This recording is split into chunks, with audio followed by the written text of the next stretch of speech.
Hello guys, and welcome to the Shadow Manhwa Teller channel. The story begins with a scene from Binhai University. We see a group of first-year students running on the track, chatting among themselves. Man, rich people really do live a luxurious life, don't they? Just yesterday, I saw a car that must have cost at least $20 million.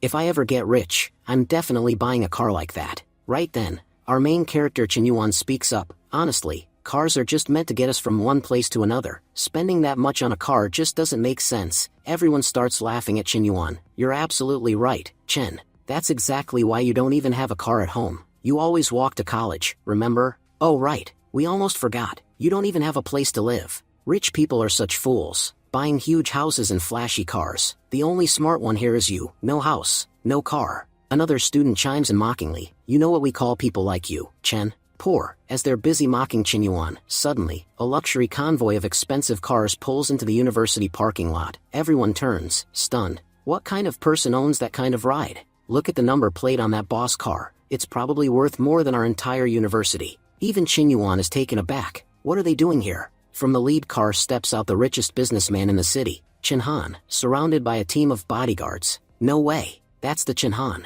the business tycoon. Why is he at our university? Could it be someone here is from the Chen family? Excited murmurs spread among the girls on campus. If someone from the Chen family actually studies here, I swear, we'll do anything to befriend them. Who wouldn't want to get close to such a powerful family? Meanwhile, Chinyuan stands off to the side, confused. Why are they walking towards me? Chinhan and his entire group stop in front of Chinyuan, and then bow deeply to him. Chinhan says with complete reverence, Master, managing the company without you has become too difficult. Please come back and take charge again. Your brilliant mind is exactly what your loyal servants need. Chinyuan is stunned. Did he just expose my identity, in front of everyone? All the students around gasp. Wait, what did we just hear? Chinhan, the richest man in the city, just called him his boss. We thought he was just some poor nobody, but he's actually a big shot. They all start panicking. A few minutes ago, we were mocking him about being poor, and now we find out he's that powerful. Suddenly, the same people who were laughing at him just moments ago rush over and say,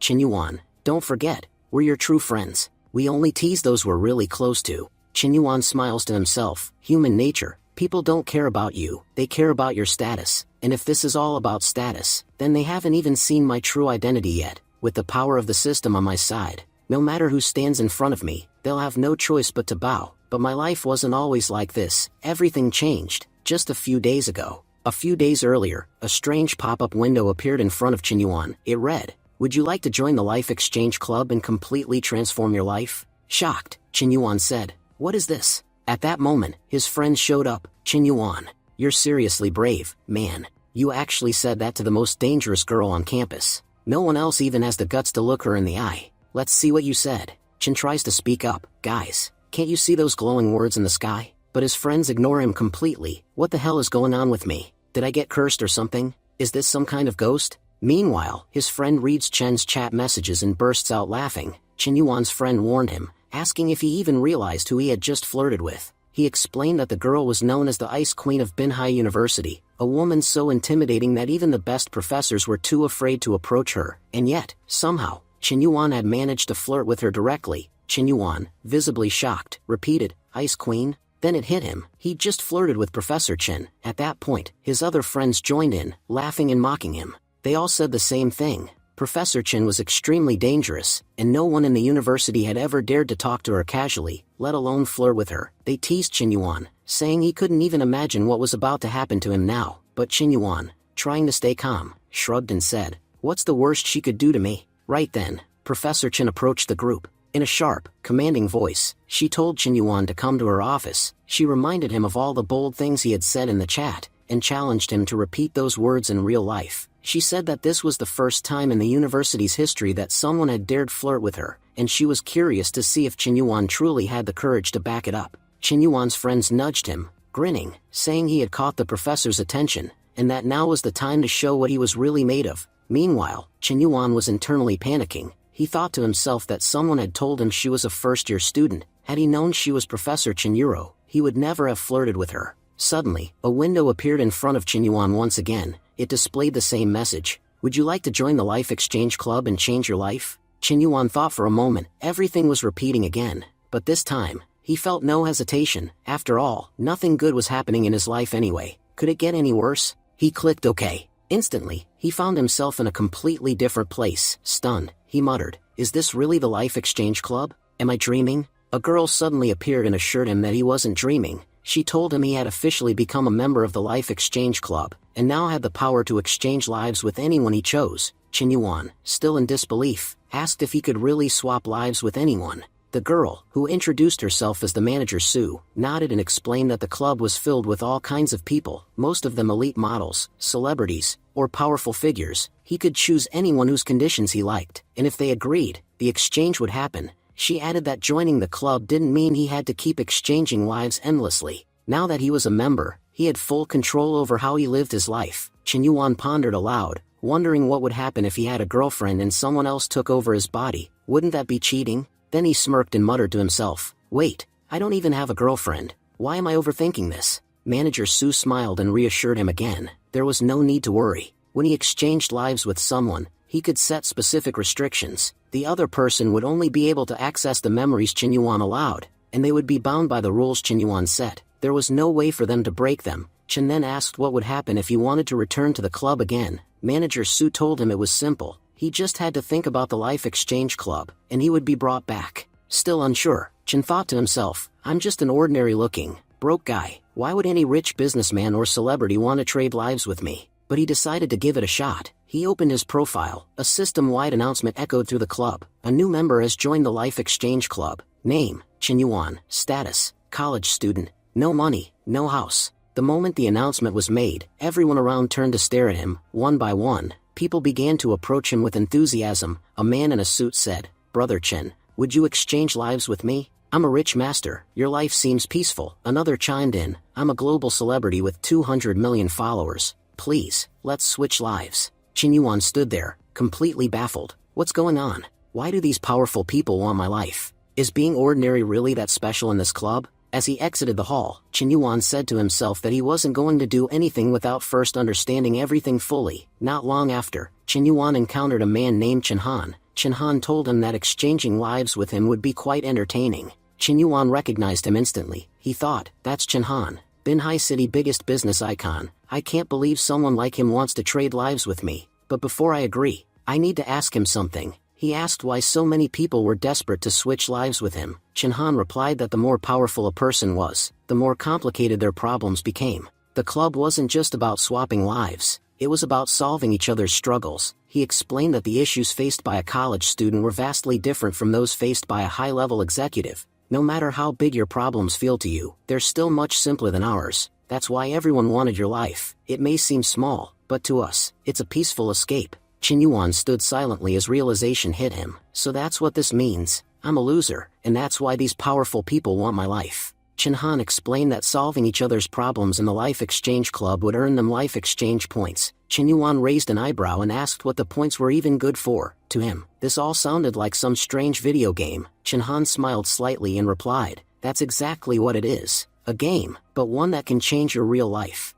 Just know this, everything I've achieved so far, all of it is because of those points. The more you earn, the higher your status becomes in the real world." Chen Yuan thought to himself that he didn't care about status or points. He wasn't here to solve anyone's problems. He had only one goal, to trade lives with a company chairman and finally live the high life. Then he asked one last thing. "What if I fail to solve your problems? Will I be punished?" Chen Han shook his head and said there was no punishment, just no reward, no points. Chen Yuan gave a smirk and said, "All right then. Let's sign the agreement." As both men reviewed each other's lives, Chen Han grinned. He said that Chen Yuan's only problem was Chen Yuro, which worked out perfectly, because she was his younger sister. No one understood her better than he did. He added that this exchange would benefit him greatly. Chen Yuan grumbled internally, thinking how lucky this guy was. The moment they both closed their eyes, their lives were swapped. When Chen Yuan opened his eyes, he found himself in a lavish office, and standing before him was a stunning woman. It was Zoe, the secretary. She looked relieved and said, "Chairman,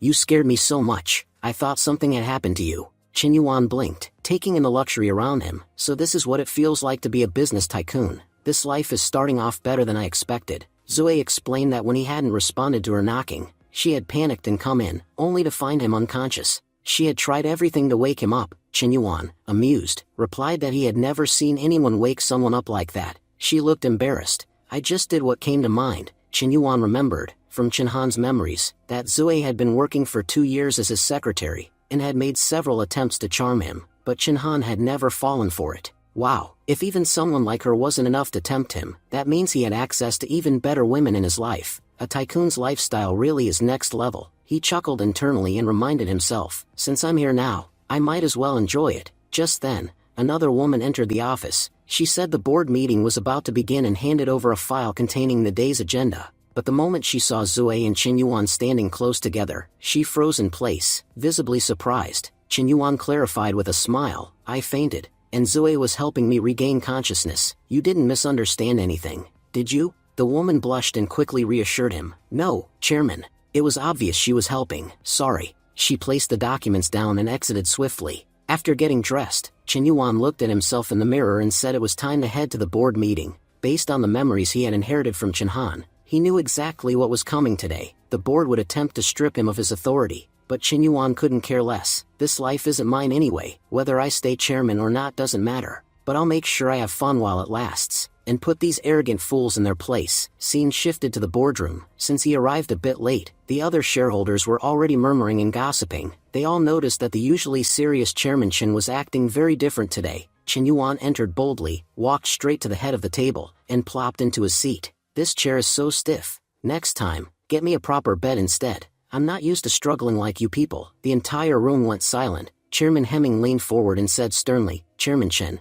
I think you're forgetting this is a shareholders' meeting. You can't behave like this. Qin Yuan didn't miss a beat. He scanned the room and thought, so this is the guy causing all the problems. Let's see how long he lasts. He suddenly stood up, stepped onto the table, and walked right up to Hemming. With a sly grin, he said, Dog, bark a little less. Your voice is giving me a headache. Gasps filled the room, but Qin Yuan was just getting started. This isn't even my real life. There's no need to hold back. Hemming, stunned, demanded an explanation. Qin Yuan replied with mock calmness, this is how I deal with people like you. Do you have any idea how irritating your face is? And yet, I'm still being civil by standing here. Hemming snapped back, this is all nonsense. Everyone knows how you've mismanaged the company. We lost a major deal because of your incompetence. I say you're not fit to be chairman anymore. But Qin Yuan knew the truth. That deal had been lost because their competitor offered a bid just 2% lower. And who had leaked the bid details? Most likely Hemming himself. Trying to sabotage him, Qin Yuan slammed a hand on the table. I built this company with my own hands.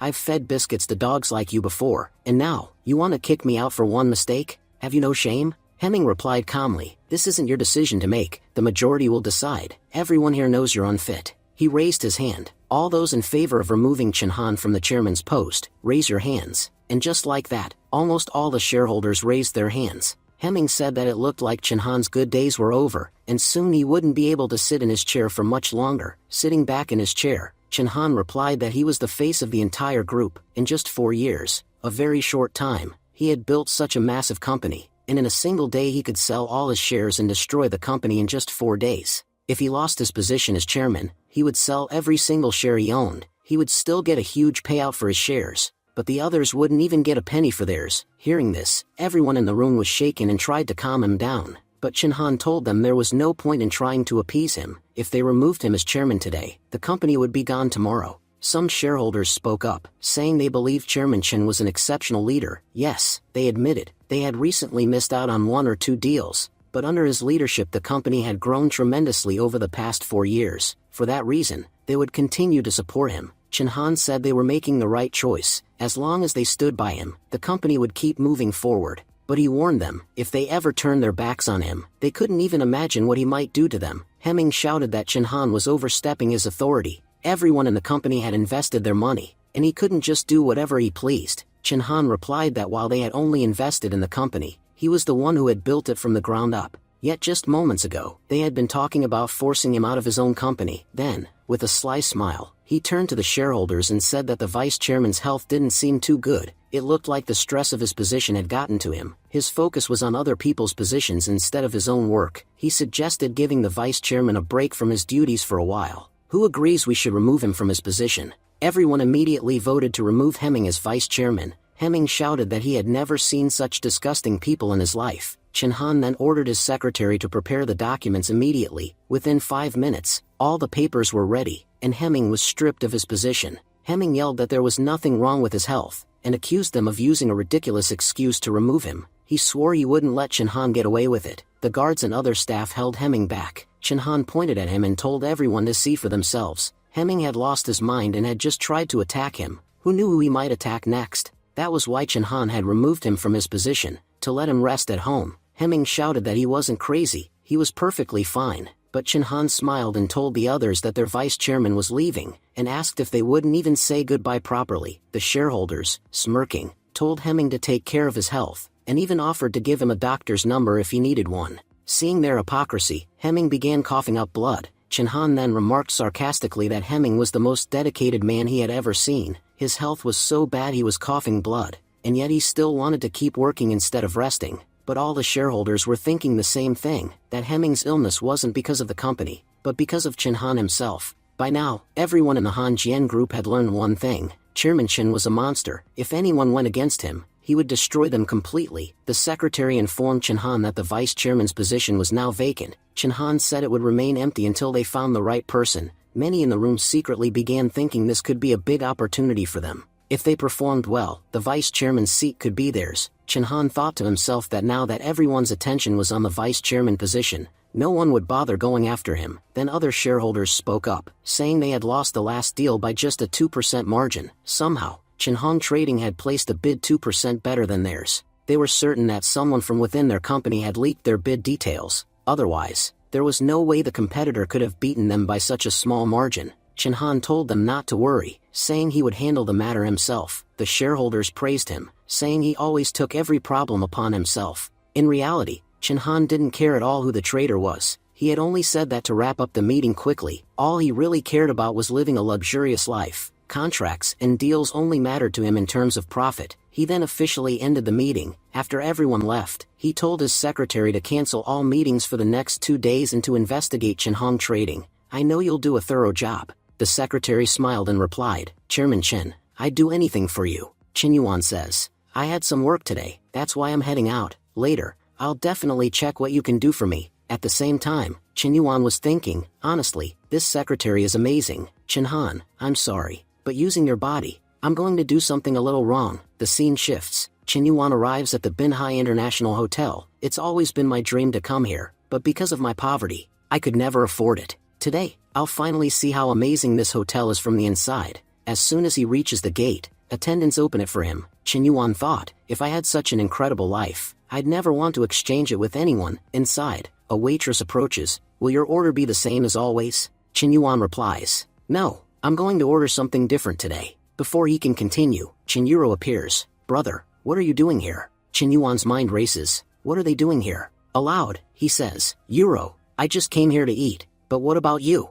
At that moment, Chin-han steps forward and shakes hands. Yuro was surprised. "I never thought anyone from our university would have the confidence to talk so casually to my brother, the city's top business icon." Meanwhile, Chin Yuan thinks, our bodies are still exchanged. "When I was in my own body, Yuro used to scare me. Now it's time for payback," he says. "My name is Chin-han, and I'm Yuro's brother. You might be going out with my sister, but be careful. She's moody and stubborn. She does whatever she wants, so watch yourself." Chin-han fumes internally. "You're talking nonsense about my sister." Yuro protests. "Brother, how can you talk about your sister like that?" Chin Yuan smirks. "I haven't even said much yet." Chin-han, gritting his teeth, thinks, "You scoundrel. How dare you use my body to insult my sister to her face?" Quickly, Chin-han changes his tone. "No, our teacher, Miss Chen, is truly amazing. Everything you just said is the complete opposite of the truth." Chin Yuan shrugs. "All right, you two enjoy your dinner. I have work to do." Inside, he's grinning. "I just said all that right to the face of the most feared professor at our university. Honestly, it feels like I've accomplished something huge. This life, it's actually fun."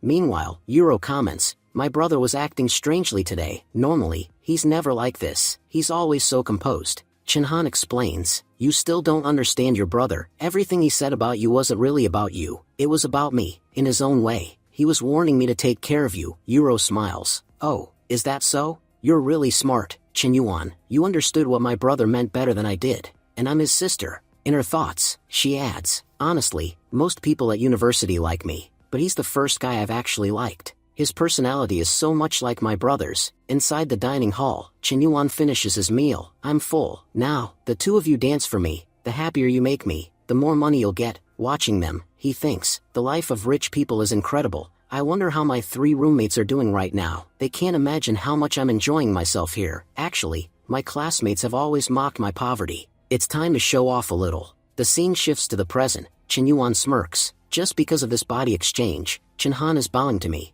But these fools have no idea. After today, none of them will ever dare to talk nonsense to me again. Yuro wonders, who exactly is this Qinyuan? My brother normally wouldn't even bother with most people, let alone bow to them. He must be someone truly mysterious. Annoyed, Chinhan mutters, you really are a bastard. Qinyuan replies lightly, not a bastard, just your servant, young master. Come on, your family's property is waiting for you. Chinhan snaps, get out of here right now. I don't want to see your face again. Inwardly, he regrets. Exchanging bodies with this guy was the biggest mistake of my life. No one in the Life Exchange Club has ever done such outrageous things with someone else's life. By tomorrow, every news channel will report that I bowed to a so-called young master Qinyuan. All the reputation I worked so hard for, he's stolen it. Around them, people whisper, did you see how Qinyuan spoke so casually to business tycoon Chinhan? It's like he's the real owner of the Han Jian group. Maybe his true identity is even greater. That means we've been mocking a very powerful person all this time. The scene changes to Chinhan's mansion. Yuro asks, brother,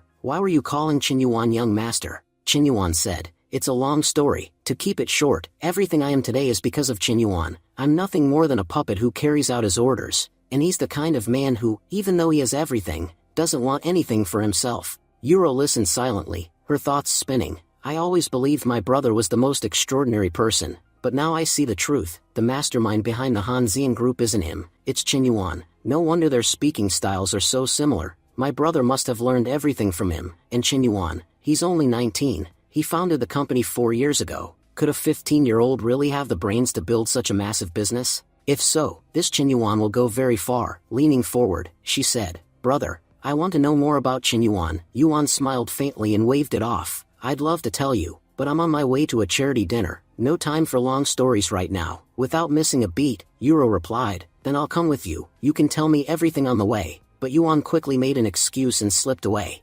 Inwardly, he muttered, we met in a club. How am I supposed to explain that to her? Soon after, Qinyuan left for the charity dinner with his secretary. She looked pleased. Honestly, I never thought you'd take me to an event like this. Yuan gave her a knowing glance. You were right. Normally I wouldn't. But I'm bringing you so you can investigate the Chinhan group, find out exactly who they're working with to try to move against us. The secretary nodded. I've already uncovered quite a bit. The chairman holds 20% of the company's shares. The other 80% belong to a man named Zhu Ping. Here's the shocking part. Zhu Ping is the younger brother of Hemming's wife. Yuan's expression darkened. So that bastard He Ming was the one who leaked the bidding information. Since he's caused such a huge mess, I won't let him go so easily. When they arrived at the venue, the room buzzed with greetings for Qinyuan. The secretary subtly gestured, boss. The man with glasses is the chairman of the Binhai group. He's been working closely with the Chinhan group. Qinyuan's eyes narrowed. So that's the one they were all bowing to. Just then, the host took the stage. As you all know, tonight's event is a charity dinner.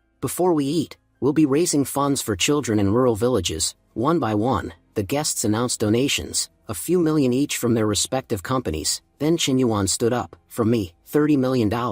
A stunned silence fell over the room. Did we hear that right? 30 million? That's more than all of us combined. Qinyuan remained calm. Write it down as a donation from Chinhan, on behalf of his boss, Qinyuan.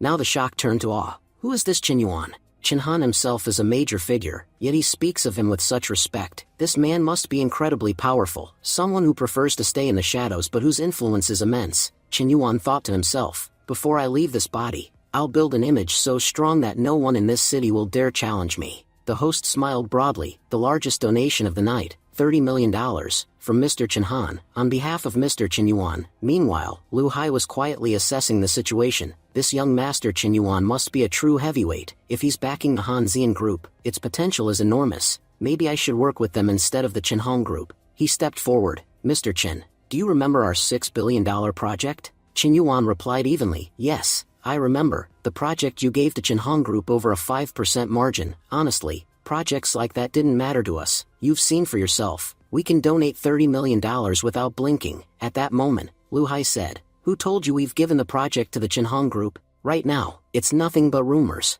We haven't signed any contract yet. Just then, Qinyuan spoke up. You know, my young master always says, a person's worth isn't measured by money but by their character, and those who cheat for just 5%? You can never trust such people, Lu Hai thought to himself. Sounds like he's talking about Hemming. That fool was the one who deceived them here. It seems Mr. Chen Yuan already knows everything about it. Good thing I came to this charity dinner today. I've learned how powerful the young Master Chen Yuan truly is. Better to switch sides while there's still time. Meanwhile, Chen Yuan was thinking, I'm just talking nonsense here. No idea what this guy is even understanding from me. Lu Hai then said, Mr. Chen, please forgive us for the misunderstanding. After some thought, we believe Hanxian Group is indeed the better choice for our project. Would you be interested in taking on our $6 billion deal? Chen Yuan replied, but we're not going to change our price. They gave you 5% better pricing, but ours will remain the same. Lu Hai countered, Mr. Chen, what are you saying? That 5% difference amounts to $30 million, and I've seen you donate that much without batting an eye. A man who doesn't care about money is truly remarkable. So, take 5% extra from us. Just please sign the contract with us. Chen Yuan thought, Chen Han, you'll thank me later for coming into this body. I've landed you a huge project and even saved you $30 million.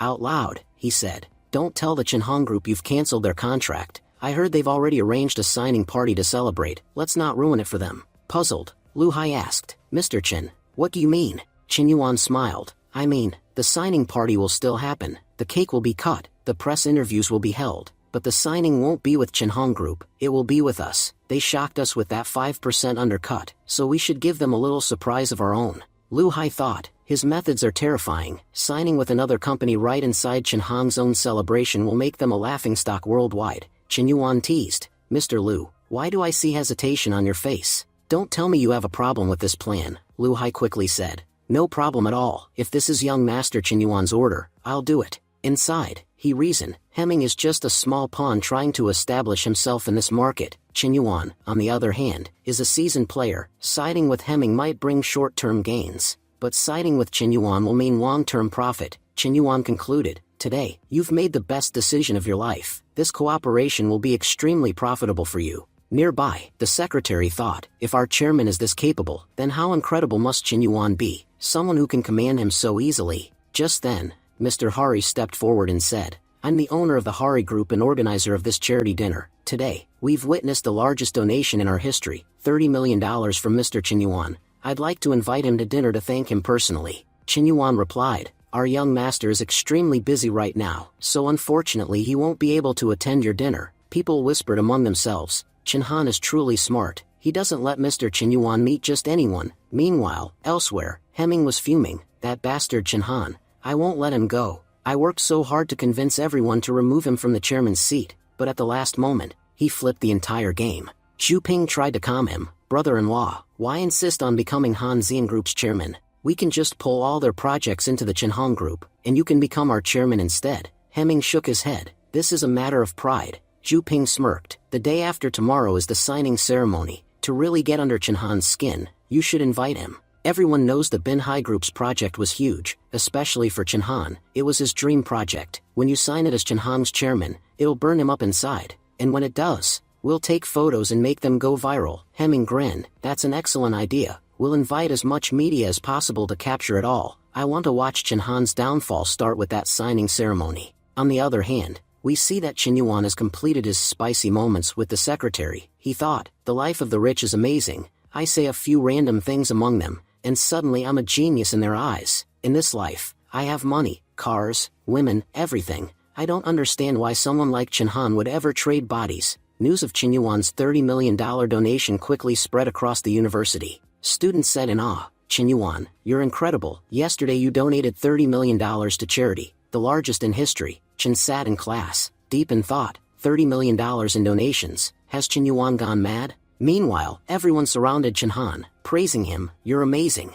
Such a huge donation, and you didn't even come to the party yesterday. Honestly, from now on, you're our idol. Chen Han, however, thought to himself, 30 million? I wouldn't donate that much even in my dreams. If I were being generous, I'd maybe donate 5 million, not 30 millions. Just then, the teacher entered the classroom. Chen Yuan, you've done a great deed. Would you like to inspire the others by telling them how you did it? Embarrassed, Chen Han replied, I didn't do much. I only did what I felt was right. As human beings, it's our responsibility to help others. The professor smiled warmly. Chen Yuan, I've never seen a student like you. Even with wealth, you have no arrogance, only kindness and humanity. I hope the rest of the class learns from you. Chen Han thought, I've been in this club for 4 years. I've met all kinds of people, but I've never seen anyone like Chen Yuan. Who knows what this scoundrel will do before this body switch ends? Euro, on the other hand, was thinking, Chen Yuan is even better than my brother. My brother once donated $5 million, but because of Chen Yuan, he donated 30 million. Chen Han clenched his fists inwardly. No, this can't happen.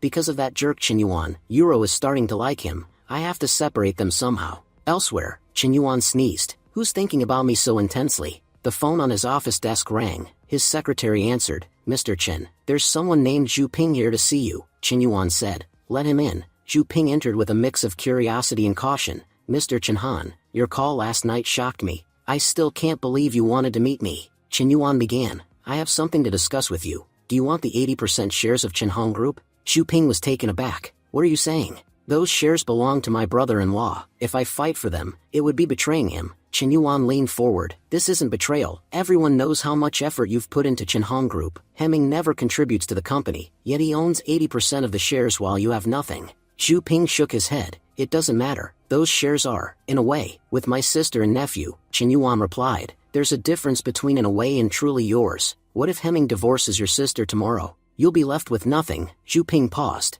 I've never thought about that. So, if I do want the shares, how exactly would you help me? Our companies are enemies. Why should I trust you? Chen Yuan said coldly. Because I'm not helping you out of kindness. I'm taking my revenge. Besides, I've seen your hard work. How long will you keep being Hemming's loyal dog? Zhu Ping hesitated. His thoughts conflicted. They've never treated me fully as one of their own. But everything I am today is because of them. Should I betray them for this? Finally, he said, fine, I promise. I'll help you with your future plans. Chen Yuan smiled. Good. I hope our cooperation lasts a long time. After Zhu Ping left, Chen Yuan thought, fool, I know you won't truly side with me, but you still said yes. That yes will cost you dearly, because I recorded everything we just discussed. Just then, his secretary rushed in. Sir, we have a big problem. The photos from the hotel we went to last night have gone viral. Chen Yuan frowned. And what's the problem? Can't a boss go to a hotel with his secretary to discuss business? I don't understand why you're so worked up. She gave him a sharp look. Your explanation is convincing.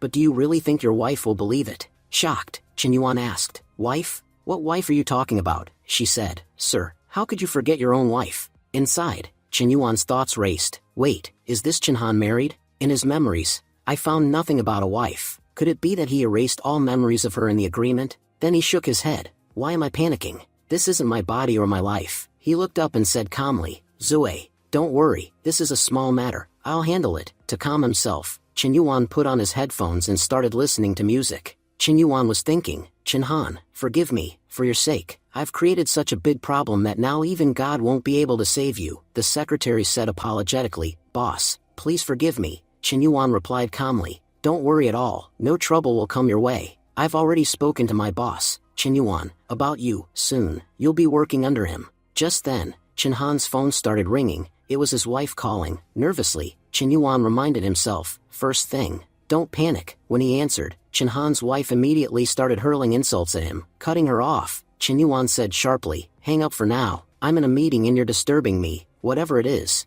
talk to me face to face at home. I'll see what exactly your problem is then. His wife shot back. Oh, I have a problem? Just come home once. I'll take out all my anger on you. The secretary, watching this, thought to herself, the chairman is truly amazing. He handled his wife so easily. But on the other side, Chen Han's inner voice was panicking. Why do I feel like something really bad has happened to me? Later, Chen Yuan arrived home. Euro said to him, brother, you haven't told me anything about Chen Yuan. Chen Yuan replied with a smile. Seems like you really like my young master. Honestly, he's one of the most incredible people in the world. There's nothing he can't do. And if you are going to make him my brother-in-law, I have no problem with that. Blushing, Euro teased. Brother, you just want to earn Chen Yuan's favor through me. Anyway, forget that. A huge piece of news about you has gone viral. Because of it, sister-in-law got angry, took her clothes, and went back to her parents' house. She was furious and scolded you a lot. I'd suggest you solve the matter quickly, otherwise, she won't let you off later. Shocked, Chen Yuan thought, I thought Chen Han's wife was on vacation, but she's actually left for good. Well, I'm not getting involved in this. When Chen Han returns to his body, he can handle it himself. Just then, his secretary called, informing him, we've received an invitation from Chen Hong's side for their signing ceremony. Chairman, shall we attend? Chen Yuan said without hesitation, of course, I never miss a chance to show off, and this is a huge opportunity. The next day, at the signing ceremony, the secretary whispered, Chairman, I still don't understand. Why are we attending their event despite being rivals? Chin Yuan replied, You won't understand right now. Just know that you're about to witness something incredible. Meanwhile, other attendees whispered among themselves, Why is Chairman Chen Han here? Everyone knows this was his dream project, which Chen Hong's people snatched away. Did they invite him just to humiliate him? The announcement came. The chairman of Chen Hong will now give his speech. As Hemming walked onto the stage, he said warmly, Thank you all for taking the time to come here. I'm especially happy to see some old friends among the guests. The crowd murmured in shock. Wait, isn't Hemming the vice chairman of Hanjian Group? Since when did he become the chairman of Chen Hong? Hemming thought to himself, Chen Han, you humiliated me in that meeting. Now I'll humiliate you here, even more. No matter how confident you look, that smile will soon disappear. I'm sure many of you are curious why I, the vice chairman of Hanjian, am here. I'll tell the story of how I became Chen Han's chairman after the ceremony. For now, just know that my friend Chen Han played a big role in it. But before that, let's proceed with the contract signing. Lu Hai took the microphone and said, Today we are here to sign a contract with Hanjian Group. We are truly happy to work with them. Nervous Hemming interrupted, Chairman Lu, I think you made a mistake. It's not Hanjian. You're signing with Chen Hong. Everyone gasped. Wait, what did Chairman Lu just say? Are they really signing with Hanjian instead? Hemming insisted, Chairman Lu, you've made an error. Please correct it. Otherwise people will be misled. But Lu Hai, now shouting, said, I'll say it again. Our group is thrilled to sign with Hanjian Group, and we have nothing to do with Chen Hong. The crowd buzzed. We suspected something was wrong. This is huge. Chen Hong hosted the ceremony, but the billion-dollar contract went to Hanjian Group instead. This must be Mr. Chen Yuan's doing. Mr. Chen Han had lost this deal, but he interfered and managed to win it back. Laughing, Chen Yuan said, Yes, you're absolutely right. We got this contract only because of young Master Chen Yuan, but let's leave all that aside for now. Hemming was about to tell us how he became chairman, wasn't he? Let's hear that story. How he went from vice chairman of a successful company to chairman of a sinking one. Honestly, I can't stop laughing just thinking about it. Nervously, Hemming said, Chairman Lu, what are you talking about? We already had an agreement. Why did you suddenly change everything at the last moment? Lu Hai replied calmly, Oh, we had an agreement? Then we must have signed something, right? Show me the paper. I'll change my words when you show me the contract. But if you don't have it, keep your mouth shut. This is the business world. People go wherever there's profit. Then, smiling broadly, Lu Hai said, Now, let's welcome the key figure of this entire deal, Mr. Chen Han.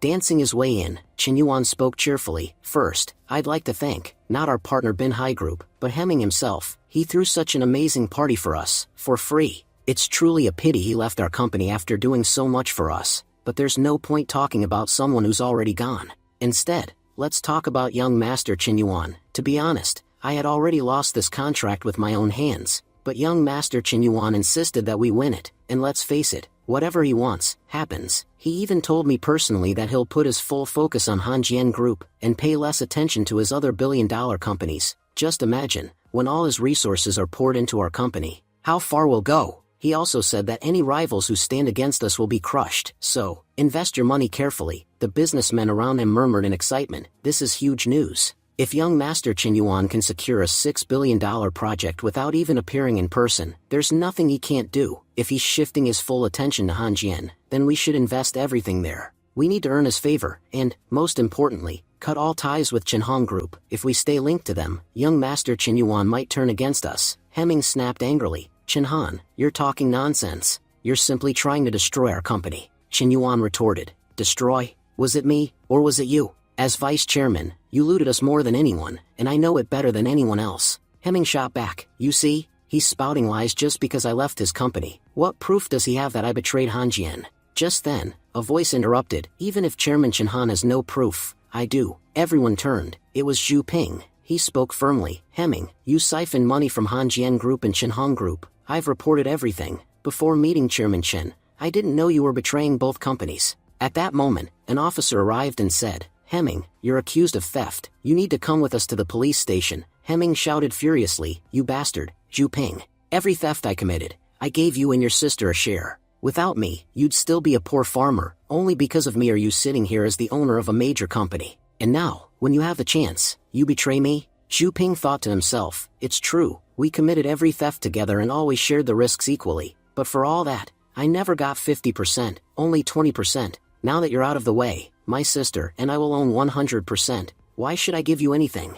Qinyuan added. Hemming was caught only because of young Master Qinyuan. He told us this traitor was betraying both companies, so we acted in time and saved ourselves. Everyone, applaud young Master Qinyuan's sharp mind. The entire hall broke into applause. Everyone was saying, who exactly is this Qinyuan? Without even showing his face, he's accomplished so much. When he finally appears, the entire business world will bow at his feet. As he was leaving, Qinyuan casually said, celebrate as much as you want today, it's all on me. The next day, Qinyuan summoned Zhu Ping and showed him a video he had secretly recorded earlier. Zhu Ping asked sharply, what exactly are you planning to do here? Qinyuan replied coldly, only this, if I show this video to your sister, she'll think you sent her husband to jail for no reason. You know what she'll do next? She'll throw you in prison too, then your precious Chinhong company will end up in ruins. So, I'm giving you a generous offer, transfer 80% of your company's shares to young Master Qinyuan. In exchange, take this, $10 million. The last 6 digit of this card is the password to access it. That should be enough for you to live very comfortably. Zhu Ping hesitated, but I'll need my sister to sign the papers. After father passed away, all shares were transferred to her. And you're giving me the money up front. Aren't you worried I might just run off with it? Qinyuan's eyes glinted. If it were my money, I'd be worried. But these are young Master Qinyuan's funds. The last person who tried to run with his money hasn't been seen since. If you enjoy disappearing permanently, feel free to try. Inside, Qinyuan thought with satisfaction, using Chinhan's money, I've just secured an entire company in my own name. Tomorrow I'll fully take it over. Anyway, the day after tomorrow, our bodies will switch back. The following morning, Qinyuan arrived at Chinhong Group with his secretary. From now on, you'll serve as secretary to Chinhong's chairman, not to Han Jian. Soon, your real boss, young Master Qinyuan will visit personally, obey his every word. Blushing, the secretary thought to herself, I'll obey him more than anyone. Chairman Chinhan is just a pawn. My real goal is young Master Qinyuan. Scene shifts to the Chinhong Group meeting room. Without asking permission, Qinyuan strode inside. The general manager snapped, Mr. Qin, you must be lost. This is Chinhong Group, not your playground. You're not welcome here. We're busy. Leave. Qinyuan smiled calmly. No need to worry. From today, you'll be completely free of responsibility. He signaled to his aide, bring the documents. Handing them over, he said, read carefully. These prove that Chinhong Group now belongs to young Master Qinyuan. He's asked me to manage it on his behalf. Shocked voices filled the room. What? Young Master Qinyuan bought our company? This man is dangerous. Qinyuan announced, General Manager, you're relieved of duty effective immediately. From now on, Chairman Zui will lead this company. I expect full cooperation. As he left, Qinyuan added with a smirk, this is the last time you'll see me. Young Master himself will visit soon. Make sure you don't embarrass me in front of him. Just as Qinyuan was stepping out, his phone rang. It was Chinhan's wife. I'm coming back tomorrow. When I land, I expect you on your knees, apologizing and explaining everything. Qinyuan replied curtly, do you know who I am? I'm Chinhan, and I kneel to no one. I explain myself only to young Master Qinyuan, never to you. Get home on your own.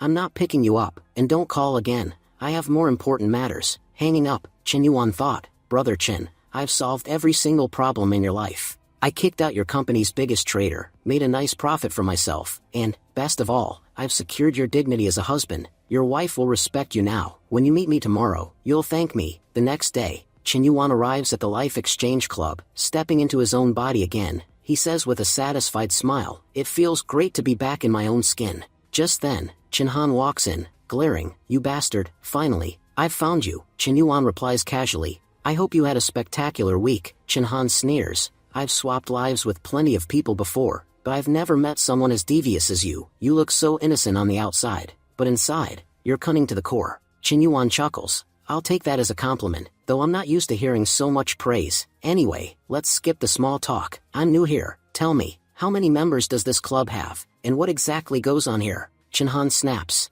I don't want to spend even a second near you. Qinyuan teases him, how ungrateful. After everything I've done for you, you're just running away. At least tell me where you're going. Chinhan retorts, I'm headed to the second floor to check my points. You have no business there. Qinyuan shrugs, why not? I should have points too. On the second floor, they see rows of rare and valuable items. Qinyuan whispers to himself, wow, this place is incredible. Chinhan nods, sure, it's impressive, but everything here has a price. You need points to earn these rewards. And since you're just a newbie, you probably don't even have 1 point. Opening his own profile window, Chinhan grins smugly, this is fantastic. I just earned 5 points from your life. In the last 4 years, I've never made this many in a single mission. That brings my total to 9 points now. Chen Yuan, curious, opens his own profile. Oh, so the screen pops up like this when you tap here. Chen Han waves dismissively. Don't waste your time. This was your first mission. You probably earned nothing. Chen Yuan smiles slyly. Looks like you're in for a surprise. Chen Han scoffs. What surprise?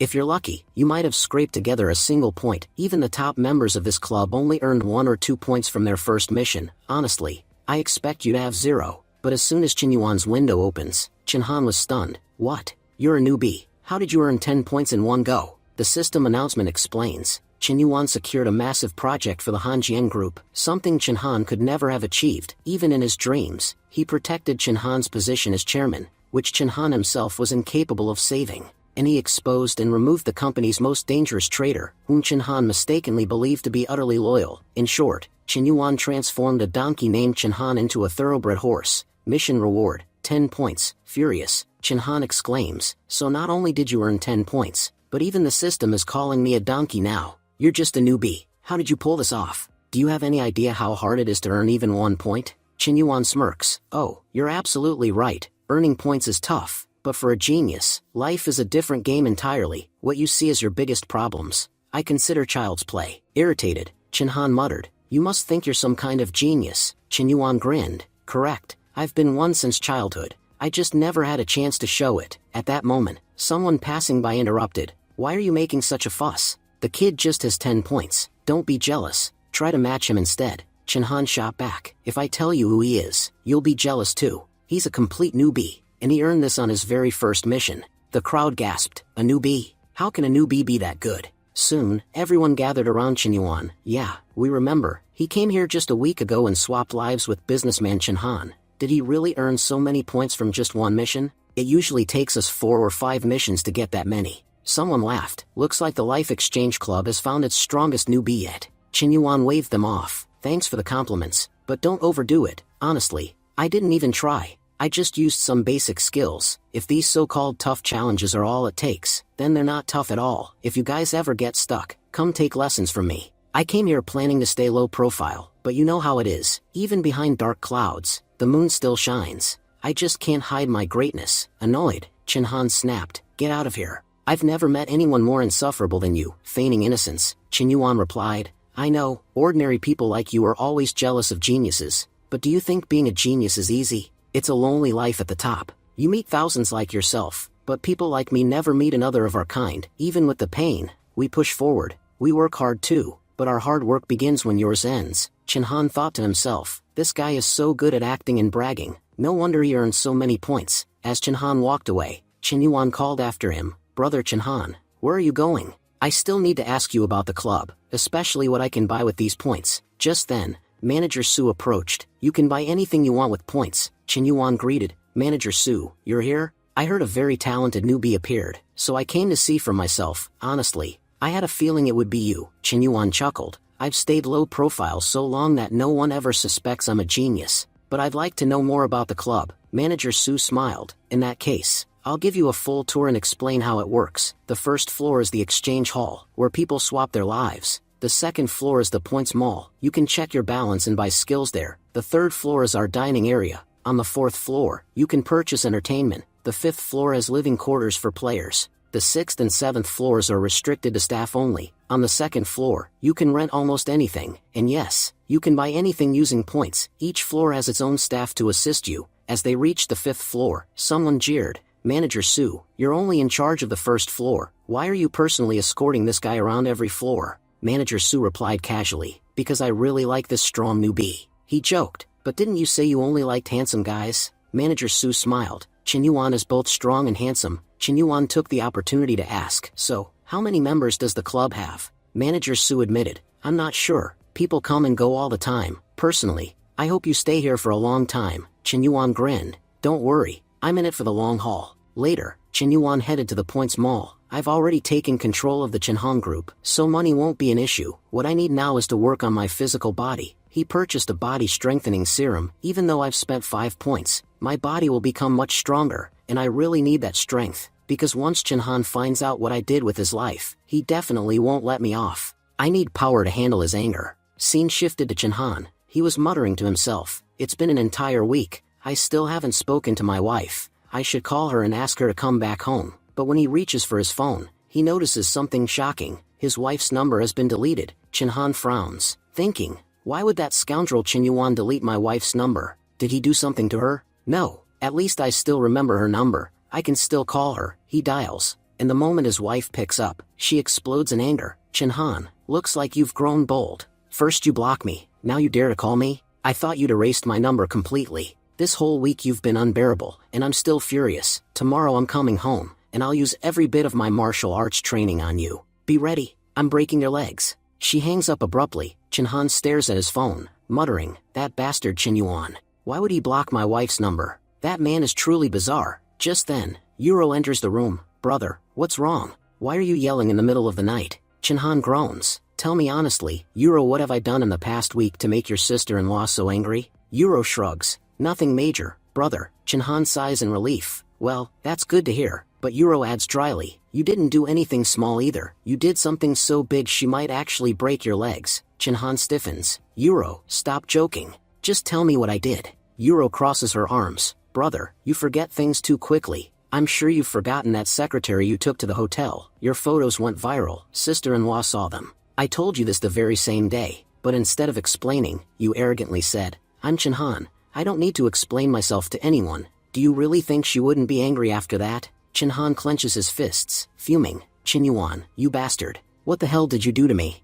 Euro frowns. Brother, why are you so panicked? Should I take you to a doctor? They can definitely fix you. Chin-han mutters darkly. Forget the doctor. Just take me to the graveyard. No point living anymore. Euro laughs. Brother, why are you acting like this? Did Chin-yuan actually do something to you? Chin-han snaps. Don't say his name. He's the most despicable man on earth. I'll never forgive that scoundrel. Euro raises an eyebrow. Funny, you used to say if anyone deserved respect, it was Chin-yuan, that no one could ever be better than him. And now you're cursing him? Chin-han mutters under his breath. Where's my ancestral sword? I know that bastard is digging me a hole so deep I'll never climb out, but if I'm falling, I'm dragging him down with me. How can one man be so cruel? Euro shakes her head. Brother, why do you react like this whenever you hear Chin-yuan's name? Everything you have today is because of him. If he scolded you for work, so what? Bosses scold employees all the time, Chin-han shouts. Boss? He's not my boss. I own my company. Everything I achieved was through my own hard work, not because of Chin-yuan.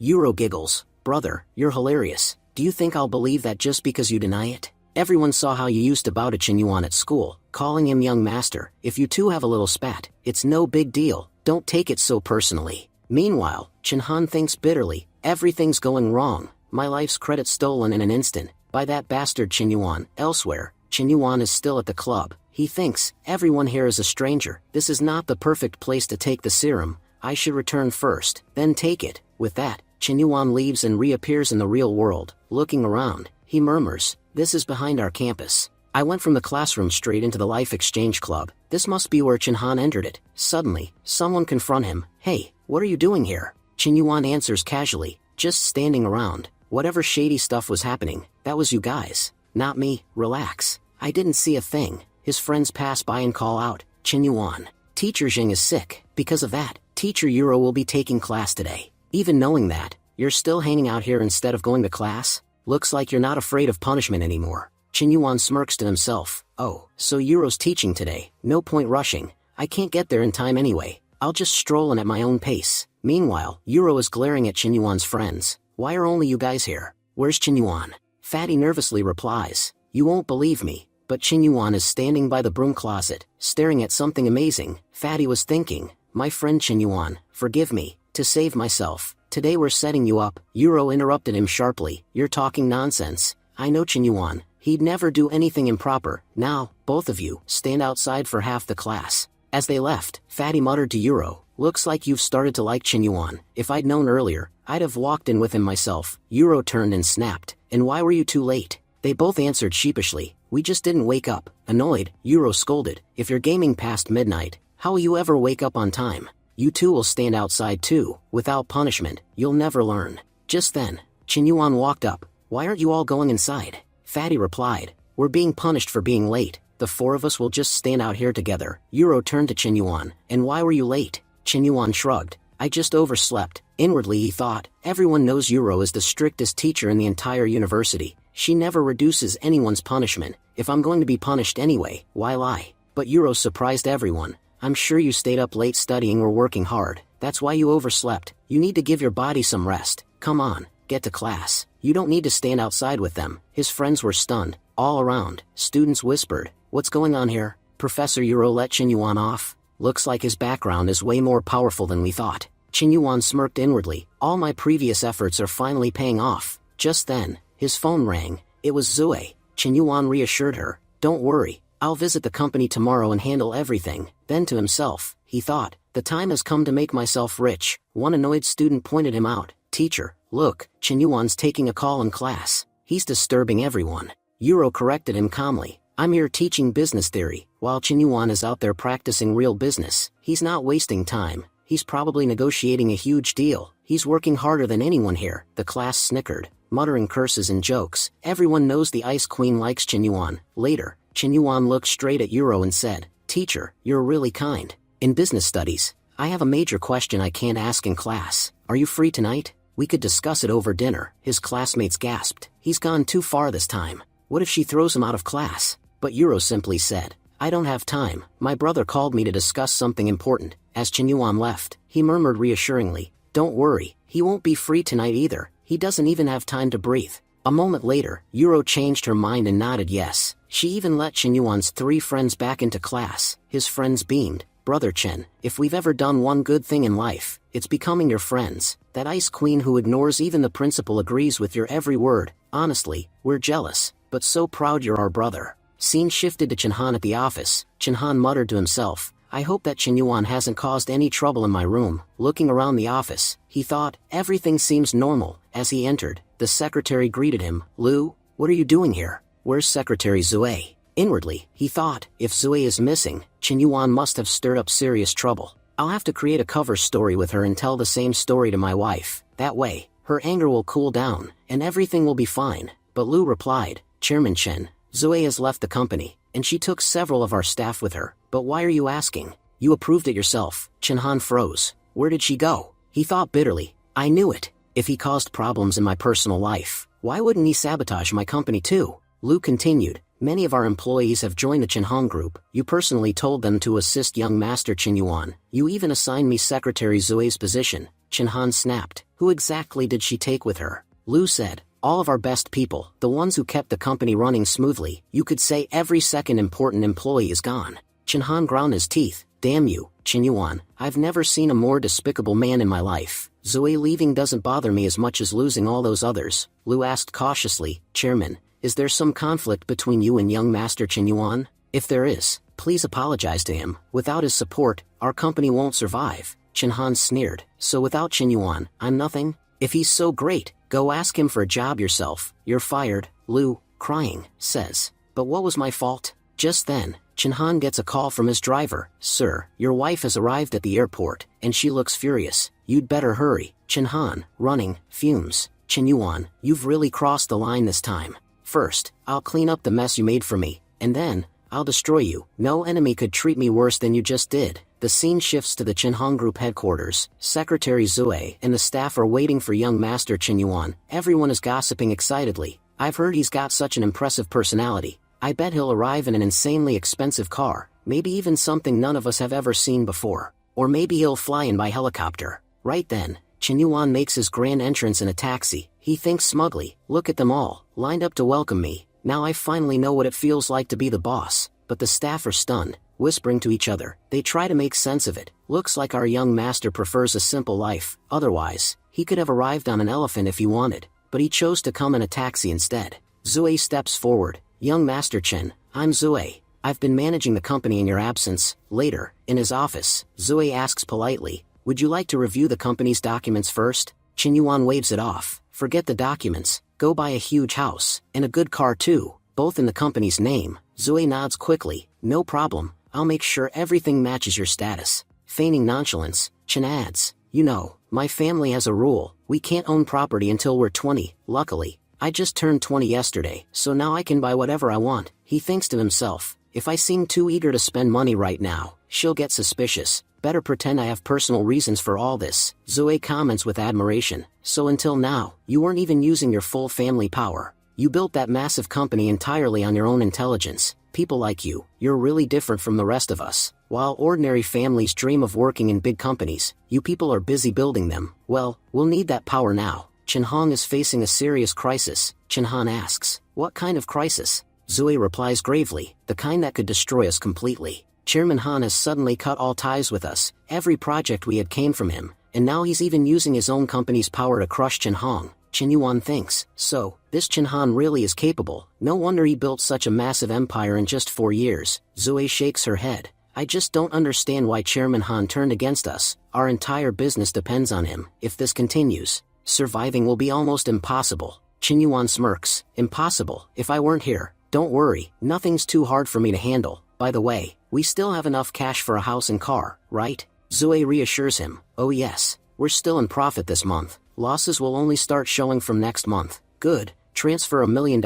into my account. I'm meeting some friends to fix this problem. I'll have to use my connections. Inside, Chen Yuan was thrilled. A house, a car, and $1 million in cash. What more could I want? I'll handle the company's crisis my way. Zui, watching him leave, thinks in awe. He's meeting powerful people over dinner to save the company. What an incredible boss to serve. The scene shifts to Chinhan, waiting for his wife at the airport. If I apologize like this, she's sure to forgive me. But when Jean Roy arrives, she's fuming. After everything you said, you still dared to show up here to pick me up? I thought you never wanted to see my face again. Chinhan pleads. I only said those things in anger. Let me explain everything. Jean Roy snaps. Oh, I'm angry too, and lands a brutal kick straight to his neck. The onlookers gasp as Chinhan staggers. She warns coldly, looks like you forgot I'm a black belt in Taekwondo. Be glad I held back, otherwise your chapter would have ended right here. Bystanders record videos, whispering gleefully, the city's biggest chairman is getting beaten up by his wife. This will go viral if we post it.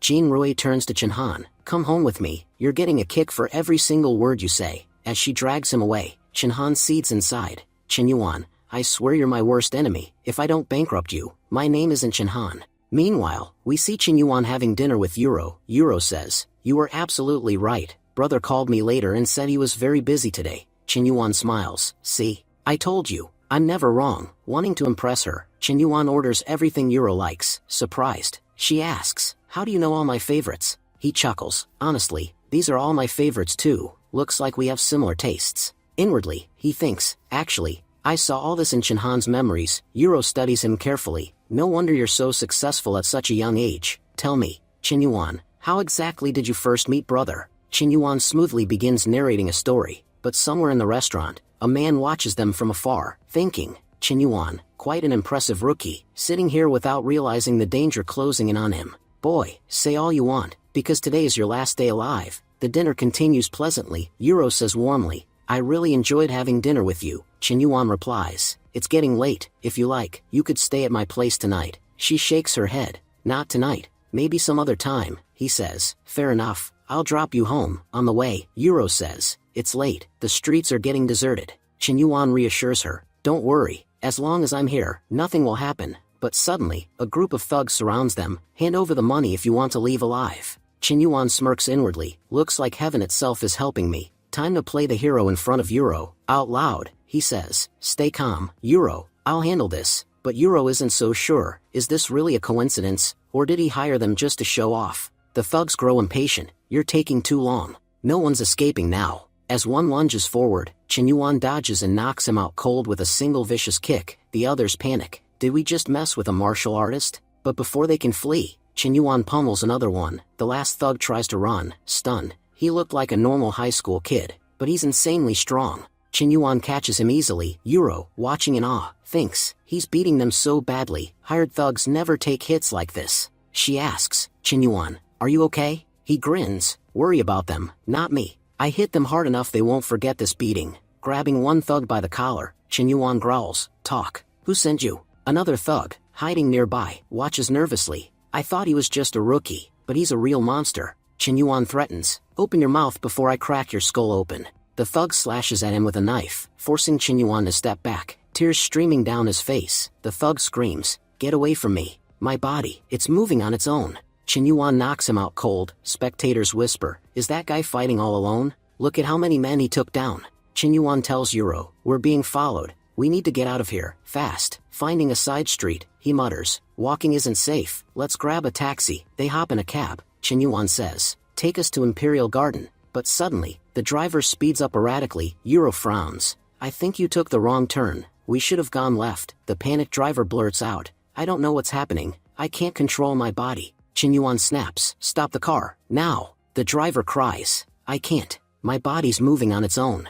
Yuro looks alarmed. Chinyuan, what's going on? Chinyuan thinks fast. Before we got in, I saw a man near this taxi, and both the thugs and this driver claim they couldn't control themselves. This isn't a coincidence. Someone's pulling the strings. The driver sobs. I'm innocent. I don't know what's happening. Chinyuan reassures him. Relax. Whoever's behind this isn't after you. They're after us. Just do exactly what your body's forcing you to do. The taxi finally stops near an abandoned house. Chinyuan mutters. It has to be someone from that club doing this. Yuro peers at the eerie building. Should we go inside? Chinyuan shakes his head. Only an idiot would walk in there. But then they hear someone screaming for help inside. Yuro says, rushing ahead, someone's calling us. Chinyuan warns, it's definitely a trap, don't go in. But Yuro ignores him. Chinyuan sighs. Girls always run straight into danger, expecting some hero to save them. Meanwhile, the man inside smirks. Another rookie walks straight into my web. As Yuro and Chinyuan enter, they find a hidden basement, and are shocked to see countless people already being held captive inside.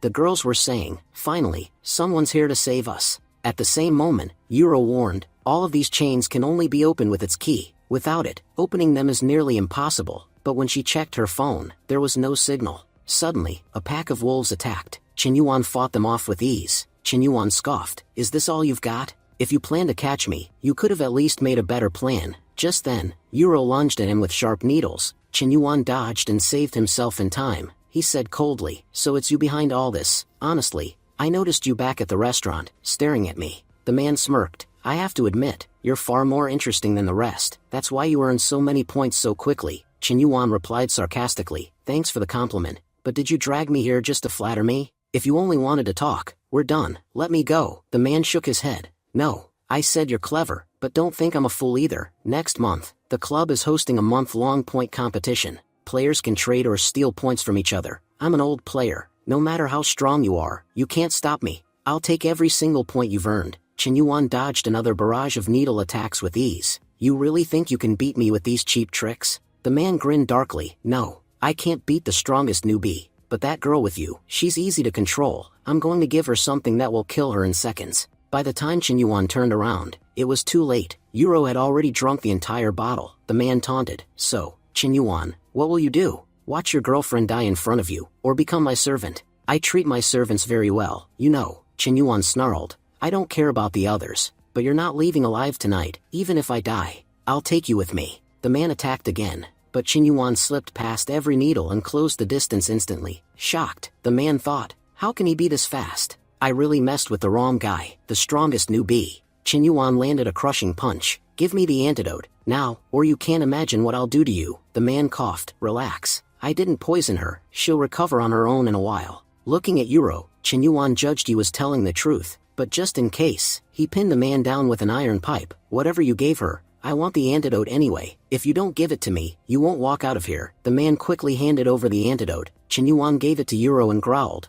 I don't care who you are or where you're from. If you want to talk about the club, you come to me. I'll let you go once. But if you go after my people, I'll break you. Terrified, the man stammered. I understand. I'll never mess with you again. Inwardly, he admitted, I never imagined a newbie could be this powerful. Most people use their points to buy luxury cars or big houses. But this guy, he invested everything into strengthening his body. That's why he beat me so easily. With a mindset like his, he'll go far. After freeing everyone, Chinyuan said, I'm leaving. Girls, do whatever you want with him. The girls surrounded the man. You said next month we can steal each other's points? Then for the next month, we'll shop using your points, until you have none left. The man cried, brother, save me. I helped save your girlfriend's life. Have some mercy. Chinyuan smirked. Girls, make sure you do it properly. You won't get another chance like this. Later, Chinyuan took Yuro to Chinhan's house. Chinhan scolded, Yuro, why are you so late? Yuro gasped when she saw Chinhan's injuries. Forget about me. What happened to you? You look like someone slammed you around like a rag doll. Chinyuan frowned. Chinhan, you're too grown up to be getting into fights like this. You need to calm yourself. Yuro interjected. He didn't start the fight. Sister-in-law beat him up. You know how his behavior keeps getting him into trouble. By the way, where's sister-in-law? Why isn't she here? Annoyed, Chinhan snapped, "Whatever's happening here, Qinyuan, it's all because of you, leave right now." Euro protested, "Brother, we're family, you shouldn't get this angry." Chinhan shot back, "What are you talking about? This can't be my family." Euro replied calmly, "Brother, I should introduce you to Qinyuan, this is my first boyfriend. I know you treated him terribly and were scared he would take revenge, but he's forgiven you, he has such a big heart, he forgives everyone." Chinhan was thinking, "Forgiven me? What lies has this bastard told my sister? After everything he's done to me, where does he get the guts to lie so shamelessly?" Euro continued, "Brother, instead of being angry at Qinyuan, you should reflect on yourself. If you fix your own behavior, no one will beat you up. Come on, Qinyuan, let me introduce you to my sister-in-law, she's amazing." Qinyuan replied with a hint of sarcasm, "Sure, I'd love to meet the people who made Chinhan's life so miserable." Grinding his teeth, Chinhan thought, "You bastard, Qinyuan. First my secretary, then my employee, and now my sister, you've stolen them all from me. I will never forgive you for this humiliation." 3 days later at the Chinhan Group headquarters, Zue spoke urgently, "Young master, I called you here to explain the company's crisis. Chinhan has cut all ties with us. Our situation is so bad that the company might shut down in a few days." Qinyuan asked calmly, "Does Chinhan really have such a huge impact on us?" Zue explained, "Chinhan was built to rely on Han Jian. Without him, we have no clients, no contracts, and no cash flow. Earlier, our relationship with Chairman Han kept business thriving, but now everything is collapsing." Qinyuan interrupted, "Stop repeating Chinhan's name, just tell me, what do we need to solve this problem?" Zue replied, "We need someone more powerful than Chinhan to stand behind us. If we have such support, we'll get enough time to recover." Just then, Qinyuan's phone buzzed with a notification, "Club point competition is starting." He thought to himself, so that guy wasn't lying, this must be the competition he mentioned when he talked about stealing everyone's points. Qinyuan said firmly, "Zue, step outside. I already have a plan to deal with all this, but I need some time alone." Zue left, worried. Even when I tell him the company's about to collapse, he stays so calm, as if saving it is no big deal. No wonder he was able to turn Chinhan into someone so powerful. The system explained, "This club point competition works differently. 1 club point equals 100 season points, and each season point is worth 200,000 yuan. As soon as you enter the club, your club points will automatically convert to season points. You can trade or steal them. Normally, club tasks are completed solo, but in this competition, you can form a powerful team. With 3 or 4 members, you can choose any mission together, earning far more points than usual. Remember, staying alone is dangerous. A team can protect you in critical moments. If you don't have one, you'll be vulnerable, and other teams may rob you of everything. So, do you wish to participate?" Qinyuan thought, "If I don't participate, everyone will keep targeting me for the next month. Forming a team is essential. I'm starting to understand this club. Just like the real world, only the powerful survive. This is the time when all the strongest players will show themselves, the ones with thousands, maybe even hundreds of thousands of points. No matter what, I'll join this competition. I may not have much experience, but I have the best luck of all." The leaderboard appeared. First place, 52,000 season points. Qinyuan calculated, that's 520 club points. Looks like this ranking only counts individual points, even if people earn them in teams. 520 points is a lot. If I start doing solo missions now, I'll need to complete far too many, and it won't be worth it. I need to form a team quickly to take on high-value missions. Just then, the system alerted him, "Rising Dragon wants to exchange life contracts with you. Do you accept?" Qinyuan hesitated. "I barely have any points. The competition has already started. If I try to join someone else's team now, they'll see how weak I am and look down on me. To form a strong team, I first need to earn some impressive points." At the club, Rising Dragon greeted him. "You must be Qinyuan. Care to share a smoke?" Qinyuan replied coolly, "No, let's sign the contract first. By the way, my name's Qinyuan. Have you joined the competition yet?" Rising Dragon laughed. "No, I'm not from your time. I've traveled 20 years into the future, and to join the competition, it's very important to be from the same era. Anyway, it's great to finally meet you. My name's Lu Jiajin."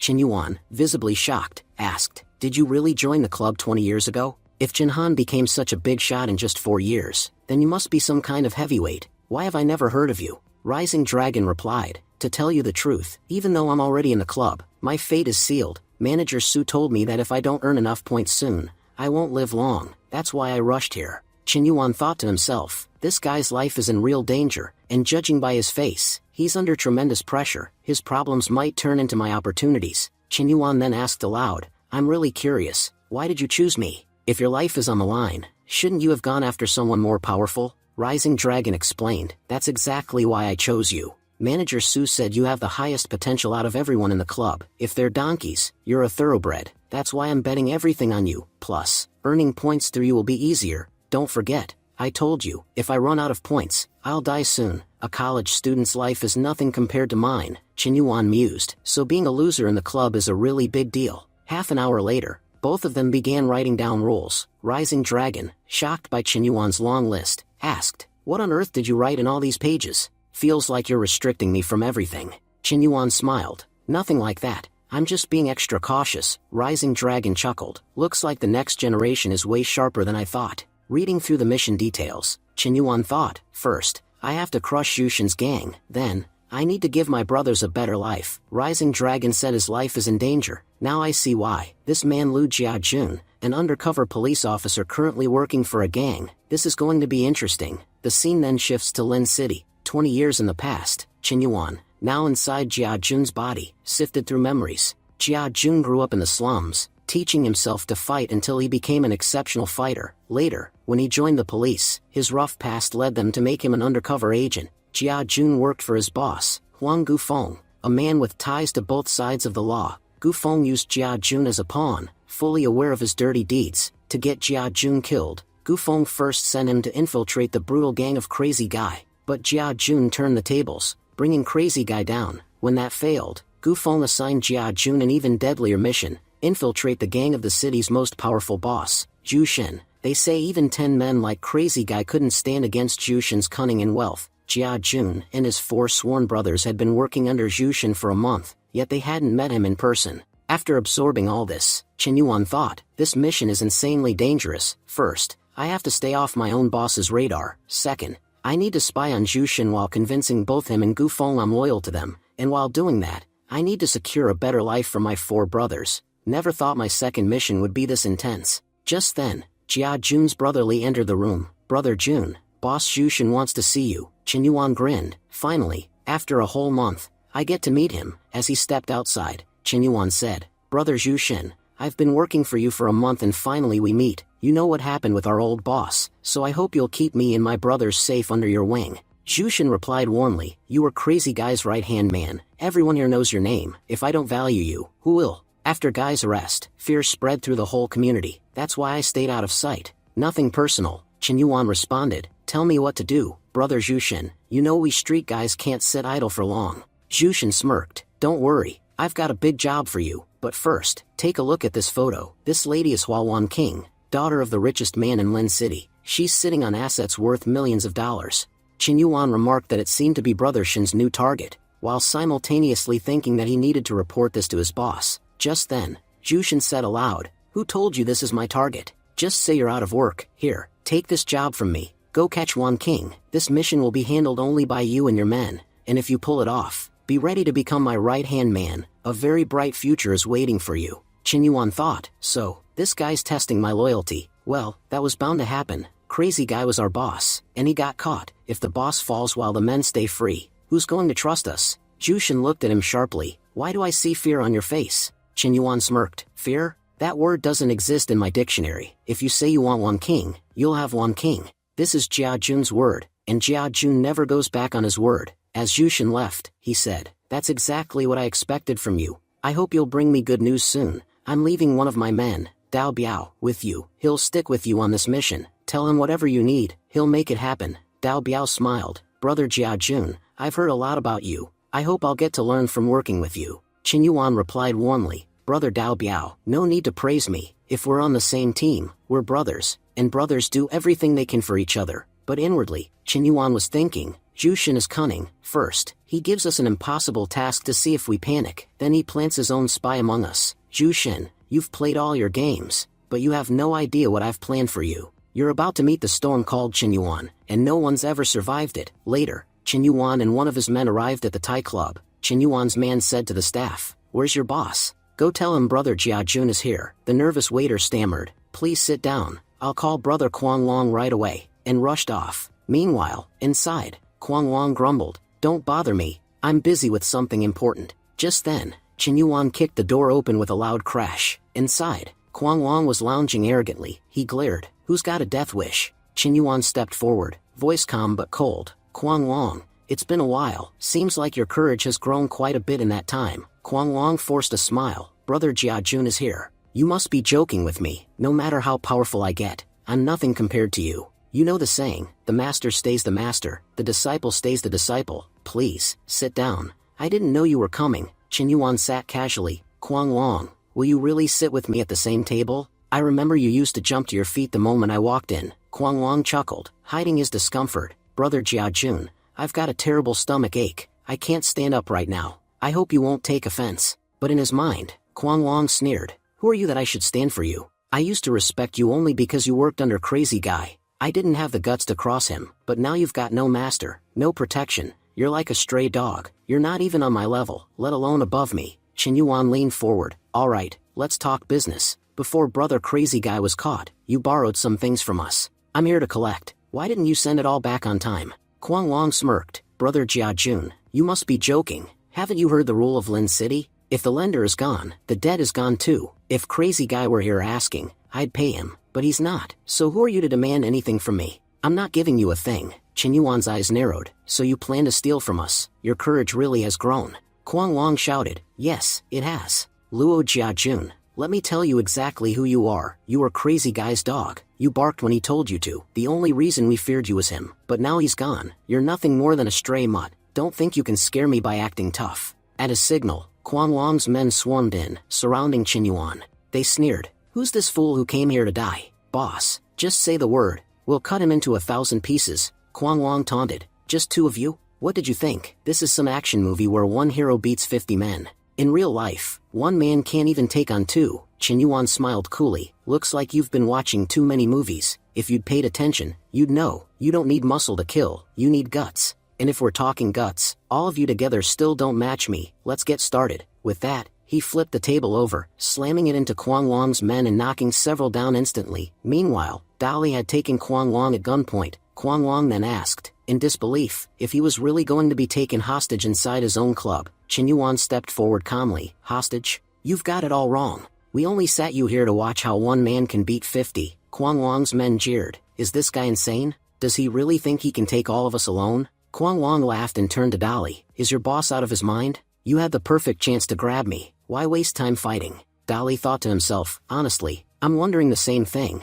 But how can I question my own boss out loud? Just then, one of Kwang Long's men pulled a gun and fired at Chen Yuan. Chen Yuan dodged effortlessly and, in a flash, put the attacker down for good. Seeing Chen Yuan's deadly speed and power, everyone froze. He's always been this strong? But Chen Yuan ignored their words and cut through them like a scythe through grass, dropping man after man with brutal efficiency. When the last of them fell, Chen Yuan shook his head. That was too easy. I thought taking on this many men would at least be a challenge. But you all disappointed me. Dali and Kwang Long were both left speechless, staring at the carnage. Chen Yuan grabbed Kwang Long by the collar. Now tell me quickly, where's our stuff? Or I'll bury you 7 feet under your own club. Terrified, Kwang Long stammered. Warehouse number 15. Your goods are there, Brother Jiajun. I'll personally take you myself. Chen Yuan cut him off, voice cold. I already know the place. Just remember this. Next life, know your place. Never mess with someone this powerful, or you'll end up dead again for no reason. Dali, close his chapter. As they walked out,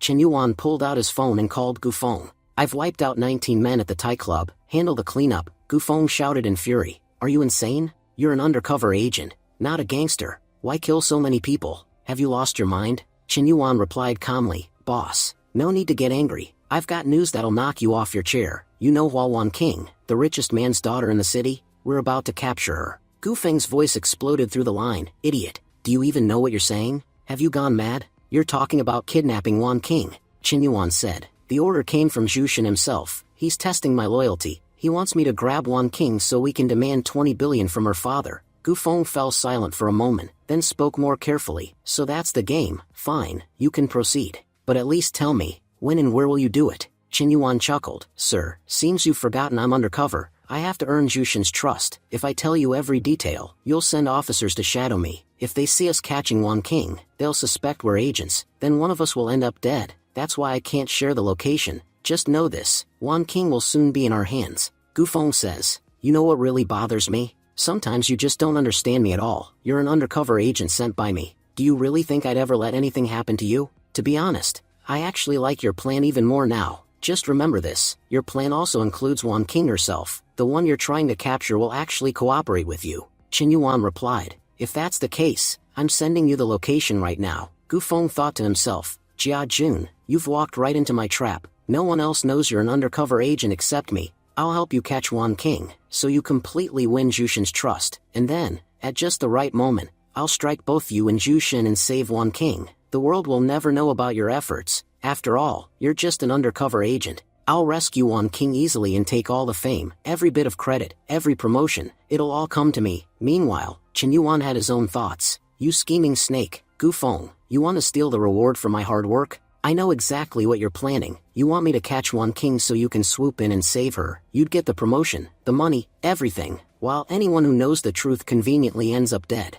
Too bad for you. I already see through your plan. It's not going to succeed. 3 days later, the scene shifts. Following Gu Feng's instructions, Qin Yuan and his men arrived at the designated location. Qin Yuan thought, Gu Feng said Wan King's car passes through here every day. He told her everything about our plan, so she'll cooperate with us. All we need to do now is wait for her car. Dao Biao asked, Brother Luo Jiajun, don't you think we're taking a huge risk? Wan King is always surrounded by bodyguards. Is attacking her like this really a good idea? Qin Yuan replied calmly, she'll always have guards, that's a given. But if we keep worrying about that, how will we ever catch her? Brother, I know your life is precious. You just sit back and watch. We'll handle everything, and we'll tell Jushin that you helped us a lot. Dao Biao smiled. Honestly, Jia Jun, you're such a good guy. Just then, Wan King's car appeared. Inside, her bodyguards reminded her, Miss, remember Mr. Gu Feng's plan. Gangsters will show up to capture you, but this is just an act. We have to make it look real. Don't worry, the people coming for you are undercover agents.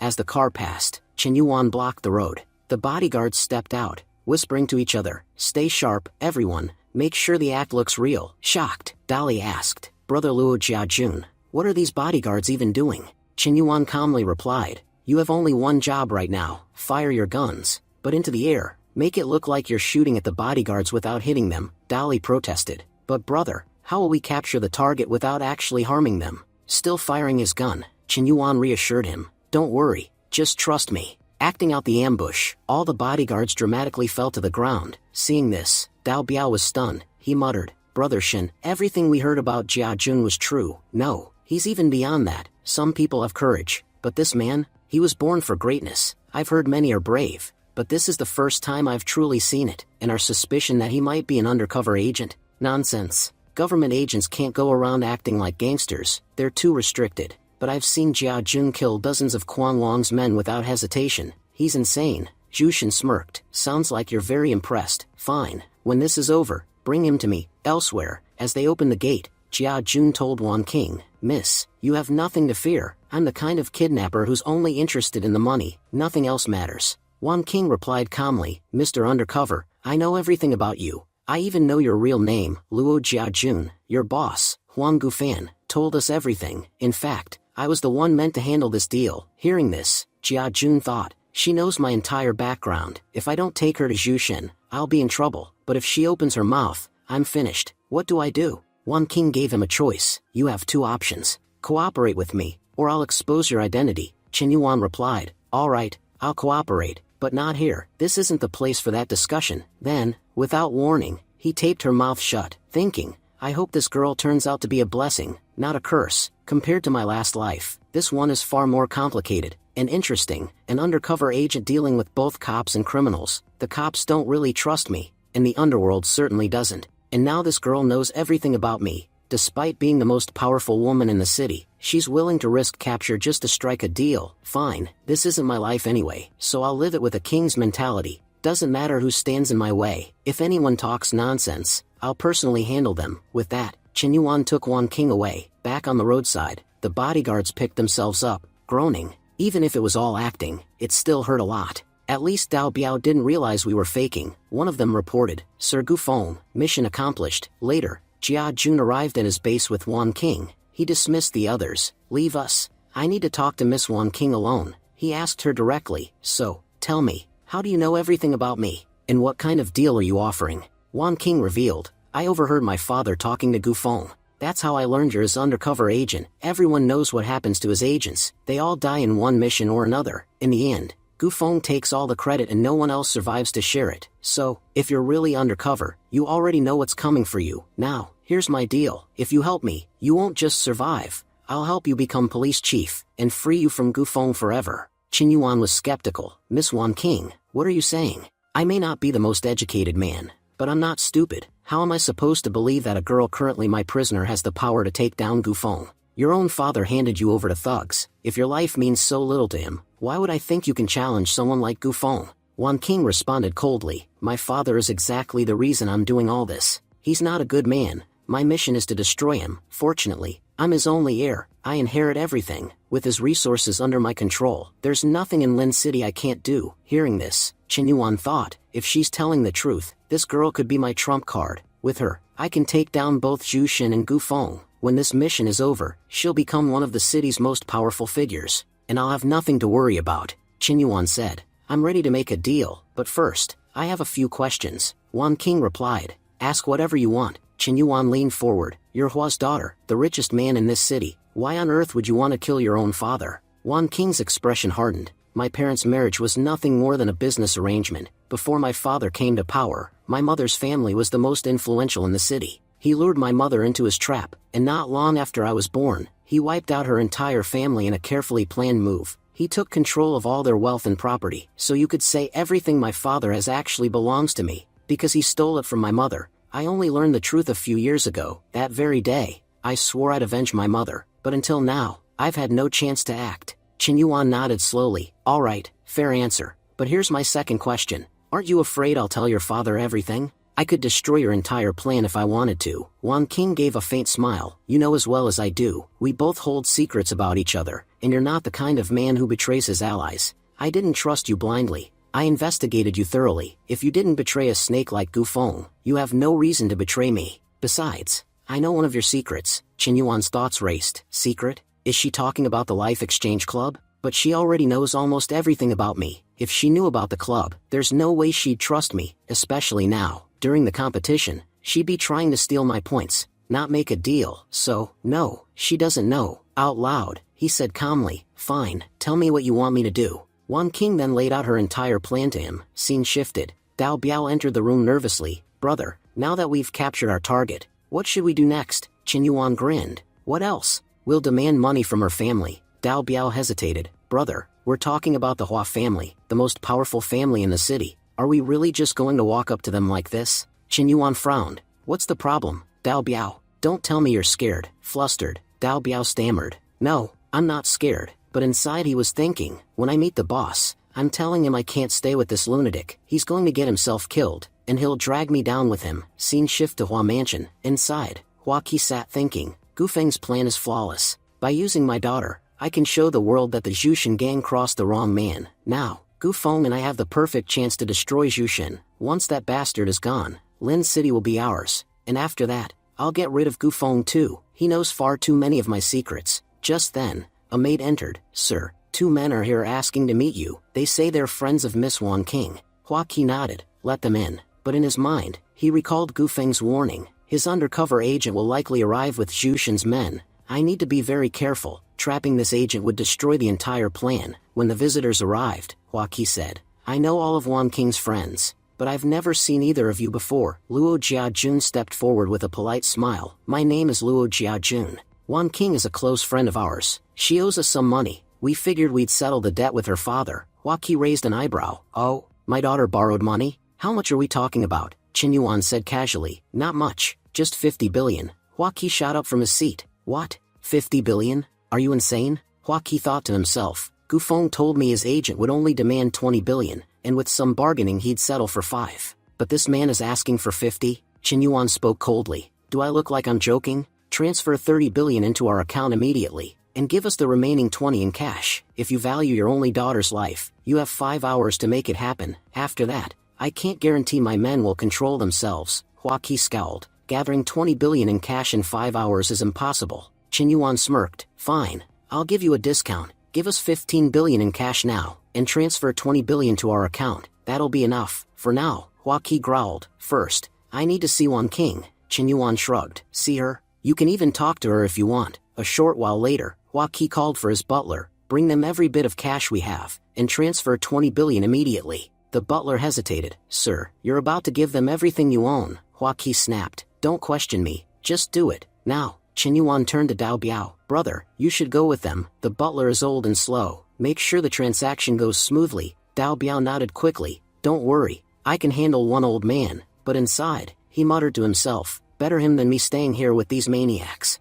As Dao Biao left, Hua Qi glared at Chen Yuan. Why did you raise the price? The deal was for 20 billion. Why ask for 35? Chen Yuan speaks first. Let me introduce myself. My name is Luo Jiajun, and I work as an undercover agent. With my help, you're planning to take down Zhu Shen. Once he's gone, you all will earn billions. So, can't you spare at least 15 billion for a small man like me? In fact, you could say you're buying your own lives for 15 billion. Hua Qi snaps back. What do you mean by that? If you're trying to scare me, it won't work. Not even Zhu Shen can touch me. Chen Yuan responds calmly. You're right. I don't have the power to harm you. But 3 years ago, there was a project you desperately wanted and couldn't secure. You bribed the chief architect, then killed him and his family to erase the evidence. And that's just one example. I have videos of dozens of your crimes. Hua Qi shouts. How do you know all this? Chen Yuan smirks. Come on, you've made so much money, you must have some brains. Only Gu Fan knew about your little secrets. I work for him, so you can guess where I got this information. And by the way, I already know Gu Fan plans to kill me after this mission,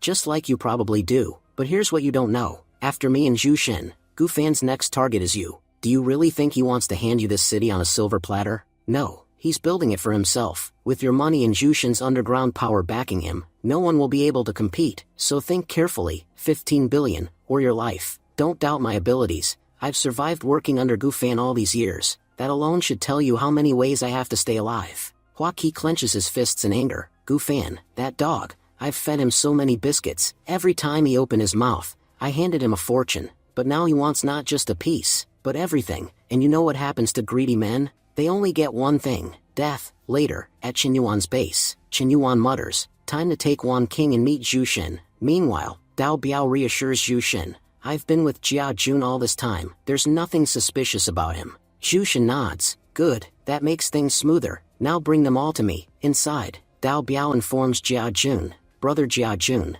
Brother Zhu Shen wants to meet you. He said he's prepared a big mission for you. Time for a major move. Chen Yuan grins. Finally, a real opportunity. If I play this right, I can change things. Zoe told me we need powerful allies to save our company. Now that I'm 20 years in the past, there must be plenty of people who aren't powerful yet, but will be. If I help them now, they'll surely help me later. At Zhu Shen's residence, Zhu Shen praises, Brother Luo Jiajun, you're remarkable. I've never seen anyone handle business like you do. I'm your fan already. Chen Yuan replies modestly, thanks for the compliment. I don't like to brag, but I can pull off jobs like these with one hand tied behind my back. My real problem is finding someone reliable to manage my work. But with you behind me, I fear no one in this city. Zhu Shen probes. I heard you're asking for an extra 15 billion? I only ever take what's rightfully mine. I want 20 billion in total. The extra 15 billion is yours. That's my habit. I never steal anyone else's share. Chen Yuan interjects with a sly smile. Good habit, because once you step on someone else's toes, they don't forgive.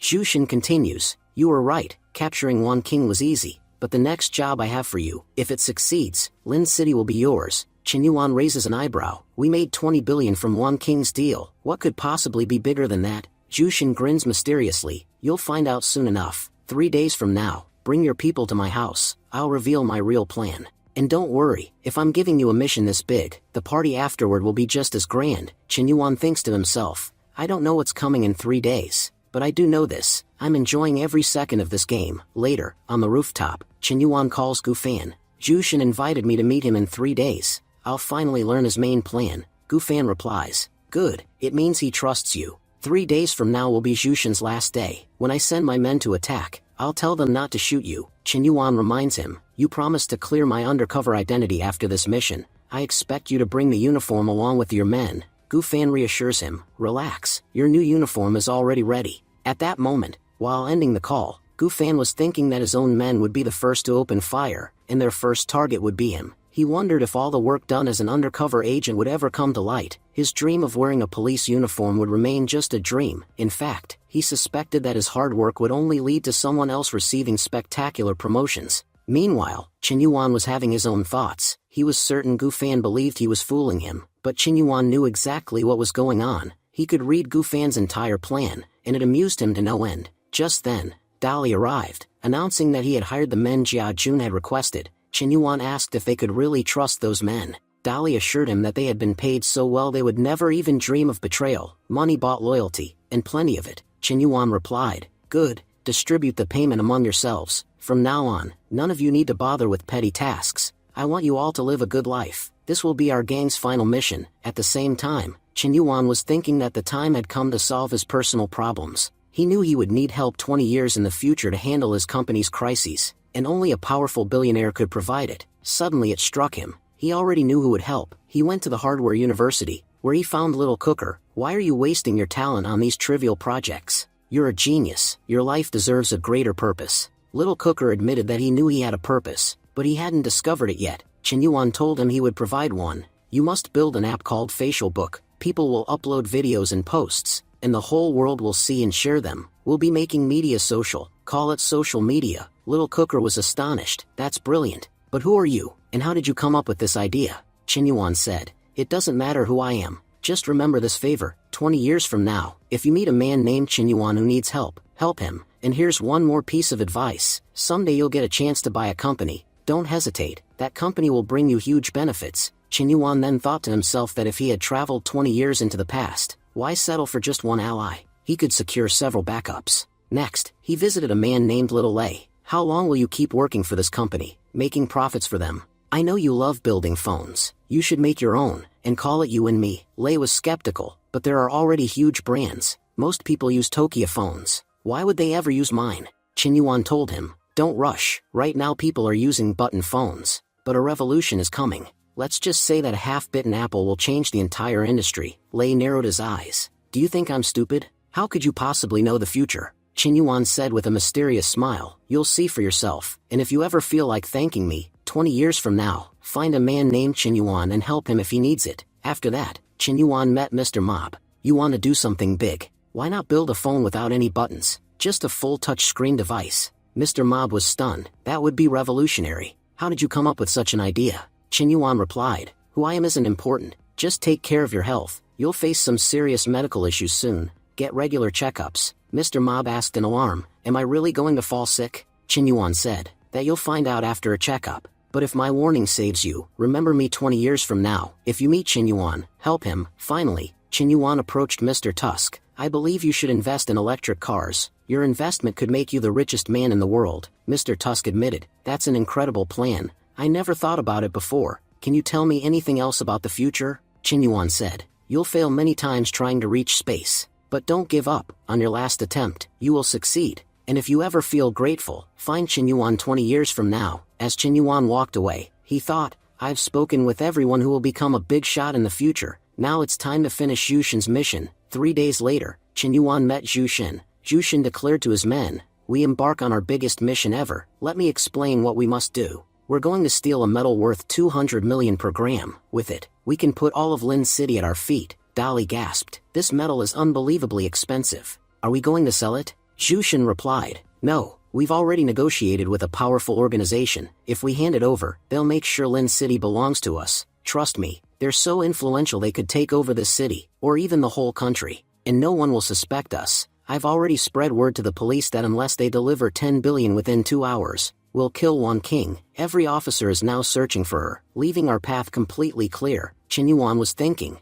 "It must have happened when I was away. Someone took Wan King from us. I was the one who caught Wan King, and if anything happens to her, the entire blame will fall on me. That bastard must have planned to frame me from the very start." Zhu Shen said, "Brother Luo Jiajun, please forgive me. I know this risk is falling squarely on your shoulders, but this is our line of work. We're used to danger. Don't worry, once this job is done, I'll make sure you're safe. When the whole city belongs to us, who will dare touch us? 7 of us will enter the bank to steal what we need, while Dao Biao stays outside as backup. For personal security, I've brought along 2 top-tier fighters. Relax, even if we get caught, the punishment won't be serious." Inside the bank, 2 guards chat idly. "There's some incredibly expensive metal stored here. What if thieves come?" Another man said, "Don't stress, it's only here for 1 day. By tomorrow it'll be moved again." Suddenly, Dali and his crew storm in, overwhelming the guards in seconds. Meanwhile, officer in Gufan's team, "Sir, should we take action now?" Gufan said, "No, not yet. let them finish the robbery and come out, then we'll kill them all, officer replied.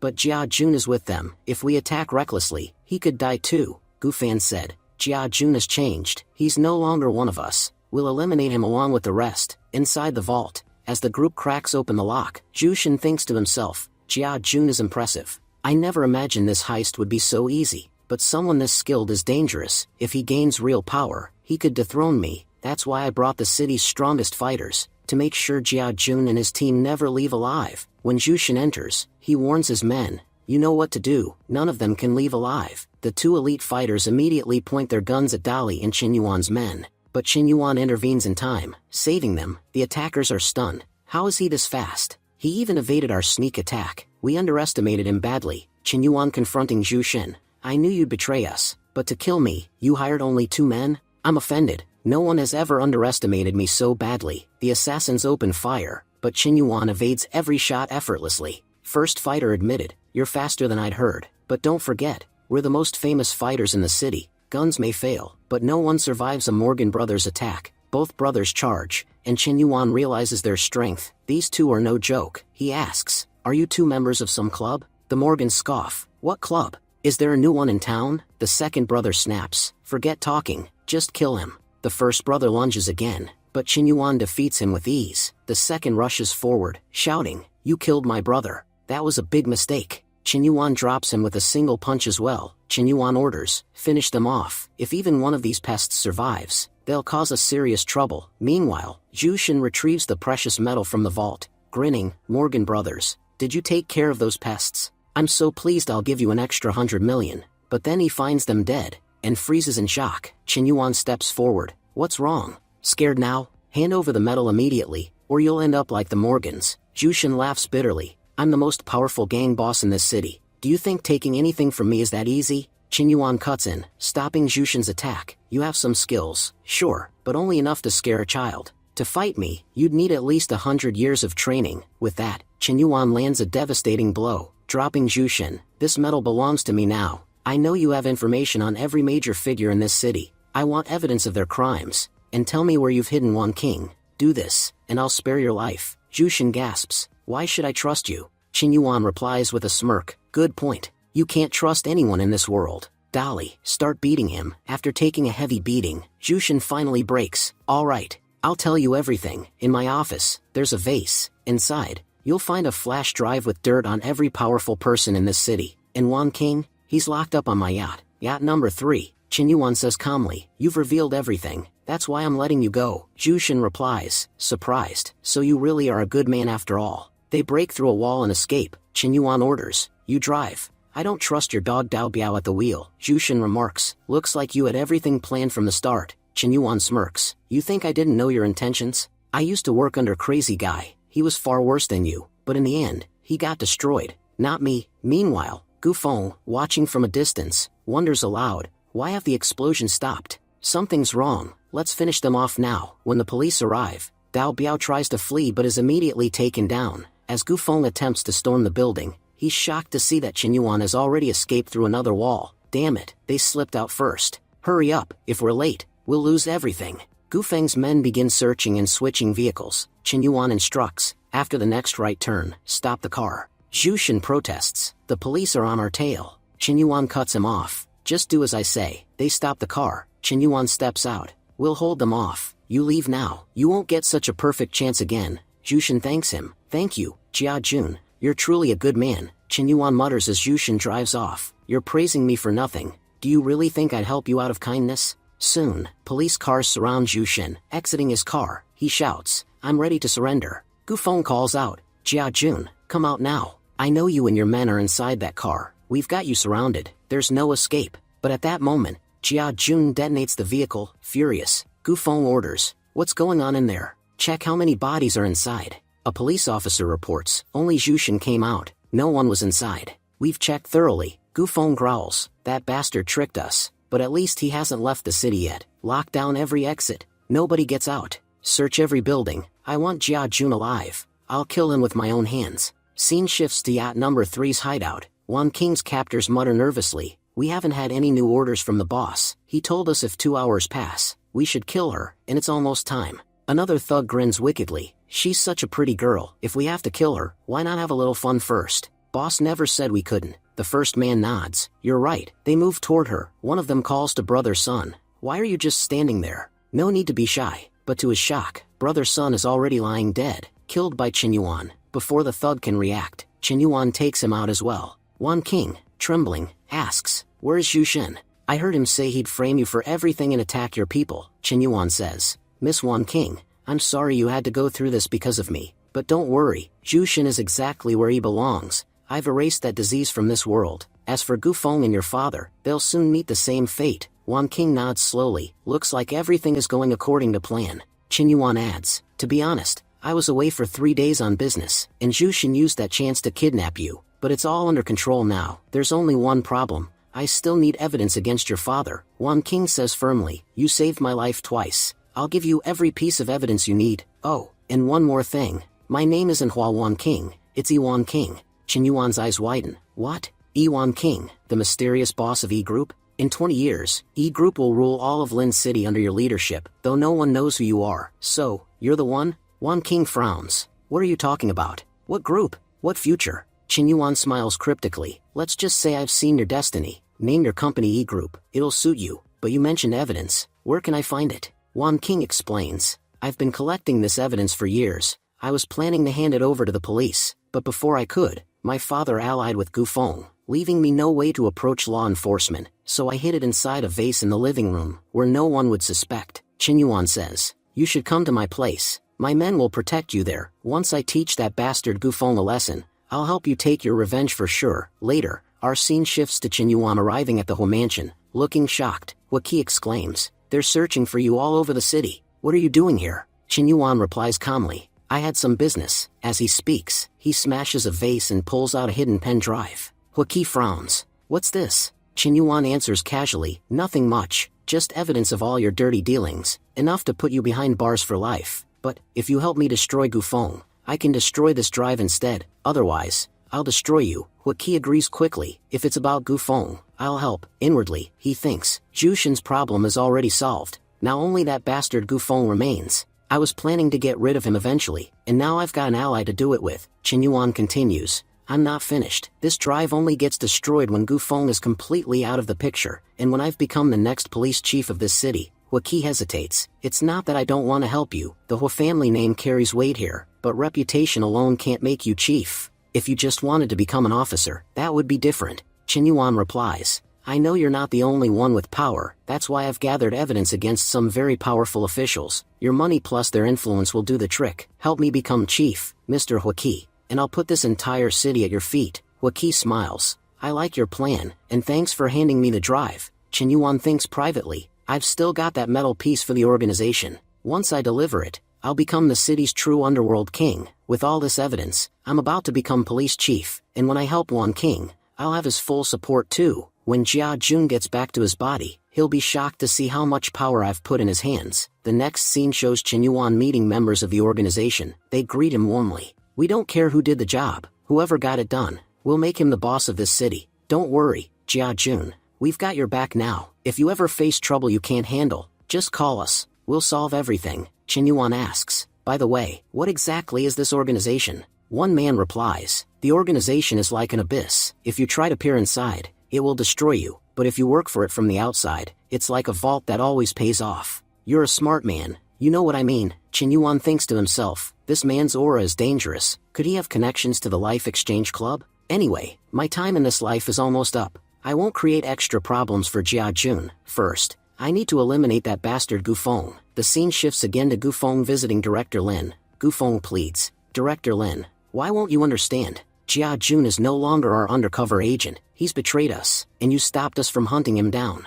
I don't understand what's going on in your head. Director Lin responds coldly. Do I need to explain everything to you now? Have you forgotten who's boss here? Startled, Gu Feng backpedals. No, Director. I remember, you're the boss, always. I just mean Jia Jun used to work under me. I know everything about him. That's why catching him is so important. At that moment, Qinyuan walks in. You don't need to worry about me. Gu Feng glares at him. Traitor. Luo Jia Jun, what are you doing here? Qinyuan snaps. Watch your tone. Who are you calling a traitor? I'm Police Officer Luo Jia Jun, badge number 9211. here to collect my promotion to chief. Gu Feng was stunned. Chief of police? Director Lin, listen to the nonsense he's spouting. But Director Lin nods. Officer Jia Jun is telling the truth. We've reviewed his work in detail. As an undercover agent, he's risked his life around the clock. While others complain about 12 or 16-hour shifts, he's worked 24/7, giving years of his life without any recognition. Others stole the promotions he deserved. No one deserves to be police chief more than him, and starting today,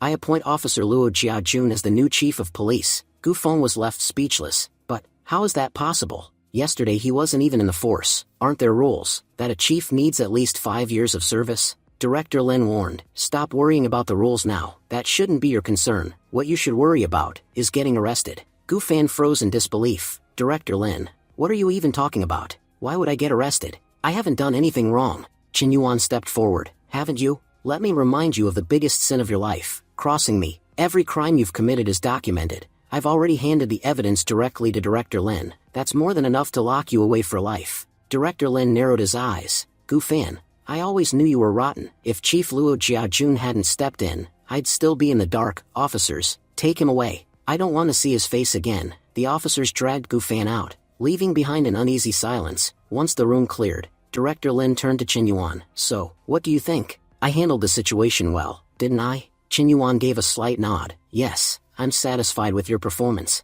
Director Lin hesitated. You don't have any evidence against me, do you? Qin Yuan chuckled softly. Don't worry, that evidence will never surface. My advice? Make more friends than enemies, live a peaceful life. As long as you don't disturb mine, everything will stay normal for you. Meanwhile, across the city, Qin Yuan arrived at the Grand Hua mansion. Hua Qi greeted him with a sly grin. Now that you're the chief, I hope you're satisfied with my work. Qin Yuan smirked. Impressive, you really made the most of your connections. Hua Qi's tone turned serious. If only that evidence had been destroyed completely, things would have been perfect. Qin Yuan's expression hardened. Whether your life turns out good or bad now, that's no longer for me to decide. Hua Qi blinked, startled. If not you, then who? A voice cut through the air. I will. Everyone turned as Wan King walked in, her presence like a storm. Hua Qi's eyes widened. You survived? I thought you were dead. Wan King's voice trembled with controlled fury. Do you remember, 23 years ago, the girl named Yimeng you met? Do you remember what you did to her? Hua Qi paled. You know everything?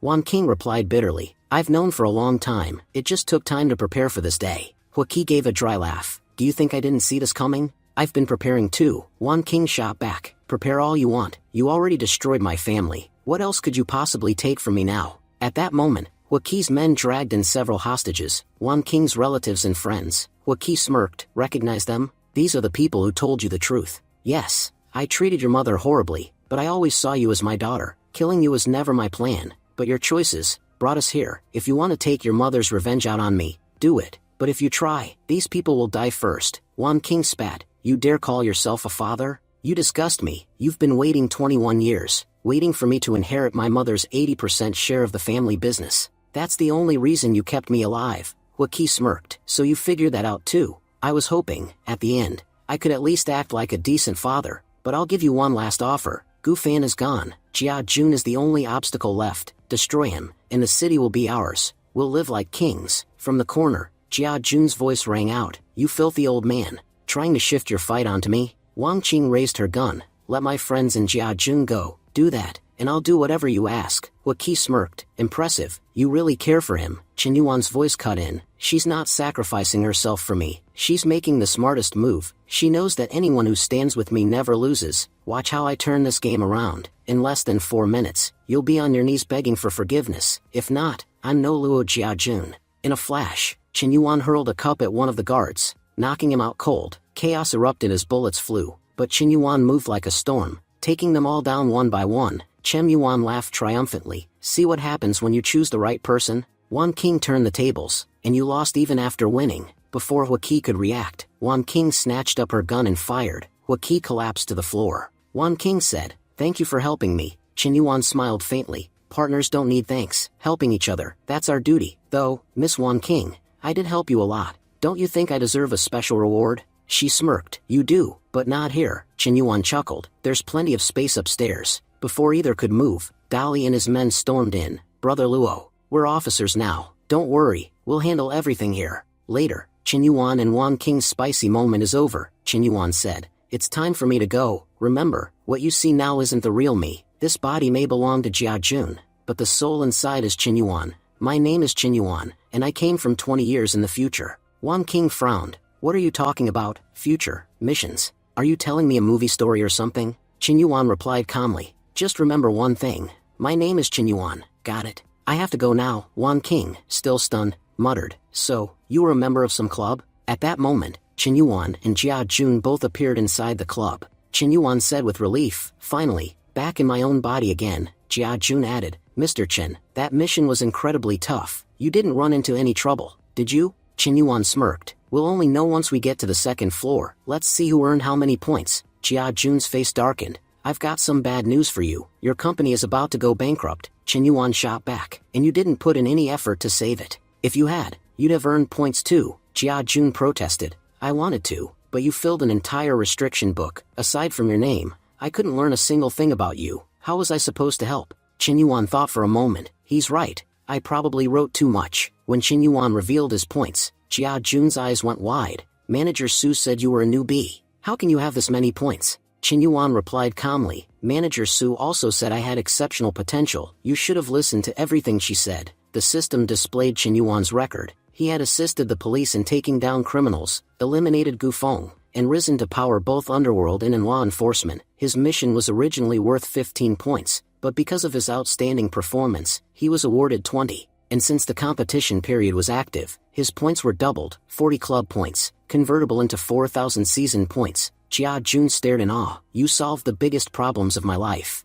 I just wanted to be an officer, but you turned me into a chief. You even made me king of the underworld. How did you do all this? I could never dream of it. Qin Yuan smiled faintly. No need to stress. But remember, the rules say since I earned more points, you have to transfer yours to me. Jia-jun sighed. Fine. I only had 21 points anyway. At least now I might survive. If I make it through, and you ever need help, come to me. I won't forget your kindness. Qin Yuan replied with a grin. Don't worry. I always collect my favors. I'll come looking for you. Qin Yuan, watching silently, weighed his options. If I spend my points, I'll fall behind in the competition. But if I don't strengthen my body, I'll face trouble later. Last time, I hesitated over just 5 points. Look where that got me. I shouldn't overthink this. He purchased a body enhancer for 25 points and returned to real life. Qin Yuan reflected. This mission was much better than the last one with Chen Han. Next time, I won't write down unnecessary details, so whoever occupies my body can earn points freely. Back on campus, his chubby friend came running. Brother Qin Yuan, where have you been? A big business tycoon is here looking for you. Qin Yuan asked, puzzled. Which tycoon? He replied. The owner of the You and Me company, one of the country's top billionaire. He came in calling you Mr. Qin Yuan. When did you get acquainted with such a big shot? Qin Yuan thought. Looks like they remembered me after all. He said aloud, take me to them. I want to meet them. As they entered the classroom, they saw everyone crowding around Mr. Lei, snapping photos. Students gushed, you're our idol. If we could be even 10% like you, our lives would be set. Mr. Lei spotted Qin Yuan and walked straight over. Finally, you're here. You don't know how eager I've been to meet you. Qin Yuan smiled. Mr. Lei, it's an honor to see you here. Look how times have changed. From an ordinary office worker to someone with wealth, fame, everything. Lei replied earnestly, none of this would have been possible without you. Wherever I am today, it's because of your help. Mr. Qin Yuan, I sincerely thank you. I can never repay such kindness. The entire class froze in shock. Who exactly is Qin Yuan? We thought he was just an ordinary high schooler, but even people we read about in books bow to him. Just then, another figure entered. Which one of you is Mr. Qin Yuan? Gasps filled the room. That's Mr. Cooker, the CEO of Facial Book. He's here too. Qin Yuan stepped forward. That would be me. Mr. Cooker bowed deeply. Mr. Qin Yuan, thank you. Everything I am today is because of you. You don't know how many years I've waited to say this. Everyone around looked shocked. What on earth is happening here? Is this Qin Yuan really that extraordinary? Look at these powerful CEOs bowing before him. The main character of any story isn't usually this remarkable, but Qin Yuan's life is something else entirely. At that moment, Mr. Mob entered, glancing around. Which one of you is Mr. Qin Yuan? Then spotted him. Finally, Mr. Qin Yuan, I've been looking for you. People say thanks all the time, but I'm here to make a promise. As long as I'm standing, no trouble will ever reach you. And if you ever need help, you just ask. Qin Yuan glanced around the crowded classroom. Too many people here, let's talk outside. As they walked out, one of his friends muttered, what on earth has Qin Yuan been hiding from us? Is this really the same guy who used to borrow money for snacks, and wear cheap shoes to class? Another side, feels like reality is slapping us today. When Qin Yuan used to see us jumping around bragging, how must he have felt?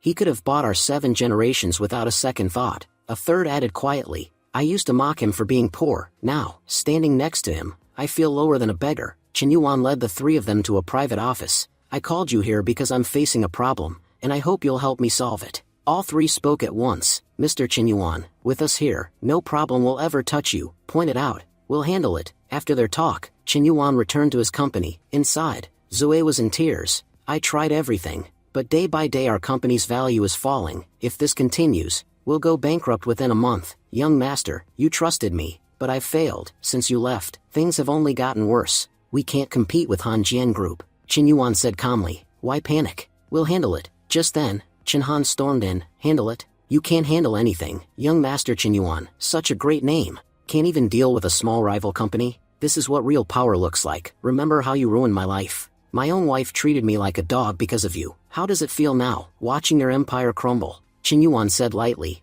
Brother-in-law, why so angry? We're family. Qin Han barked. Family? Who said we're family? I'm only here to enjoy your downfall. And Zoe, don't think I'll let you find work anywhere again. Qin Yuan smiled faintly. Are you also competing in the club competition? Want to team up? Qin Han laughed mockingly. Team up? With a newbie? Do I look insane? I'm here to crush you. Qin Yuan replied. Then I'm afraid I'll have to disappoint you. You came to watch me fall, but the truth is, one simple message can save a sinking company. Qin Han snapped. Stop bluffing. Even if your company survives, it would take at least 10 to 15 billion in investment, and the biggest big shot you know. Well, that's me, Qin Yuan said. Seems I'll have to clear up that misunderstanding. Typing a message. Alright, you 3. Start your work. Qin Han scoffed. Who are these 3? Your college classmates? Your company can't be saved with 50 or $100. Just then, an assistant rushed in. Young master Qin Yuan. Major news. You and me, Facial Book, and Half-Bitten Apple all have announced they're investing in our company. Not a small sum, full 100 billion.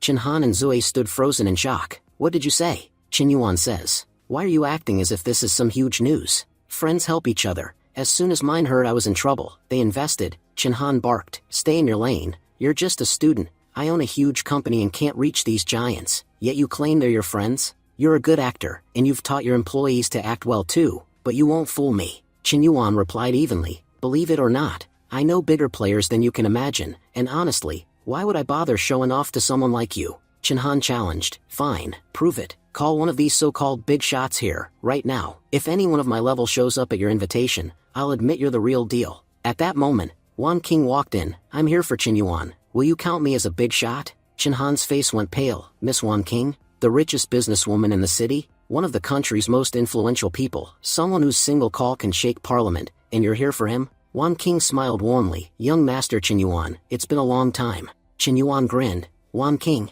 or should I say her daughter, how are you still this young after 21 years? Laughing, Wan King scolded him lightly. Qin Yuan, what kind of nonsense is that? Don't you know you shouldn't talk about girls like that? Qin Yuan grinned. But it's been 20 years. You must be around 40 now. How do you still look this amazing at your age? Wan King replied playfully. A woman's age never really increases, you know. Qin Yuan cut in, curious. Wait, did you join the club as well? Wan King nodded. Yes, in fact, I came here to team up with you. If I want to win, I'll need the strongest allies I can find. So, do you want to join my team? Qin Yuan chuckled. Do I even need to think about it? I've been looking for a good team myself. Yours and mine would fit perfectly together. At that moment, Qin Han walked up. Qin Yuan, I'm your brother-in-law. Won't you take me into your team? Qin Yuan frowned. Didn't you just say you have nothing to do with me? Honestly, I don't even remember having a brother-in-law like you. Qin Han insisted. What are you talking about? I'm your only brother-in-law. I'm the reason you ever met Euro in the first place.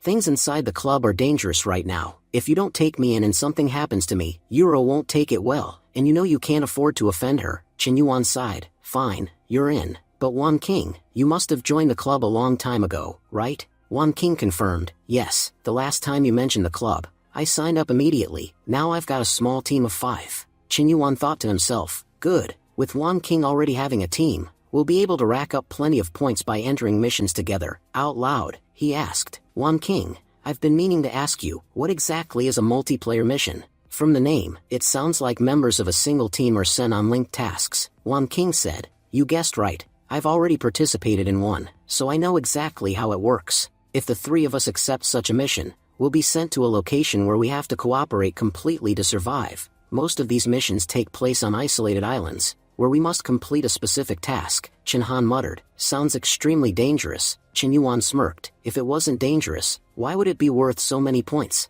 Wan King explained further. Usually, 10 to 12 players enter each mission. It's also a great opportunity to steal points from other teams. With a single mission, we could walk out with thousands of points, but there's always the risk of losing our lives. Chinhan hesitated. Shouldn't we at least think this through before entering? But Qinyuan and Wan King had already accepted the mission. Qinyuan said casually, I don't think before I act. Chinhan sighed to himself. Great, I've joined the wrong team. The mission begins on a remote island. Qinyuan finds himself transformed into a girl. Wait, I never signed any agreement. Does this mean multiplayer missions are completely different from regular ones? Why didn't the club warn me? And why does my body feel so heavy, like I'm carrying basketballs on my chest? Looking at his reflection, Qinyuan was shocked to realize he had become a young woman named Lin Hongyi, aged 21, who had entered a death match to pay off her family's massive debts. There were 12 participants, and only one goal, stay alive. Qinyuan's assigned codename, Rabbit, another battle royale on an island. This feels like playing Free Fire without guns.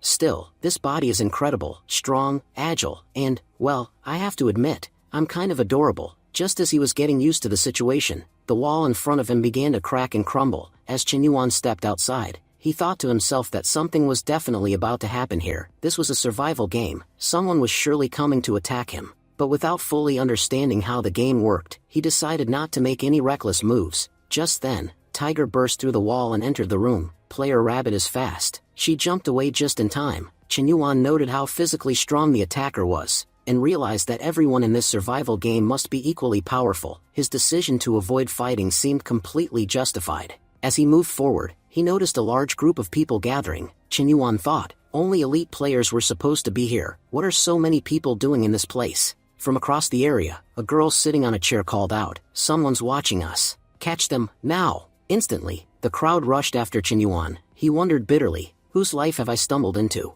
This game has started off horribly. A girl dressed in white suddenly launched an attack at him. Qinyuan was stunned. Her strike was strong enough to shatter a tree. No one participating in this game is normal, and to make things worse, this multiplayer mission gives us no hints. I still have no idea what I'm supposed to do, yet everyone I meet attacks me on sight. After a desperate chase, Qinyuan finally escaped. Catching his breath, he thought, if I'm struggling like this, I can't imagine what Wan King must be going through. At that moment, the system spoke. Rabbit, quickly locate your treasure. Once you find it, your power will be enhanced. Qinyuan's eyes lit up. So this mission has its own system, and if I secure my treasure, my physical strength will grow tremendously. As he began searching, he unexpectedly spotted a girl bathing nearby. Her codename was Snake. Snake looked straight at him and sneered. A girl staring at another girl like that? Are you secretly a man inside? Qinyuan replied coldly, this is a survival mission, and you're taking a bath? For all I know, there's a guy inside your body just enjoying himself. Snake stepped out of the water and smirked. Are you kidding me? This survival game started yesterday. Looks like you woke up late to reality.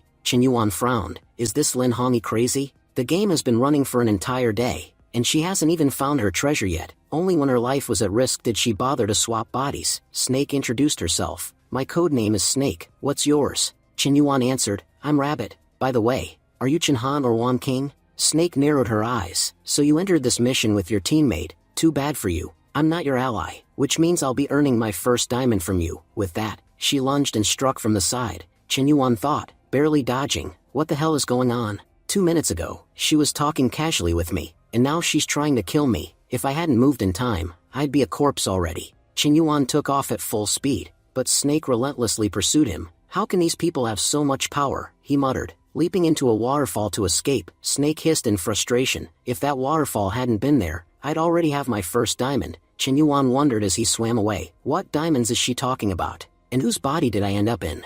This person clearly knows nothing about the game.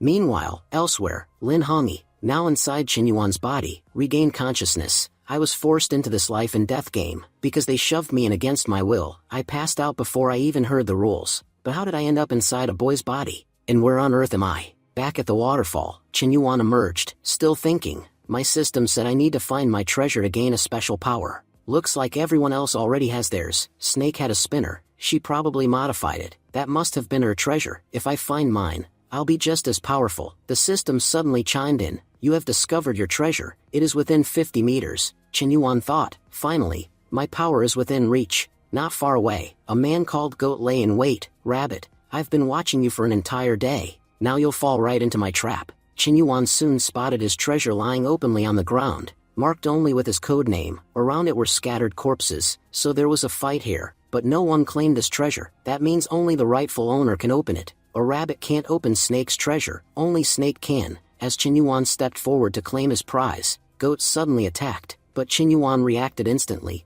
dodging just in time. Goat said, "How did you know I was hiding here?" Chen Yuan said, "This is because I'm not a fool. My mind works very well. It's been a full 24 hours since the game started, and I still haven't gathered my treasure. That only means someone's definitely lying in wait for me. I knew it, and look, I was right." Goat continued, "I was waiting for you to open it. Once you did, everything inside would have been mine. But fine, after I kill you, there won't be any owner left for this thing. It'll open anyway." With that, Goat created a clone and launched an attack on Chen Yuan. Chen Yuan remarked, "So, your ability is cloning?" Goat replied, "And your speed is impressive. I aimed for your neck, yet you dodged. But unfortunately, no matter how fast you are, you won't escape my two clones." As he spoke, Goat and his clones relentlessly assaulted Chen Yuan. Chen Yuan thought, "I can't take both of them at once. I must secure my treasure somehow, maybe use my special power to do it." One clone slashed Chen Yuan's arm, but Chen Yuan punched it away, knocking it back. Chen Yuan challenged, "If you have any courage, let me take my treasure, then it'll be a fair fight." Goat sneered, "You think I'm stupid? Why would I fight fair when I can end you right now?" Again using his clone, Goat struck Chen Yuan. Chen Yuan said, "So you can create more than one clone?" Goat laughed, "Too bad it took you so long to figure that out." As Goat moved in for the finish, Corpse suddenly grabbed his leg, slammed him down, and began to beat him. Shocked, Chen Yuan wondered, how is the corpse even moving like that? But he brushed it off. "Doesn't matter, this is my chance to claim my ability." Chen Yuan pressed forward and opened his treasure. Monkey appeared, saying, "Rabbit, you finally got your power. Show me what you've got." Chen Yuan thought in confusion, "Why is the box empty? I expected something incredible, but all my effort was wasted." Chen Yuan said aloud, "Monkey, you're controlling all these corpses here. Are you really Chen Han, or are you Wang King?" Descending gracefully, Monkey replied, "I'm neither. Don't worry, if your teammates are still around, I'll send them to you soon enough." With that, she set her corpses to chase Chen Yuan. Meanwhile, Chen Yuan sensed someone hiding behind a tree. "Wait, how can I see through that tree? Was my treasure X-ray vision?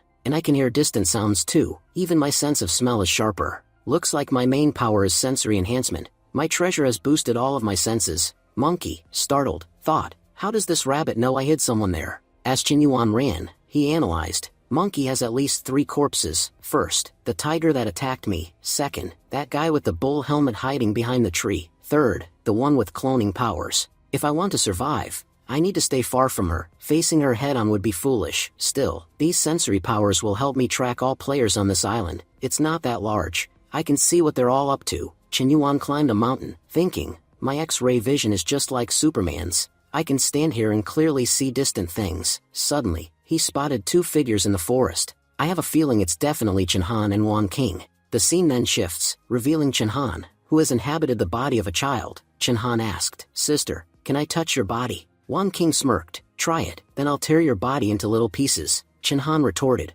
"Why are you pretending? This isn't even your real body. Besides, you can't beat me. I've already claimed my treasure." Wang King replied coldly, "Even with your treasure, you're still pathetic. Compared to the other 12 players, your ability is worthless. I wonder what Chen Yuan is doing. We've been trying to track him for 24 hours and haven't found him." Chen Han scoffed, "No matter how great he is, he's still just a newbie. If we haven't seen him in a whole day, there's only one explanation. He's dead." Watching from above, Chen Yuan thought, "Just as I suspected, these are Chen Han and Wang King." Approaching them, Chen Yuan said, "Chen Han, Wang King, finally, I've found you both." Chen Han was surprised. "You're alive?" Chen Yuan replied, "And you've turned into a kid. Do you realize how much of a burden you've become for us?" Chen Han asked, "What's your codename? Did you get your treasure?" Chen Yuan answered, "My codename is Rabbit, and yes, I did." Chen Han said, "I'm the dog. I have mine too." Wang King added, "I'm the rooster, and I'm still searching for mine." Chen Han reminded them, "You know the rules of this island. In 7 days,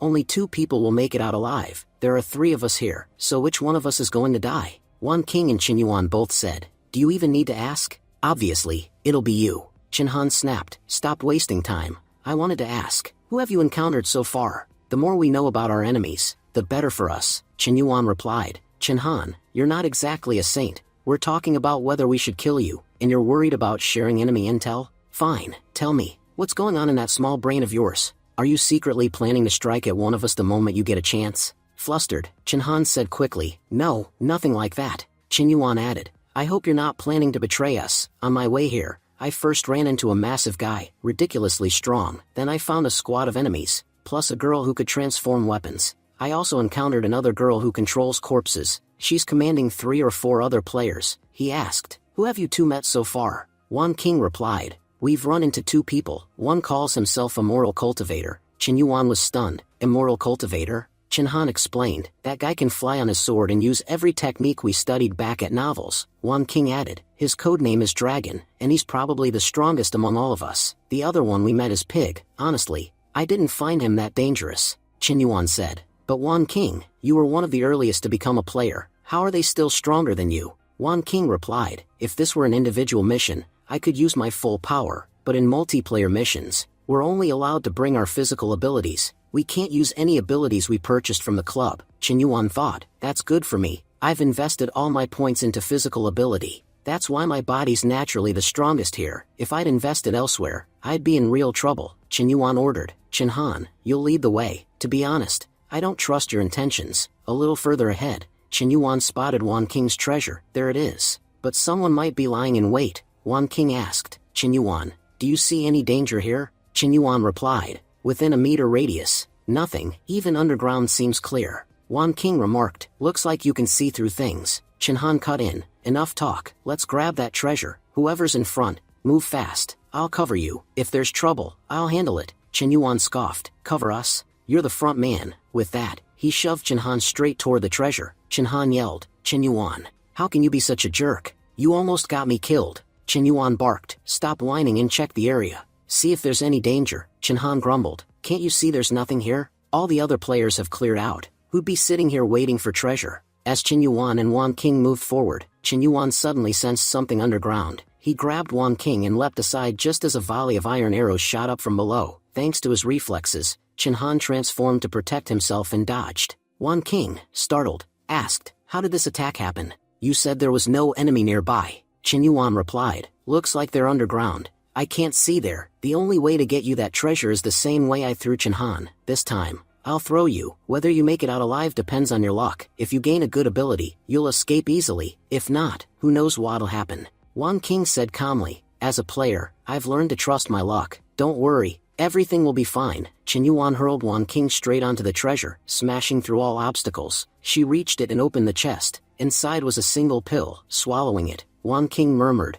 my life and death now depend on you. Chen Han muttered, did she even get anything useful? How can someone gamble their life on powers alone? Chen Yuan said, Wan King has more guts than you. Meanwhile, Wan King thought to herself, good thing I came this far. Guys, my ability is amazing, and it seems that enemy has stopped attacking. He must be planning something big. Chen Yuan warned, stay sharp. A major attack is coming. Just then, a humanoid figure made of earth erupted from underground, and Wan King immediately launched into combat against it. Chen Han was wondering why Wan King was fighting like this. Did she not get a good ability? At that moment, Wan King shattered the ground with her ability, forcing Rat to burst out from beneath. Rat said, you're really lucky to have a power that directly counters mine. If your ability had been anything else, you'd definitely be dead by now. Wan King replied, yes, my luck's pretty good, but yours isn't. That's why you're going to die today. But when she attacked him with vines, it had no effect. Smirking, Wan King said, so, you've formed a shield of earth around your body.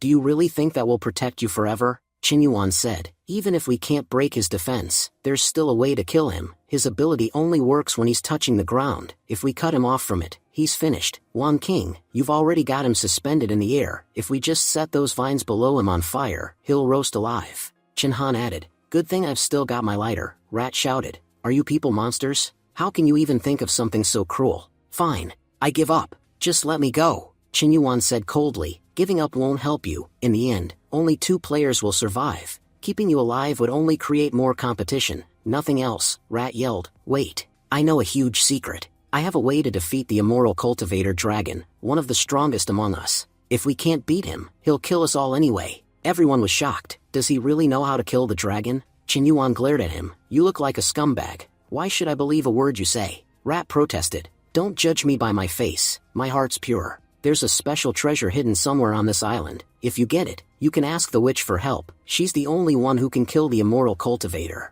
Qinyuan asked. The witch? You mean that woman with strange patterns on her face? Is she really strong enough to take down the dragon? Rat nodded. Yes, she's incredibly powerful. She can even summon ghosts and revive the dead. I saw her turn a massive boulder into dust with my own eyes. Wan King said. He might actually be telling the truth. Fine, tell us where this treasure is. Rat smirked. If you let me go, I'll tell you. No one else knows its location except me. Qinyuan said coldly. No need for that. Just kill him. Rat panicked. Are you insane? If you kill me, who's going to give you the location? But Qinyuan simply tossed his lighter onto the wood below Rat. Qinhan shouted. Qinyuan, are you crazy? Now that we've killed him, what are we supposed to do about the dragon? Qinyuan said calmly. Relax. We can find the treasure ourselves. Qinyuan thought to himself. If we kill every other member of this club, we'll earn real points. After killing Rat, he gained 23 more points. That's why the dragon and the others are slaughtering everyone without hesitation, Qinyuan said. Before we leave, let's split Rat's points 50-50. But Wan King shook her head. No, you're the one who killed him. You keep the points. I want to make this clear. In our team, whoever does the work earns the points. That way, there'll be no disputes later. After clearing away the ashes, Qinyuan finds the diamond. So this is the diamond that girl was talking about. But do you guys even know what these diamonds are for, and where they are inside our bodies? Qinhan said. Qinyuan, have you been asleep for the last 24 hours? How do you not know the rules here? It's true that only 2 players survive in the end, but the real rule is that the person with the most diamonds will be the one who survives. Wan King confirmed. He's right. Normally, diamonds are inside our hearts. When a diamond is removed, the player dies. But if you kill someone and don't take their diamond out, they might revive. Qinhan said. Forget all that. I just want to know where that treasure is. Qinyuan said. I can sense a different kind of power. My 5 sense ability has grown stronger, so I can detect things around me. I couldn't feel any energy from the other players' treasures, but I can feel it from this one, and after what that guy said, I'm sure anyone can claim it. Their group started moving forward. Suddenly Qinyuan stopped. Something's coming toward us. Wan King, hide us in the trees, quickly. I can feel danger approaching. As they climbed into the trees, they saw dinosaurs running past. Qinyuan said, Are there really monsters like this here? Qinhan replied, To be honest, I used to think your ability was useless, but I have to admit, it's actually amazing. Qinyuan answered calmly, No ability is useless, only the person using it can be useless. Wan King added, Did you notice how terrified Dinosaur looked? It seemed like something was chasing him. Just then, they saw a dragon appear behind the dinosaur and kill it instantly with a single strike. Qinyuan thought, he killed a dinosaur with just one attack. His power is far greater than the other players. Dragon called out, Hiding in trees won't help, come down at once. I can already see all of you. Qinyuan realized, his eyesight is on par with mine. Qinhan thought urgently, What are you waiting for? Run. Even the 3 of us together can't handle him. But Dragon laughed, Where do you think you can run? With that, he destroyed all the surrounding trees. Qinyuan shouted, Follow me. I know a way to escape. Wan King said, He's chasing us too fast. If this keeps up, he'll catch us soon. I have an idea to delay him, but I'm not sure it'll work, so keep running no matter what. She summoned a wall of vines in front of Dragon, but he slashed through them effortlessly and continued forward. Qinyuan said, This guy's power is insane. How is it even fair for one player to be this strong? I have sensory abilities. Qinhan has a powerful body, and you control plants, but this guy seems to have everything. He controls swords, knows multiple spatial techniques, has incredible physical strength, can fly, and his senses are as sharp as mine. It's like he was placed here just to win this game. Qinhan snapped, Are you going to keep praising him, or are you going to find a way to save us? At that moment, Qinyuan shouted, On my count of 3, everyone jump. As soon as Dragon attacked, the 3 of them leapt aside, and the strike hit Pig instead, who blocked it effortlessly. Dragon was shocked. How did this brute block my attack? Dragon said aloud, My name is Dragon. What's yours? If someone can stop my sword, he's a worthy fighter. Pig replied, I'm Pig. Want to team up with me? Wan King said in disbelief, I thought this big guy was useless. I never imagined he could block Dragon's attack. Qinyuan agreed, Neither did I. But hey, his presence just saved us. Wan King wondered, Do you think they'll actually team up? If they do, it'll be big trouble for us. Qinyuan said, If Dragon had any sense, he'd definitely agree. He has absolute offense, and Pig has absolute defense. But Dragon's pride is enormous. He'll see Pig's offer as an insult and won't stop until he kills him. Sure enough, Dragon attacked Pig again, but his strike had no effect. Dragon said, It seems I can't damage your body, looks like I'll have to use my thunder power. He unleashed a lightning strike, but it also failed to hurt Pig. Dragon thought grimly, this brute's defense is incredible, even I'll struggle to break through it. I'd be better off hunting those 3 weaklings. If I hadn't wasted time fighting him, I'd already have 3 diamonds by now. With that, he sped off to chase Qinyuan and the others again. As they moved ahead, a swarm of dinosaurs suddenly attacked Dragon. Climbing a tree, Dragon snarled, those 3 little rats. They didn't just leave Pig to slow me down, they also sicked these monsters on me to buy themselves more time. But was it all just a plan, or do they already have some ability that could actually threaten me? Qinhan said to Qinyuan, honestly, I always thought your ability was the worst among all the 12 players. It doesn't grant you any physical power or special skill, but the way you've used it, you've turned it into something incredible. Qinyuan replied calmly, there must be a reason why people call me the strongest newbie. Don't be jealous, try to match me. Actually, wait a second, you can't even do that. Then Qinyuan suddenly added, hold on, if Rat knew about this location, there must be others who know as well, and Rat was a real scumbag. If he's telling us about some place, you can bet his intentions aren't good. First, we hide and watch what's going on here. Moving in right now wouldn't be wise. Look, we're a full kilometer away, but thanks to my sensory ability, I can hear and see everything clearly. If there's any danger, we can retreat easily. Meanwhile, near the treasure, 4 players had already arrived. 2 of them under Monkey's control, standing against Snake and Tiger. Snake muttered, I hope this spinner gives me something amazing. The spinner stopped and handed her weapon number 6. Delighted, Snake exclaimed, looks like luck's on my side today. I got the Demon Blade, the most powerful weapon from my spinner. With this, I can handle anyone who stands in my way. Tiger stepped forward and said, Snake, I'll handle the ox, you take care of the other one. Snake grinned, with this blade, I could even defeat Dragon himself. These guys are nothing but insects. Tiger thought to himself, I have incredible strength. No matter how powerful this ox is, he can't be stronger than me. But the moment Tiger launched an attack, Ox vanished from sight and reappeared behind him, striking at his neck. Tiger narrowly blocked and thought, he's insanely fast. His ability isn't strength, it's speed. If I'd hesitated for even a second, he'd have taken my head off. Elsewhere, Wan King asked Qinyuan, what's happening over there? Qinyuan explained the situation in detail and said, there's no need to rush. We'll move in at the very end to claim the treasure. Let them fight it out first. Back at the battle, Tiger was struggling. He yelled, Snake, you said you could easily beat Dragon. What's taking you so long? I'm having a hard time with this ox. Hurry up. Snake smirked. Just give me 2 seconds. She swiftly finished off her opponent, but his clone ability let him reappear right behind her. Snake realized, I'll have to destroy his clone too, otherwise, he won't die completely. Tiger shouted, we can't win this fight. The smart move is to retreat now. But the clone grabbed Tiger's leg. Monkey, perched above, taunted, what did you think, that you could just run away and I'd sit here watching? Tiger slashed ferociously at the clone, but because it was already dead, his attacks had no effect. Tiger cursed himself, I should have taken his head off in one strike, since he's already dead. No matter how powerful my blows are, they won't work on him. The clone counterattacked, cutting Tiger down. At that moment, Qinyuan said, it's time to move in. Qinhan questioned him, what did you see that makes you so sure? Don't drag us into some trap for no reason.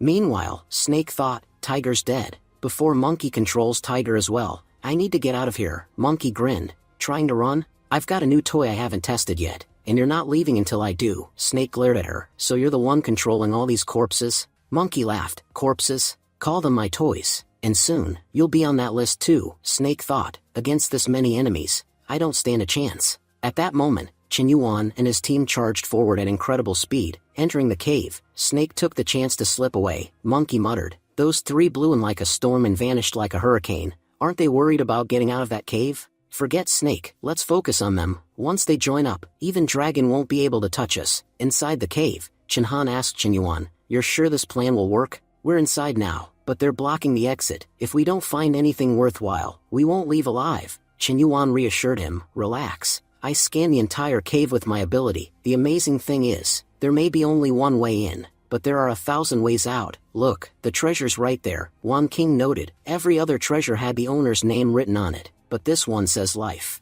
Qinyuan speculated, it might be connected to our server, no matter how many abilities you have. Without this, you can't leave. Qinhan moved forward. We'll only know for sure once we claim it. Wan King snapped, I knew that bastard would betray us. He wants to claim the treasure all for himself. Qinyuan, why aren't you doing anything? Why are you letting him go? Qinyuan replied calmly, if getting this treasure were really that easy, Plenty of people would have taken it already. You've heard the saying, haven't you? Brain over brawn. Well, you're about to see it in real life. Up ahead, Chinhan triggered a trap. A barrage of arrows shot out and pierced his body, dropping him to the ground. Qin Yuan remarked coldly, our friend Chinhan just absorbed every trap for us. Now we can move forward easily. But as soon as he lifted the chest, Ox and the others appeared. Monkey whispered, he hasn't opened the chest yet. We still have a chance to seize the treasure. Remember, no one must escape alive. When Qin Yuan tried to open the chest, he noticed it was locked with a password. He muttered, this isn't going to be easy. Chinhan snapped, didn't you say you had a plan?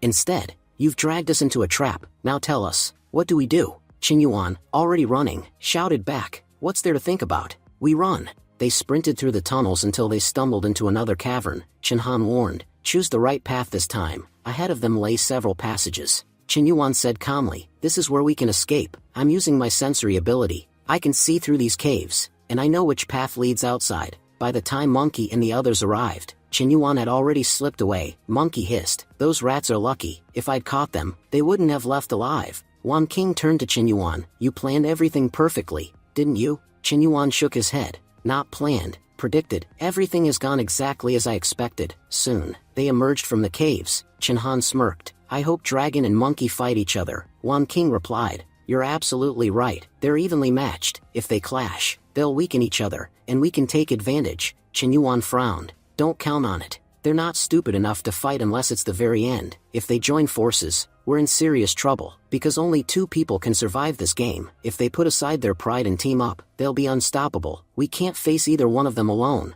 let alone both together. Chinhan calculated aloud, you'll need to try at least 10 passwords to unlock this chest. Qin Yuan said, relax, I've studied its structure. I already have an idea of the code. Within 5 minutes, Qin Yuan cracked the lock. Chinhan leaned in, let's see what's inside. But Qin Yuan stopped him. Do you think I'm stupid? You can't steal my treasure right in front of me. Chinhan protested. No, I'm just concerned. I wanted to check if it's dangerous. What if it's poisoned? I could test it first. Qin Yuan shot back. And if it contains a special power that you end up taking? That would waste it. Wan King asked. Qin Yuan, how do you feel after eating it? As soon as he finished the contents of the box, Qin Yuan began to vanish. Chinhan gasped. The moment he drank it, he disappeared. Maybe this thing works as an exit. You could leave the game safely after drinking it. Wan King shook her head. No, cultivators and warriors trusted their own power, but they still wanted this item. That means it's not an exit, it's a type of power. Qin Yuan thought to himself, so it grants invisibility. For this mission,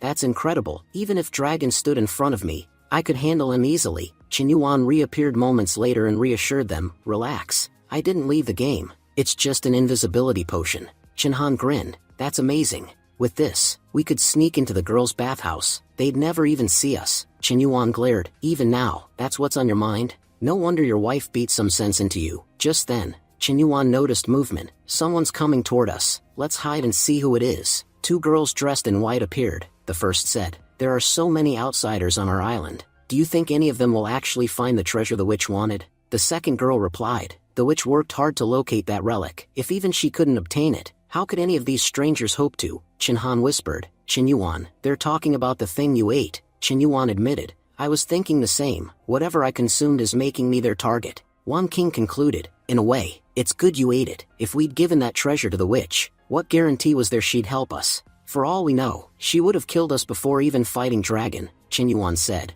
you're absolutely right. Aside from the 3 of us, I'd say there are 5 others still alive, and all 5 will want to fight and kill each other. No one's going to help anyone. The scene shifts. We see the witch being informed by someone. Rat has been killed. The witch replied, Rat went to bring back our treasure, didn't he? If he's dead, then who's going to retrieve it? The man continued, remember the prophecy about Mr. Wu? He said we'd find this special treasure inside the cave. Rat was the first to go after it. But when he didn't return, we went to check. We found Rat dead, and the treasure missing from the cave. At that moment, Wu Ma appeared and said confidently, no problem, I'll make another prophecy. We'll soon find out where the treasure is now. Using his ability, Wu Ma began sketching. He said, the girl has already used the treasure. The witch growled in anger. So she's the one who stole my treasure? Go! All of you, find that girl. If I can't consume the invisibility potion myself, I'll just consume her instead, and take its power from myself. Wu Ma added, she's with a group. I'll come too. Using my predictive powers,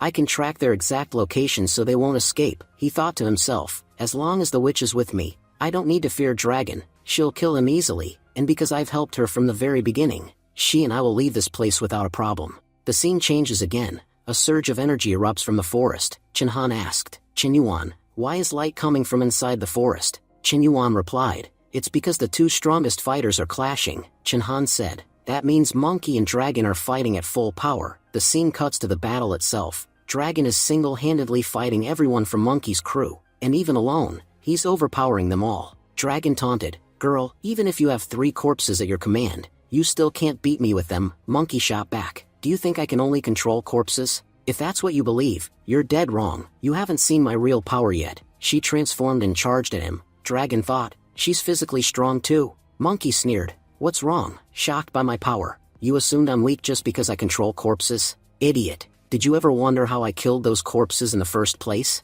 If I couldn't fight, how could I have taken them down myself? She slammed Dragon with a devastating punch. Dragon admitted, you've really surprised me. I never thought your physical power could be this incredible. Monkey ordered her followers, move in. Kill that bastard. Pulling out his talisman, Dragon growled, do you think killing me is that easy? If you have trump cards, so do I. Activating his talisman, he unleashed a dragon spirit and wiped out all her men with a single attack. Dragon said, you tried hard, but you can't stand against absolute power. You know the saying, no matter how many tricks you have, they're useless before overwhelming strength. The fact that you lasted this long is impressive. You should be proud. But just as Dragon turned to leave, Monkey struck him from behind with another punch. Dragon gasped, I just defeated you, so how are you behind me now? Monkey smirked, the one you killed was only my clone. My real body has been watching from the sidelines. Did I forget to mention? I don't just control corpses. I can also use their abilities. If my corpses have a power, then so do I. The more ability users I control, the stronger I become.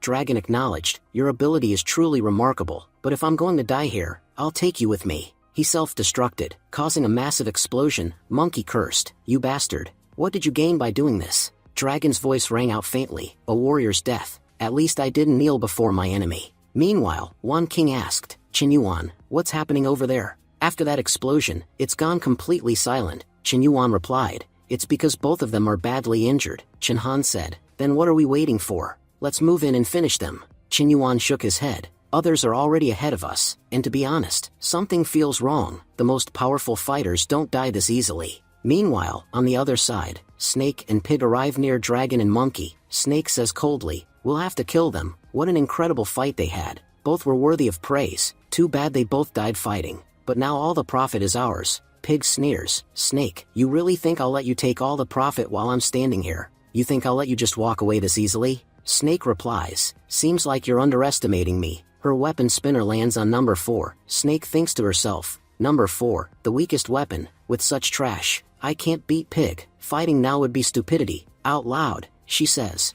Brother Pig, in the end only 2 people will survive. After those 2 died, only 3 others are left. Why don't we form a team? Together we can take them down easily and walk out of this game alive. Pig says, I'll agree, but only if you agree to belong to me afterward. Elsewhere, Qinyuan mutters to himself, these idiots didn't even fight each other. I planned to attack after their battle, and now they've ruined everything. Wan King says, there are 2 of them and 3 of us. Even if we fight, we'll win easily. Chinhan warns, those 2 are really strong. Head-on fighting would be stupid. Qinyuan snaps, you're such a coward. When it's time to steal something, you're first in line. But when it's time to show courage, you hide at the back. Aren't you ashamed to call yourself a man? Just then, Qinyuan spots something shocking. Wait a second, what's going on? Dragon, who was thought dead, slowly stands up. Finally, they've walked into our trap. Fatty gasps, you're still alive? Dragon replies, yeah, barely, but honestly, I'm badly injured. Snake yells, Brother Pig, finish him off now. Pig says warily, you know this is Dragon, even weakened. We can't take his power lightly. Snake nods, then we'll fight together. Suddenly, Monkey also rises to her feet. She laughs. Watching your teamwork almost brings tears to my eyes. But honestly, 2 against 1? That's cheating. If you want to fight, let's do it fair and square. Snake stares in shock. You were dead. How are you alive? Monkey smirks. We weren't really fighting. We were acting. Our plan was to lure all the players here, kill them all at once, and leave with no resistance. But sadly, only you 2 showed up. For others are still missing and won't come here. So at least we'll kill you, otherwise there'd still be 6 people left. As Pig and Snake try to escape, Monkey's corpse soldiers surround them. Dragon shouts, Monkey, don't let them get away. That bastard Pig, I've attacked him before. He blocked every strike. I've wanted to kill him for a long time. You take Snake, but Pig is mine. Don't worry, I'll leave his eyes intact so you can turn him into one of your puppets. Dragon charges at Pig while Snake battles one of Monkey's clones, only for another clone to land a brutal punch on her. Snake gasps. There are too many of them.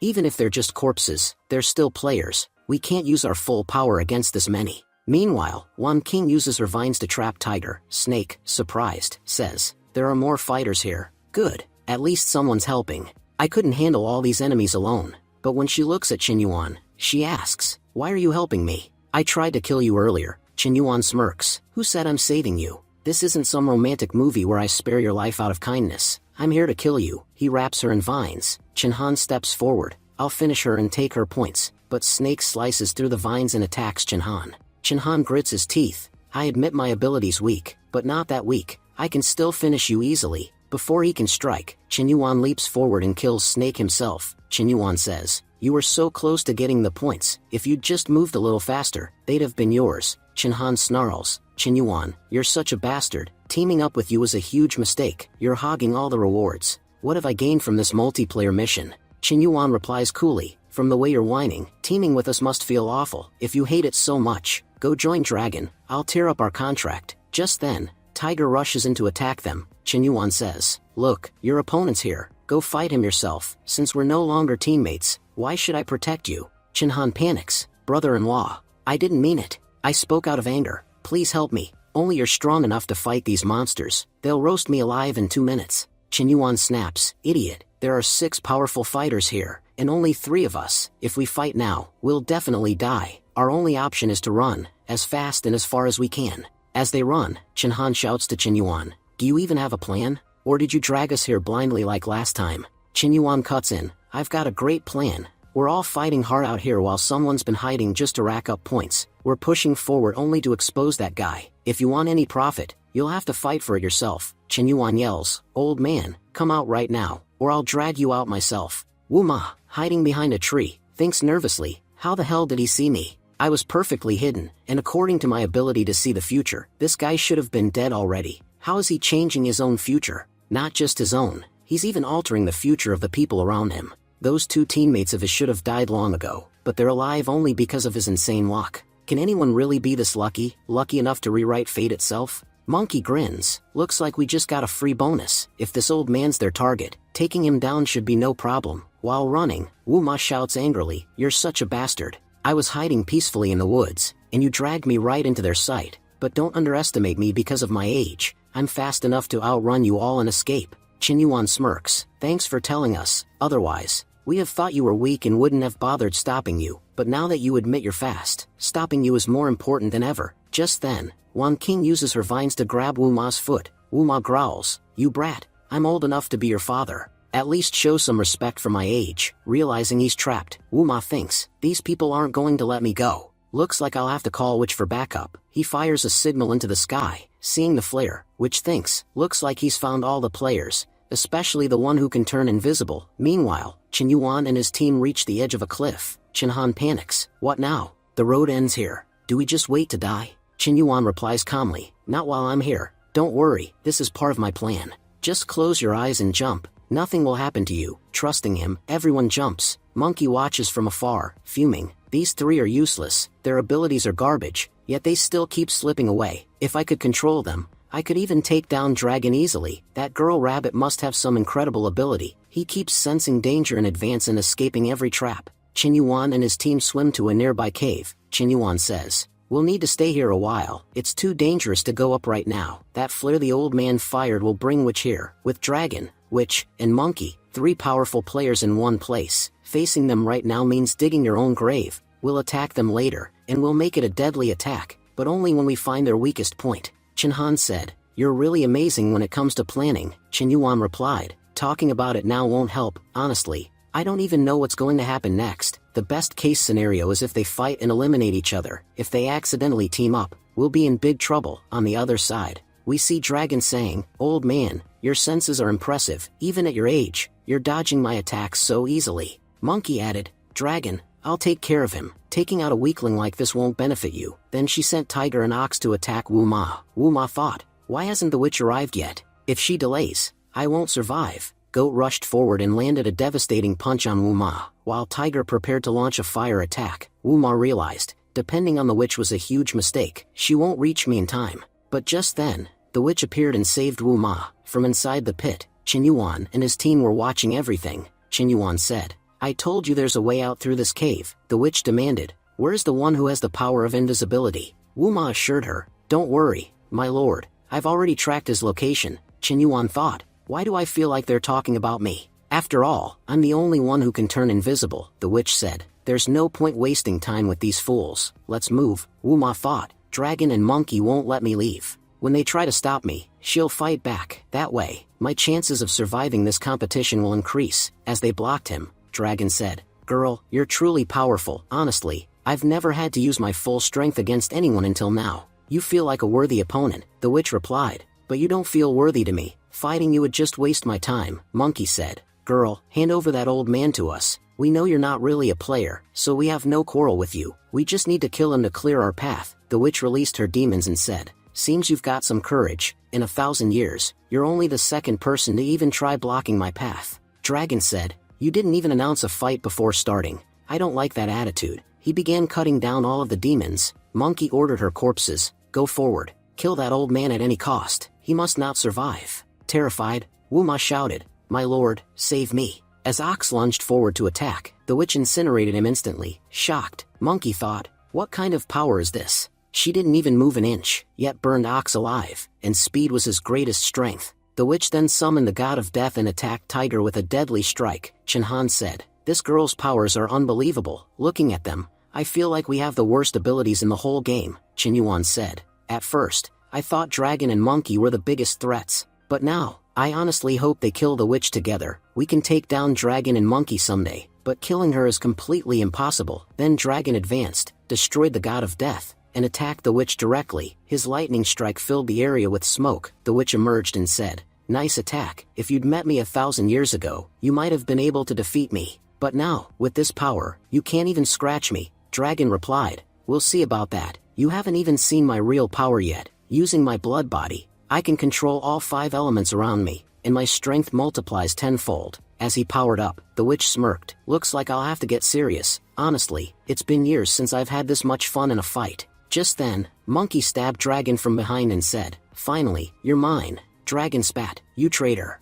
Monkey said, "To be honest, you have amazing powers, but you're far too naive. Think about it. My ability lets me control corpses. Living people can betray you, but corpses never will, and I can fully use their powers too. I've been waiting for this moment for so long. How could I ever let it slip by now?" Chen Han, feeling pleased, said, "That was awesome. Dragon was the strongest one here, and now that he's dead, those two will fight each other. One will die, and the other will be badly weakened." Chen Yuan, "Your plan was brilliant. We're about to gain so many benefits." Chen Yuan said, "To be honest, I've got a really bad feeling about this. It seems like something terrible is about to happen to us." Monkey said, "Old man, that girl is standing with you in support, and as you can see, I have puppets as strong as Dragon. If we fight each other, someone else will definitely take advantage of it. Besides, only 2 people can survive in this tournament. Why not make sure those 2 are you and me? Apart from us, only 3 weaklings are left. We can crush them anytime we want, so why bother fighting among ourselves? You can see the future and track people, right? Quickly tell me where those 3 are hiding. Once we take them out, this game will be over for us." Wuma replied, "Fine, I have no problem with that. In fact, those 3 are hiding right there behind the bushes, watching us." Chen Yuan whispered, "Run now." As they ran, Chen Han said, "Weren't we here to take advantage of the situation?" Chen Yuan, "How can your plan go wrong?" Chen Yuan replied, "I told you, I have a really bad feeling about this. That monkey is a lot smarter than we thought." Just then, the witch's followers started attacking Chen Yuan. Chen Han shouted, "Chen Yuan, what do we do?" Chen Yuan said, "Brother-in-law, you're the owner of such a big company, yet you ask me about everything? Use that tiny brain in your tiny body. We need to fight them and take them down. The only ones we can't handle here are the witch and monkey. Everyone else we can deal with." Saying this, they fought off the attackers and pushed forward. Meanwhile, Wuma, chasing them, said, "Don't worry, no matter how far they go, I can track them." But suddenly, Wuma was hit by an invisible attack. Chen Yuan thought, "My invisibility power doesn't just hide my body, it hides my energy as well. That's why no one can track me," the system voice said. You've eliminated a club member, you earn 42 club points. Since you're in a multiplayer mission, your reward is doubled. Your total is now 84 points. Chen Yuan thought, wow, that old man had a lot of points. Since I'm here, I might as well take not just his points but his diamonds too. Monkey, watching the attack, thought, an invisible strike? I didn't know any of them had such powers. They can't have gone far. Dragon launch a long-range attack immediately. Dragon's attack hit Chen Yuan directly, and the blood exposed his position. Monkey shouted, look, he's over there. Summoning her ghost, she said, don't worry, he won't escape. Chen Yuan thought, good thing I grabbed Snake's weapon on the way. Let's see what it does this time. From the spinner, he received weapon number 2, a compass. It pointed ahead and said, good luck awaits you here. Chen Yuan muttered, I've got no other choice now. I'll just have to rely on luck. As he ran, the ground beneath him suddenly gave way, falling. Chen Yuan yelled, what kind of good luck is this? But his fall accidentally saved him from the ghost's attack. Monkey ordered, Dragon, destroy the entire ground around us. We can't let that rat escape this time. When Dragon punched the ground, a hidden basement door appeared. Monkey, shocked, said, what kind of door doesn't break even after your punch? The witch said, I've been searching for this door for so long. Finally, I've found it. Monkey asked, is this why you teamed up with Wu Ma? What's so special about this door? The witch replied, my greatest enemy, the only one with the power to rival me, is behind this door, and only someone with this special key can awaken her. That's why I've been hunting it down to destroy her, but it seems we're too late. No matter how strong you are, you can't break this door. The Soul Tribe used their full power to build it. Meanwhile, running away, Wan King said, Chen Yuan didn't make it with us. Do you think he's okay? Chen Han said, they say good people die young. Wan King replied, please don't say that. Chen Han smirked, exactly why I'm saying, don't worry. Chen Yuan isn't that good of a person. Rotten people live at least 100 years. I guarantee he's not dying anytime soon. We then see Chen Yuan fall straight onto a coffin. The impact wakes up the corpse inside. Chen Yuan, shocked, said, how did this corpse wake up? The corpse rose and spoke, Prince, thank you so much. You've finally awakened me after all these years. Chen Yuan said, go get your eyes checked. Where do I look like a prince? I'm a princess. The corpse replied, my eyes don't make mistakes. I've been waiting 1,000 years for you. Long ago, a prophecy said a prince would come to save me, a prince whose destiny would be the strongest in the world. They say no one can defy the rules of the universe, but this prince will be powerful enough to break any rule. He'll have the ability to manipulate space, time, and reality itself, and only he can help me defeat my greatest enemy, the witch. Chen Yuan said, listening to your introduction, it sounds like I'm Tony Stark in Endgame, the only one who can beat Thanos, but I don't even know which witch you're talking about. I'm already in enough trouble. I'm not getting dragged into yours. Saying this, Chen Yuan begins to leave, but suddenly he ran into a massive monster. Chen Yuan asked calmly, brother, will you let me pass? Corpse explained, this is my loyal servant, Dabu. When you woke me up, he woke up as well. Chen Yuan frowned, so what you're really saying is, if I don't help you, this Dabu will kill me? Corpse shook her head, I never said that. The prophecy clearly states, the one who awakens me is the one destined to defeat the witch. Even if you refuse to help, I already know you're the one who will kill her, and since I'm helping you defeat the witch, why wouldn't you help me? Chen Yuan smirked. First of all, how are you so sure I'm a guy? Do I look that much like a boy to you? Second, who exactly are you planning to fight? Corpse replied with confidence, I can tell, even if this body looks like a girl's, inside it lies the soul of a boy. As for the enemy, I'm talking about the one who defeated me 1,000 years ago and sealed me inside this coffin. My soul tribe sacrificed themselves to trap me here, just so I could wait until you arrived. She conjured an image of the witch and said, this is who we must fight. Chen Yuan nodded, so this is the one. If we share the same enemy, then I'll definitely help you. Corpse smiled faintly. I told you, you would help us. But there's something you need to know. If you try to fight the witch as you are now, you'll face serious trouble. That's why I'm going to give you something very special. Chen Yuan looked startled. What are you doing? Even if my soul is male, my body is female. No matter what you want to give me, I can't accept it, and it frustrates me that I can't do anything about it. Corpse reassured him, don't worry, I have my own methods. With a swift gesture, she separated Chen Yuan's soul from the body. Stunned, Chen Yuan exclaimed, you pulled my soul out of this body. Corpse replied calmly, if you can swap souls, separating them from a body is hardly difficult. By the way, my name is Shasha, the most powerful witch of the Soul Tribe. Chen Yuan looked surprised. You just said you've been here for 1,000 years, yet you still know about soul exchange. Does that mean the Life Exchange Club existed even back then? Shasha shook her head. It would be wrong to say it existed 1,000 years ago. The Life Exchange Club is not bound by time. You could say it was built outside the flow of time. It can summon people from different eras and even send them into each other's timelines. I said earlier that only someone who can nullify rules could help me. The other members of the club can't break the rules of time and space, but you can. I don't even know why you have this ability. Maybe you were born with it. Think of it this way, if someone traveled 50 years into the past and changed something, time's rules would correct those changes once they returned, restoring everything as it was. But if you made those changes, the timeline itself would shift. Chen Yuan thought to himself, so that's why I could enlist the help of all the billionaires. Anyone else wouldn't have managed it. At least I know I have some unique powers. Aloud he asked, you seem to know a lot about this club. Are you a member? Shasha replied, no, but I've met many of its people. I know plenty about that place. Anyway, enough talk, let's get to the real matter. She placed her hand on Chen Yuan's body, transferring energy into it. This is half of my power. If your mind accepts it, it will become yours. Chen Yuan eyed her suspiciously. You're not lying, are you? This isn't some trick to take over my body? Shasha stepped closer and pressed herself against him. I'm not stupid enough to play games inside your mind. When Chen Yuan opened his eyes again, he was back in the rabbit's body. Shasha continued, I possess a spirit body. For thousands of years, I've stored up energy, and I've just given you half of it. Try using it, you'll notice completely new abilities. Chen Yuan tested it immediately. As he tried to lift some stones, they shot up and hovered in midair. Chen Yuan said, this is telekinesis. Finally, I've got a special power of my own. Shasha asked, is that all you received? Nothing else? Chen Yuan replied, I can also control people's minds, but only those who have weaker special powers than me. Even though I now have 2 special powers, fighting the witch still won't be easy. Shasha nodded, true. During the 1,000 years I was sealed, she kept cultivating, so naturally she's become much stronger. But I do know one weakness, if her forehead is covered, she becomes extremely vulnerable. Chen Yuan thought aloud, maybe with telekinesis, I can pull that off. Shasha warned, just remember, everything I'm telling you is based on information 1,000 years old. Some things may have changed. Chen Yuan said seriously, before we leave, I have one last question. Why is the witch after me? Especially after I gained invisibility, she hasn't stopped chasing me. Shasha explained, that's because my soul tribe placed a condition on entering my tomb. Only someone who can turn invisible is allowed inside. The invisibility power we left behind could only ever fall into the hands of a great prince, no one else. So, the moment you obtain the invisibility box, the witch knew you were the one destined to kill her.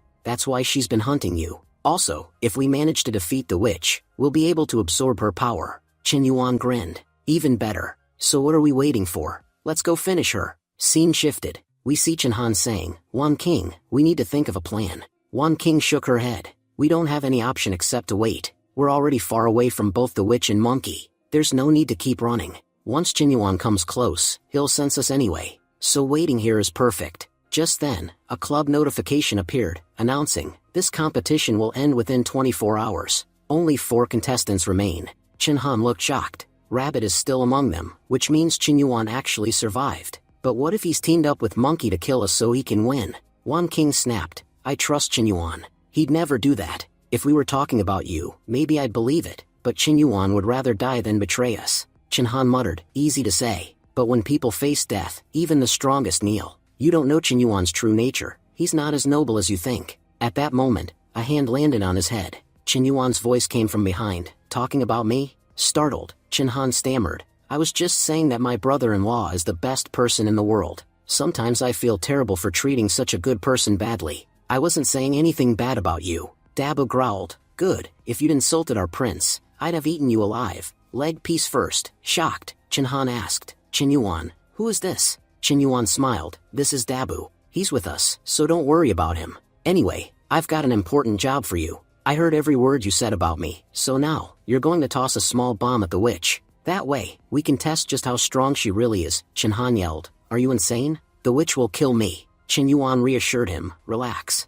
The 3 of us will protect you. Honestly, I'd do it myself, but the problem is the witch can sense all of our spiritual energy, except yours. You're the only one who can take beast form, and she can't detect your energy at all. Chen Han said, don't try to fool me. I know you have the power of invisibility, but since I'm such a decent guy, I'll let it slide and just leave. Chen Han then approached the witch. He thought to himself, they said they'd cover me, but they're standing at least 50 meters away. How exactly are they going to protect me from that distance? Chen Yuan called out, we trust you. Show us your power. Chen Han hurled the bomb toward the witch. The explosion was massive, blasting the witch off her feet and sending her flying. Chen Yuan was shocked. I thought this was just a small bomb, but this thing's insanely powerful. Shasha explained. That's called a thunder pearl. I only had one, and I doubt a single one is enough to finish the witch. The witch snarled. Thunder pearl, that means you're back, Shasha. Hiding is pointless. Come out and face me. Stepping forward, Shasha smirked. Looks like your power has weakened over these 1,000 years.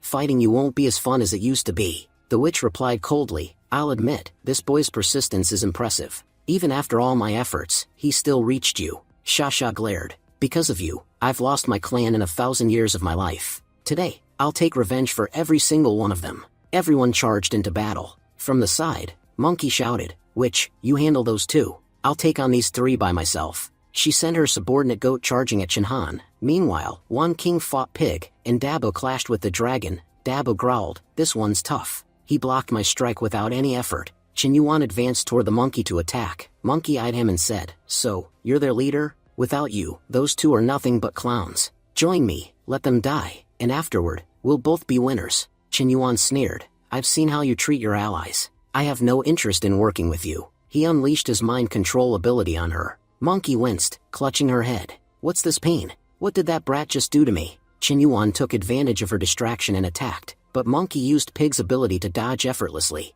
She countered with a strike of her own. You must have mind-reading powers, that's how you avoided my traps. But no matter, you have no physical strength, so killing you won't be difficult. She created a clone and lunged again, backing off. Chen Yuan analyzed. Monkey controls a lot of corpses at once. Her mental power is incredible. That's why my mind control only gave her a headache instead of working fully. Plus, her corpse skills make her even more dangerous. I do have a way to beat her, if Shasha can just stall the witch for a bit. Meanwhile, Shasha had already defeated all of the witch's minions. She shouted, Stop sending me these weaklings, face me yourself. The witch stepped forward. Even after 1,000 years, I'm not as weak as you think. I admit, you gave me a tough fight back then. I had to use tricks to win, but those days are long gone. Now I finally have the chance to crush you outright. Shasha snapped, Enough talk. You were wounded by just 1 thunder pearl. I'm confident I can finish you easily. She launched a devastating attack, but the witch blocked it effortlessly with a single hand. Shasha froze in shock. How is that possible? How did she block such a powerful attack so easily? The witch's snake lashed out, binding Shasha tightly. Did you think I'd grown weak? When you sent that boy to throw the thunder pearl, I noticed immediately. I only pretended to be hurt to lure you out of hiding. Now that you're trapped, you'll never escape. Chen Yuan looked around. Everyone here is ridiculously strong, and each one has special abilities of their own. He used mind control on Monkey again. Monkey smirked. You know this won't work on me, and yet you keep wasting your effort. Still, she clutched her head, clearly in pain. Chen Yuan realized, all these corpses follow Monkey's orders. If she can't command them, they'll stop moving. This is the perfect chance to finish them off. He severed Goat's head from his body. If we decapitate the corpses, Monkey won't be able to control them. Monkey screamed, How dare you destroy my corpses? Chen Yuan darted forward with incredible speed toward Pig. Monkey shouted, Wrong target. You can't do anything to him no matter how hard you try. Chen Yuan said, I already know your body is extremely tough. That's why I'm not stupid enough to attack you directly. Fatty, jump off this cliff right now. Because of Chen Yuan's mind control, Fatty immediately leapt off the cliff. Chen Yuan continued, I also know your ability has a limited range. If it didn't, you would have sent your corpses after us already. But since it's limited, you always keep them close to you. Now that Pig is gone, your body isn't invincible anymore. Monkey yelled, You dirty rabbit, you're absolutely vile. Chen Yuan shouted, This is our chance, finish her now. Everyone advanced to attack Monkey. Monkey slashed through the vines below her using her blades. Just then, Chen Yuan hurled Goat straight at her. Chen Yuan remarked, That blade ability you're using, it's Dragon's, isn't it? Now I understand why Dragon never used his own power. He got stuck with a terrible ability for this mission. But you know what? I've gained a new power too, one that lets me control blades as well. Saying this, he sent 2 blades piercing straight through Monkey's body. As soon as Monkey died, Dragon collapsed and died as well. Dabo asked, How did he die too? Chen Yuan barked, Stop talking.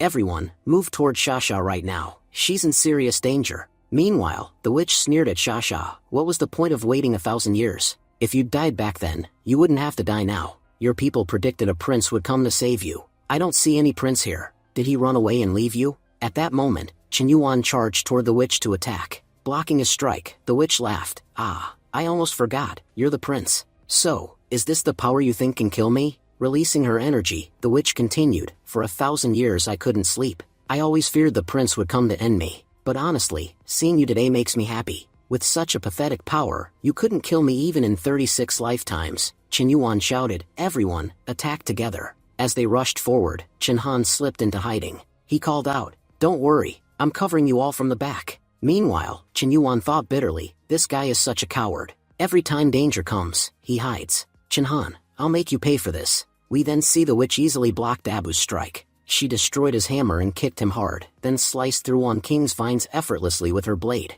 Chen Yuan thought, this witch is unbelievably strong. Both her physical strength and magic power are insane.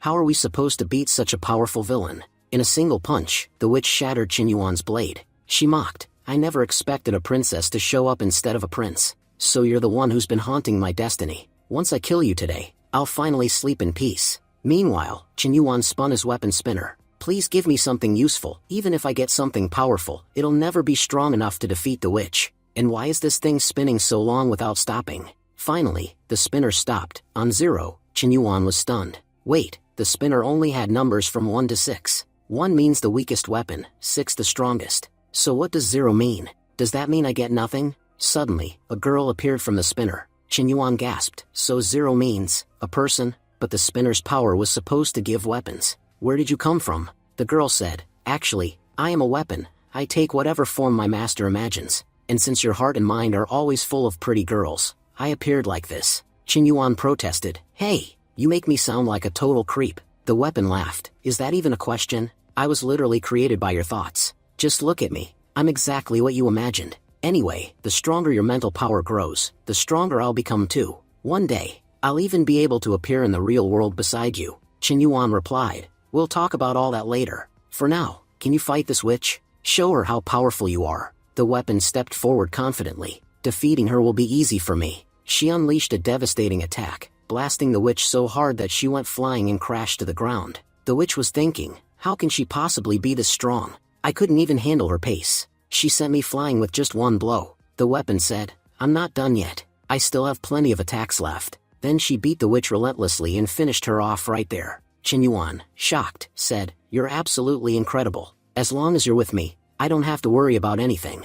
As she was leaving, the weapon warned, looks like you've forgotten, you're still inside a mission. I can only stay here as long as your mental power remains intact. If your power fades, I'll have to leave. Chen Yuan said, well, at least the good news is all 3 of us survived. Now we have to decide who's going to be eliminated. If we try to decide this ourselves, it's going to be messy. Then Sha, you decide who among us should be eliminated. As he said this, he glared at Chen Han. Chen Han protested, no, you can't do this to me. Chen Yuan replied, I told you, I'm not deciding anything. It's up to Sha now to choose. Chen Han said, Chen Yuan, I'm your brother-in-law. How can you kill me? Chen Yuan said calmly, Sha, go ahead. You don't need to worry about him. Sha stepped forward, pulled Chen Han's soul out of his body, and began storing it in a bottle. Chen Yuan said, brother-in-law, don't worry, I won't let anything happen to you. I'm taking your soul with me so I can put it back into your body later. But remember this, after today, never go against me again.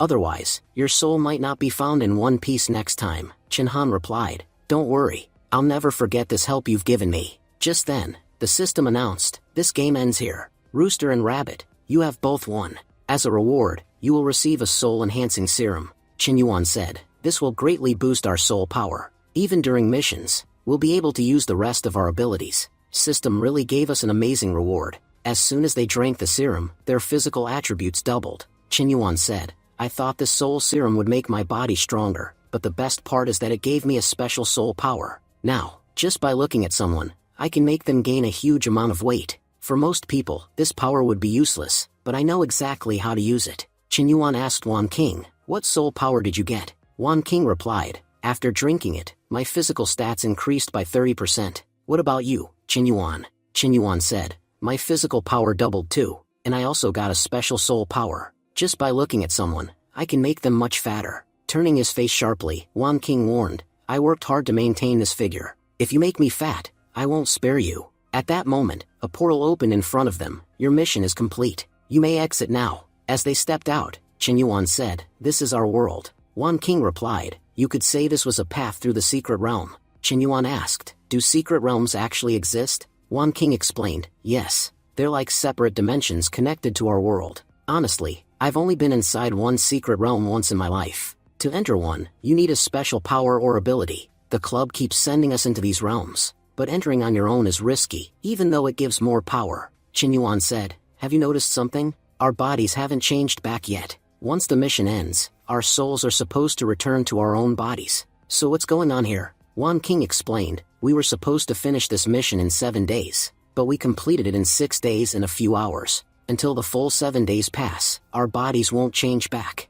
I'm using a girl's body right now. Everyone knows I'm a club member, so I can return to my company safely, but I'm sure they've caused a lot of trouble in my absence. Qinyuan thought, Wan King is right, and the girl who entered my body, I never signed a contract with her. I don't know what she's been doing using my identity. First, I'll return Chenhan's soul to his body. Then, I'll find out what this girl has been up to inside my body for the past 6 days. Next, Qinyuan arrives at his university. He's thinking, this mission was really profitable for me. I earned at least 500 points from just one mission. On top of that, the powers I gained are incredible. My physical strength has doubled. I've awakened a new soul power. I obtained a weapon that's insanely powerful, and one day, I'm definitely going to summon it. Plus, my 5 senses have gotten way sharper. Now I finally understand why, despite the danger, people still choose multiplayer missions. And the best part is, the person inside my body right now is a girl, so I don't need to worry about Euro at all. As soon as Qinyuan enters his classroom, he's stunned.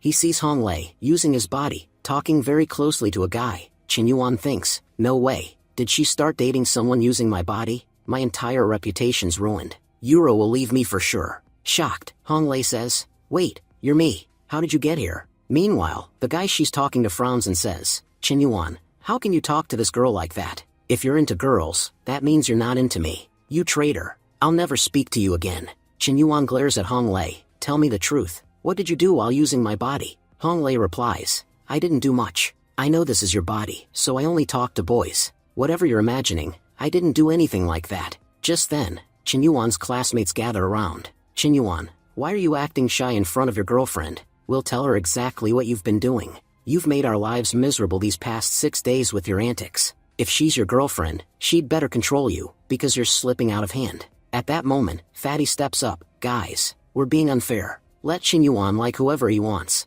His girlfriend already knows the truth and now she's feeling lonely. So, as Qinyuan's good friend, I'll be the shoulder for his girlfriend to cry on. Immediately, Qinyuan smacks Fatty. How dare you talk nonsense about my boyfriend? I don't care what he's been doing for the past 7 days. I just know he's the best boyfriend in the world. You don't need to tell me who he's interested in. I know exactly what he likes. And for the record, I'm Qinyuan's girlfriend number 15. Number 14 is even prettier than me, and as the rank goes up, his girlfriends just keep getting more beautiful. Do you really think, with that many girlfriends, he has time for anything else? All the classmates, shocked, ask, then what has he been doing all these days? You mean he's been mocking us for being single? Annoyed, Qinyuan snaps at Honglei. You said you didn't do anything, yet just to prove your innocence I had to say all this nonsense. You're lucky our bodies will switch back soon. Otherwise, I'd do to you exactly what you did to me. And if you think I'm bluffing, I can give you a live demo. Honglei panics. Please don't. Forgive me. I swear, I only talk to people. Nothing more. Qinyuan warns. Good. It had better be nothing more. Then Honglei quickly acts friendly, laughing. Yeah, she's my favorite girlfriend. I was just joking about all of you being single, nothing else. Now I see, you guys really have no girlfriends at all. All the students gasp. Qinyuan, you're a total player. You sweet-talked us and learned all our secrets, and now you're acting like you're above us. Weren't you dating Professor Chinuro? What's going to happen with her? Honglei, stunned, asks, wait, who are you talking about? Qinyuan interjects. I told you already, he has so many girlfriends, he doesn't have time to remember all their names. Fatty groans. Qinyuan, I'm so jealous. What do you have that we don't? While they're all arguing, a girl suddenly enters the classroom and declares, no one has any claim over Qinyuan, because he belongs to me alone. Both Honglei and Qinyuan, shocked, say at the same time, who on earth is this now? As they turned around, a girl suddenly attacking his own body. Qinyuan saves both himself and Honglei. His friends were stunned by the girl's overwhelming power. Qinyuan ordered, she's after me. Stay behind me, we need to get out of here fast. Chasing them, the girl shouted, you won't escape today. Honglei snapped, Qinyuan, you're terrible. You're abandoning your own girlfriend. Qinyuan shot back, idiot. I don't even know her. Wait a second, that girl is using superpowers. Could it be that she's actually after you? Maybe she's your enemy, and is taking revenge on my body. Honglei frowned. No one in the club knows about us, or that we exchanged bodies. Only you and I know that. If she's attacking your body, that means she's actually Qinyuan's enemy. Qinyuan asked sharply, what power do you have? Hong Lei admitted, I can regenerate, but it takes me a long time to heal. Qinyuan cut in, then you're useless right now. I figure there's less than an hour left before we switch bodies back. If my body gets hurt now, your slow regeneration won't be able to fix it. Do this instead, hide behind me.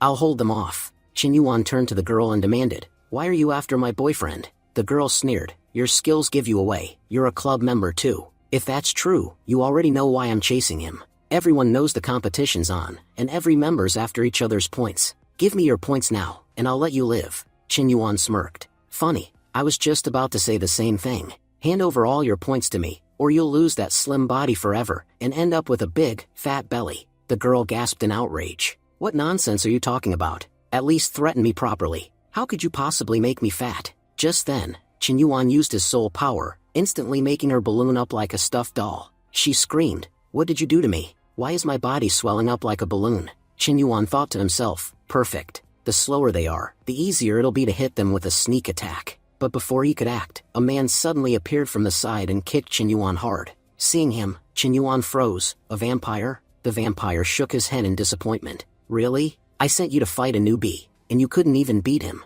If I hadn't shown up, this rookie would have finished you off already. He glanced at the swollen girl. And Qi Yao, when did you get so fat? We just met a few months ago and you were thin. You should hit the gym. You look terrible like this. Qi Yao snapped. Stop talking nonsense. This guy's ability is weird. He looked at me and I just blew up. The vampire smirked. That trick won't work on me. I'm a man. What's he going to do to me? But Qinyuan activated his power again, and the vampire puffed up as well. Qinyuan thought, didn't think it would work on guys too, then lunged to attack. Dodging quickly, the vampire admitted, I'll give you this, your skill's impressive. Too bad you ran into us. Otherwise, you'd go far in the club. Qinyuan called out, what, you think you're special just because you knocked the knife from my hand? I threw it on purpose. Watch this. The knife suddenly whipped back toward the vampire. But before it struck, Qi Yao stepped in and blocked it, saving him. The vampire's eyes narrowed. So you have a second ability, telekinesis. You can control objects. Qi Yao attacked, clipping some of Qinyuan's hair.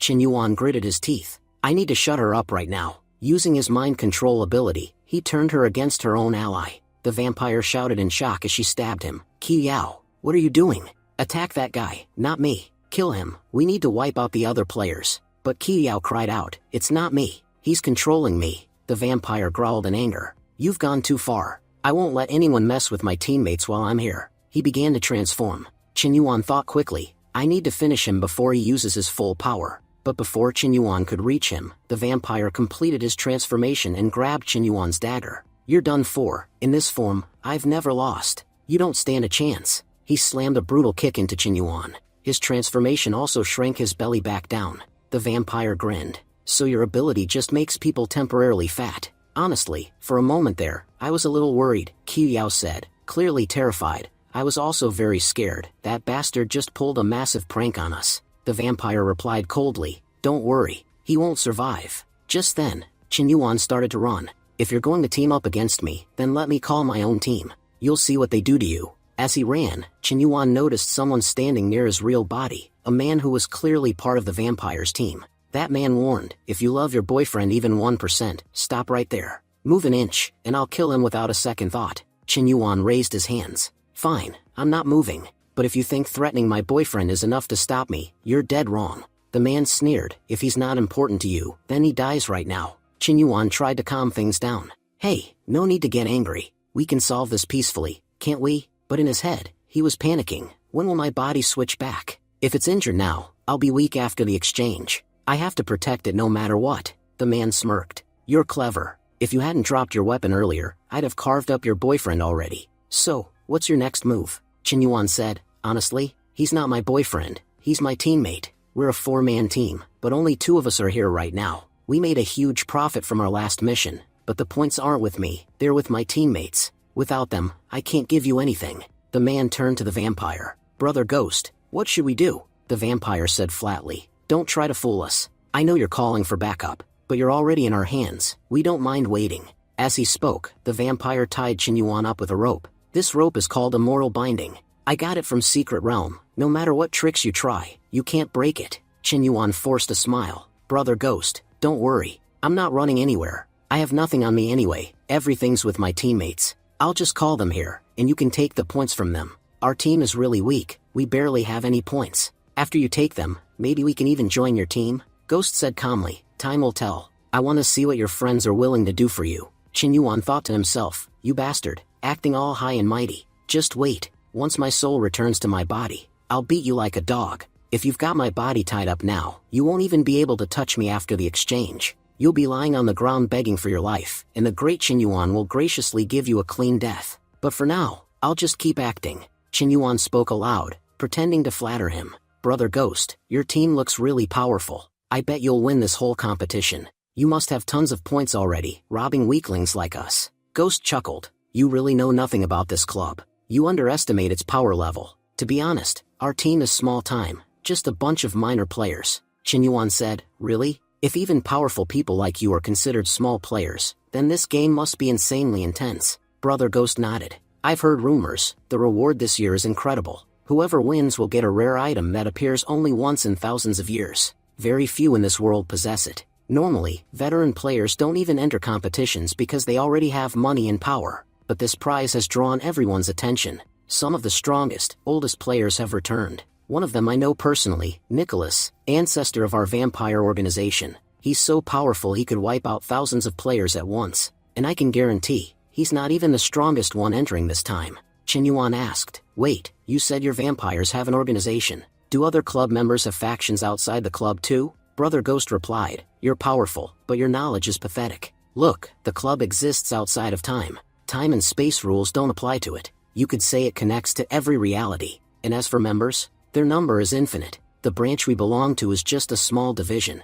Across the universe and multiverse, there are countless branches. Even those small divisions compete among themselves to rise higher. Qin Yuan was thinking to himself, from the very start, I kept wondering, why does Manager Su support me so much? Why does she go out of her way to help me become stronger, even selecting missions for me herself? Now I finally understand. She's under pressure from her superiors. They want powerful members in their divisions so they can outpace the competition. After learning this, one thing has become clear to me, no one ever helps you for free. There's always some hidden profit behind it. Meanwhile, outside the Hanjian group, Qi Yao said sharply, we've walked around this place 3 times. If you're trying to fool us, you're making a huge mistake. If you don't lead us to the right place in the next 5 minutes, we'll kill you. From behind, a man taunted, did you forget about your boyfriend? See this knife? I'll plunge it straight into his body. Qin Yuan replied coldly, a weapon isn't for showing off, it's for using. And anyone who waves it just to threaten people is nothing but a coward with a big name. Everyone was stunned at Qin Yuan's boldness. He thought to himself, I'm back in my real body now. I have nothing to fear. I can destroy these people easily. That dog dared to put his hand on my shoulder. Now it's time to show him his place. As Qin Yuan attacked, the man shouted, kid, you think I can't kill you? Your arrogance will be the end of you. Qin Yuan smirked, you're the first person I've met who threatens his own death. Do you know? No one who's ever raised a hand against me has lived to tell the tale. With that, he delivered a vicious kick, badly injuring the man. Brother Ghost watched in shock, thinking, what's happening here? Brother whose body is supposed to be extremely powerful, so tough even bullets can't hurt it. But this guy made him bleed with just a single kick. He was standing there looking terrified a moment ago. Where did all this strength suddenly come from? Who slammed into a wall so hard it cracked? Then Qi Yao lashed out with her tongue, attacking Qin Yuan. Ghost shouted, I'll help you, this bastard needs to die. But Qin Yuan only glared at them, and suddenly they felt themselves growing heavier.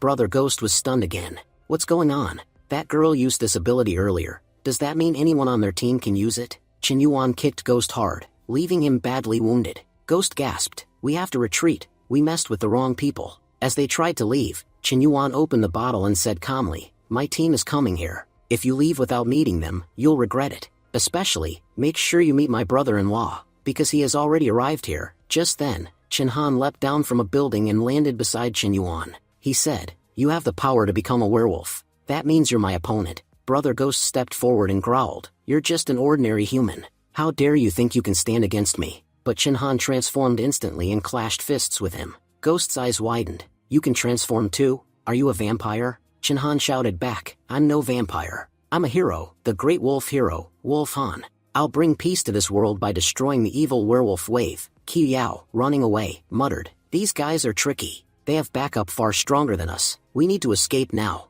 Wan King called after her with a smirk, leaving without even saying hi. You came all this way to catch us. At least greet us before you go. Qiu Yao lunged at Wan King with her tongue, but Wan King grabbed it mid-attack. Wan King said coldly, "Is that all you've got? You can't do anything else?" Qiu Yao thought in horror, what kind of monsters have we picked a fight with? She's holding my tongue. I can't even move it. Then Wan King slammed Qiu Yao hard into a wall. Qiu Yao realized, we've made a huge mistake. There's no way we're getting out of here alive. Wan King didn't stop. She lifted Qiu Yao and smashed her again and again. You picked the wrong fight today. I'll beat you so badly you'll never forget it. Watching his teammates get brutalized, Shirlao started to panic. These people are monsters. I need to get out of here. Fighting is one thing, but who fights like this? Qin Yuan looked at him and said calmly, feeling bad watching your friends get beaten? Don't worry, your turn is coming. Attacking Qin Yuan, Shirlao said, you think you can kill me? You're barely old enough to match my belt size. I've seen 36 just like you. Using his telekinesis, Qin Yuan blocked Shirlao's attack and hurled a metal board straight at him, slamming him into the ground.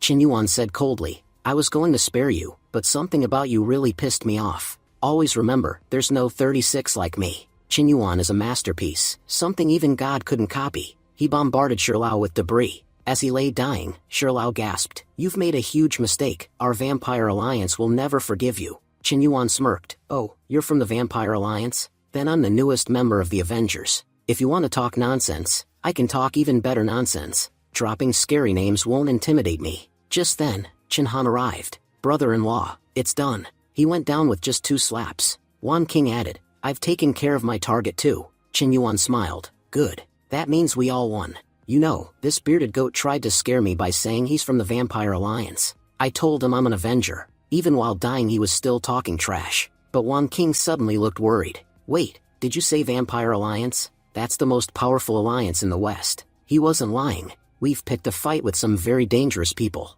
Qin Yuan frowned. Really? I thought he was bluffing. After checking the body, Wan King found a ring in his pocket. This is bad. This guy was a vampire baron. Qin Yuan scoffed. Baron? That's supposed to be impressive? He was weak. How can he be important? If their alliance is full of trash like him, we don't need to be scared. Wan King shook her head. I'm not talking about his strength. I'm talking about his status. Vampires have a nobility system. He didn't get the baron title because he's strong. It's because of his family. His father is probably a viscount, his grandfather a marquis, and the head of their family could even be a vampire duke. Even their servants are incredibly strong. We have to be careful. Qin Yuan sighed. So we've managed to offend the entire vampire society. Qin Han backed away. I don't know about you guys, but I'm leaving. Who wants to fight an entire clan of vampires? Qin Yuan laughed. Brother, where are you going? You're the one who took this guy down in just 2 moves. Qin Han snapped. Qin Yuan, you're nothing but bad luck. Ever since I met you, nothing good has happened. I had 4 amazing years in this club, then I meet you, and in 4 weeks my life's a mess.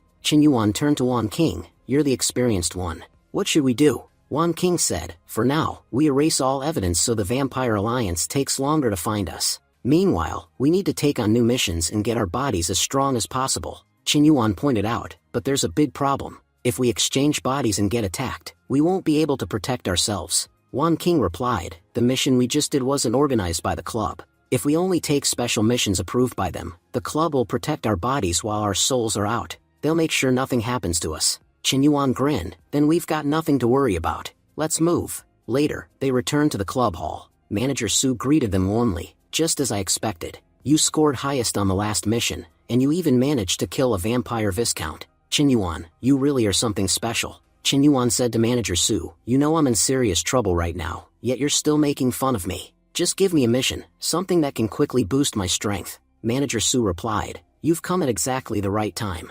There's a mission that could greatly increase your power, but here's the catch, only you can participate. Your 2 teammates can't join you. Wan King added, Qin Yuan, you should take this mission. You'll do fine on your own. Manager Su can assign us something else. Qin Han said, don't worry about me. I'll find something else. Besides, I have no intention of teaming up with you again for another multiplayer mission. Qin Yuan nodded. Fine, I'll take it. The system informs Qin Yuan, you must enter the Vampire Marquis tomb. You have 10 minutes to prepare. Qin Yuan muttered, Manager Su, are you trying to get me killed? I just finished taking down a baron, and now you're sending me after vampires? Manager Su reassured him, don't worry. After your body transformation, no one will know who you really are. But let me warn you, dealing with vampires is extremely dangerous. Entering Marquis Tomb is as good as walking straight into death. Qin Yuan frowned. Then why push this mission onto me? Do you want me dead? Manager Su replied firmly, fortune favors the brave. And honestly, if you can't handle this mission, no one in our entire club can. Qin Yuan sighed. I don't have much time. I need to buy some essentials first. He injected himself with an enhancer and purchased a life-saving tattoo. If I die in there, this will definitely bring me back. But just as his preparations were finishing, his time ran out. When he opened his eyes, he found himself inside the body of a young woman. Great, just like last time. At least I earned more points than usual when I was in a girl's body during my last mission. Let's see how lucky I get this time. He looked around. This really is vampire territory. Creepy as hell. Suddenly, a vampire lunged at him. Qin Yuan blocked the attack with ease. My senses are all enhanced. Did you really think you could sneak up on me? He struck back hard, sending the vampire flying. Why are you attacking me? As far as I know, we're not enemies. The vampire snarled. Your body reeks of werewolf scent. That's why I attacked you. Qin Yuan narrowed his eyes. So there are werewolves here too. I'll need to dig through this body's memories to understand how this world works. From what he learned, 3 main species lived here: werewolves, vampires, and demon hunters. This parallel world resembled Earth, but its power dynamics were far deadlier. Qin Yuan said, that's a pathetic reason to attack me. Since you won't tell me the truth, I'll just use my own method. The vampire barked. What exactly are you planning to do? If you're thinking of beating me up, I should warn you, I have a PhD in taking hits. Been getting beaten up since childhood. I'm not going to open my mouth that easily. Qin Yuan chuckled. First time I've seen someone so proud of being a punching bag. I could beat it out of you, but I don't have the time. He used his mind control ability and asked, why did you attack me? The vampire's resistance crumbled. To enter Marquis' tomb, you need the blood of a vampire, a werewolf, and a demon hunter. And I can see you have all 3 bloodlines. That makes you the perfect key to get inside. But I knew you wouldn't come with me willingly, which is why I was thinking of killing you. Qin Yuan thought, Marquis' tomb, that's exactly where I need to go. But why don't I remember anything about needing 3 bloodlines? Did this body's original owner know nothing about it? If I carry all 3, that means every faction will target me. I thought this mission would just be difficult, but now I can see death waiting for me at every step. Entering Marquis' tomb is already a near impossible task, and the system just made me the key to enter this tomb. From vampires to humans, everyone's after me. There's nowhere safe to hide. Shocked, the vampire said. What did you just do? I didn't open my mouth even in front of the big shots, but you made me open it. Qin Yuan replied. What am I, a dentist, that I would open your mouth? I just revealed what you weren't saying. Anyway, let me tell you a secret. I have the ability to control minds. I can play with anyone's thoughts as I please. And now that you know about my secret, killing you has become very important. The vampire pleaded. Don't kill me. I have something extremely valuable. Qin Yuan responded coldly. Don't worry. After I kill you, I'll take that valuable thing from you myself. The vampire quickly said. That thing isn't with me. Stopping for a moment, Qin Yuan asked suspiciously. Are you trying to trick me? The vampire shook his head. I'm not joking. If you spare me, I can lead you to it. I promise, it's something incredibly useful for you. Qin Yuan thought, this could be a trap.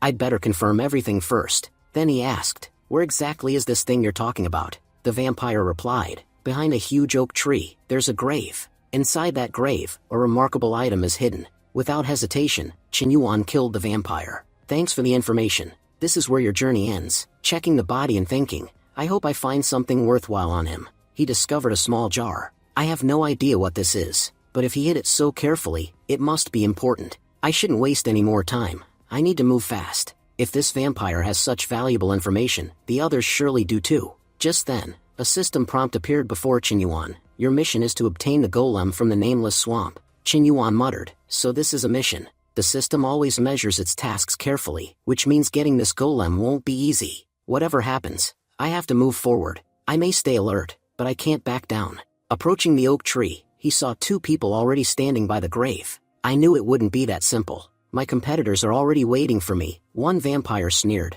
Gue, I suppose you're not going to let me through easily. Gue replied, whatever you want, I want it too. But the problem is, there's only one item here. If you want it, fight for it. Saying this, the werewolf princess transformed, while Kid spread his wings. Do you think I'm scared of you? You can only crawl on the ground while I can fly. There's a huge difference in our power levels. A fierce battle erupted between them. Qin Yuan watched with interest. I didn't expect such an amazing show after coming to this world. 2 people transforming and fighting. Once they wear each other down, I'll have my chance to strike. Within 10 minutes, both Gue and Kid were badly injured. Gue said, "Vampire Prince, you've grown far stronger." Kid replied, "And you, Werewolf Princess, have progressed as well. I didn't think you could match me in this fight." At that moment, a demon hunter appeared. "Now that the vampire and werewolf have weakened each other, I'm here to represent the humans. This fight will finally end." Shocked, Gue and Kid exclaimed together, "Frank, what are you doing here?" Frank smirked. "Your reaction tells me you weren't expecting me.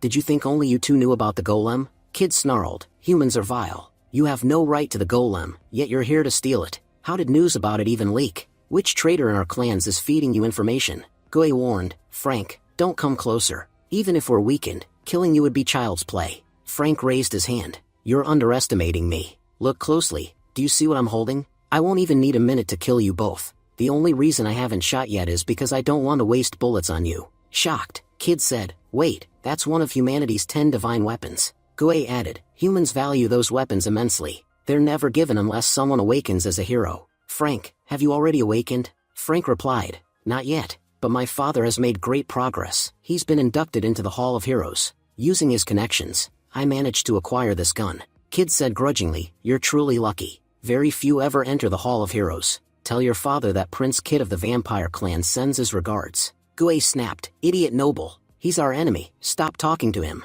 Attack now, or he'll definitely kill us." They charged at Frank, but he shot Gue effortlessly. Frank said coldly, "I told you I'd shoot. Now see what happens when you don't listen to me. You two are the future of your clans, which means you'd only become obstacles once I lead humanity. By killing you here, I'm removing future problems." With that, Frank fired at Prince Kid as well, finishing him off. Smiling proudly, Frank said, "All three races produced a new generation of talents, but I'm the only one who survived. This proves fate has chosen me to be a hero. One day, I will rule the entire world." Just then, Chen Yuan appeared and said, "If I weren't here, your plan might have actually worked. But too bad for you, while I'm around, you'll achieve nothing." Frank, shocked, demanded, "Who's there?" Chen Yuan replied, "Remember my name, Daddy Chen. In your next life, if you hear this name, you'd better run." With a single strike, Chen Yuan killed Frank. As Frank collapsed, stunned, he gasped, You're a hybrid." Watching this, Chen Yuan remarked, "This guy has some incredible items.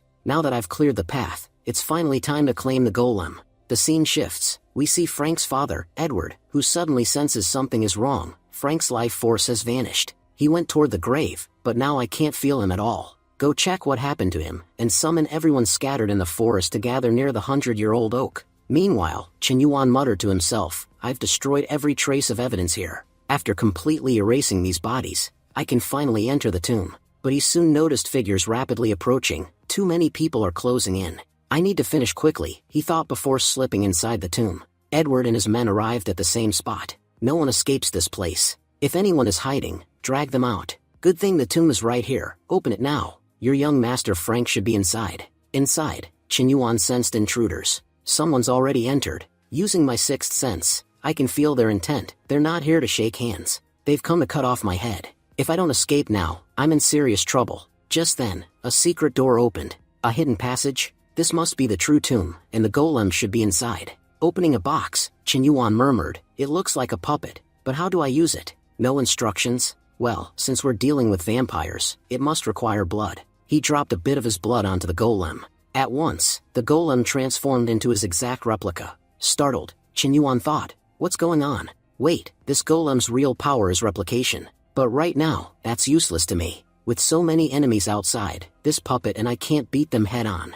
I'll need a trick." Memories surged into Chen Yuan's mind. So that's how it works. This golem is one of the 13 holy artifacts of the Blood Clan. Whoever first drops blood onto it becomes its master. Its core ability is to replicate, not just appearance, but abilities as well. The stronger the original, the stronger the puppet. If I get the blood of a god-level being, this puppet will copy it, and my power will skyrocket. No wonder all three races fought for it. Hearing approaching footsteps, Chen Yuan hid inside a coffin. The intruders whispered, "Master, this coffin looks like it's been opened. Could our young master be inside? But why can't we sense him?" Edward said grimly, "We'll only know after opening it. Let's see what's inside." As the coffin opened, both Chen Yuan and Frank emerged. Edward rushed forward, shocked. "Frank, what were you doing here? I've been searching everywhere for you. Do you know how worried I was?" Frank replied casually, "I'm sorry, Dad. I was just spending some time with my girlfriend, nothing more." Edward scolded him, What nonsense are you talking about? This girl's bloodline isn't pure.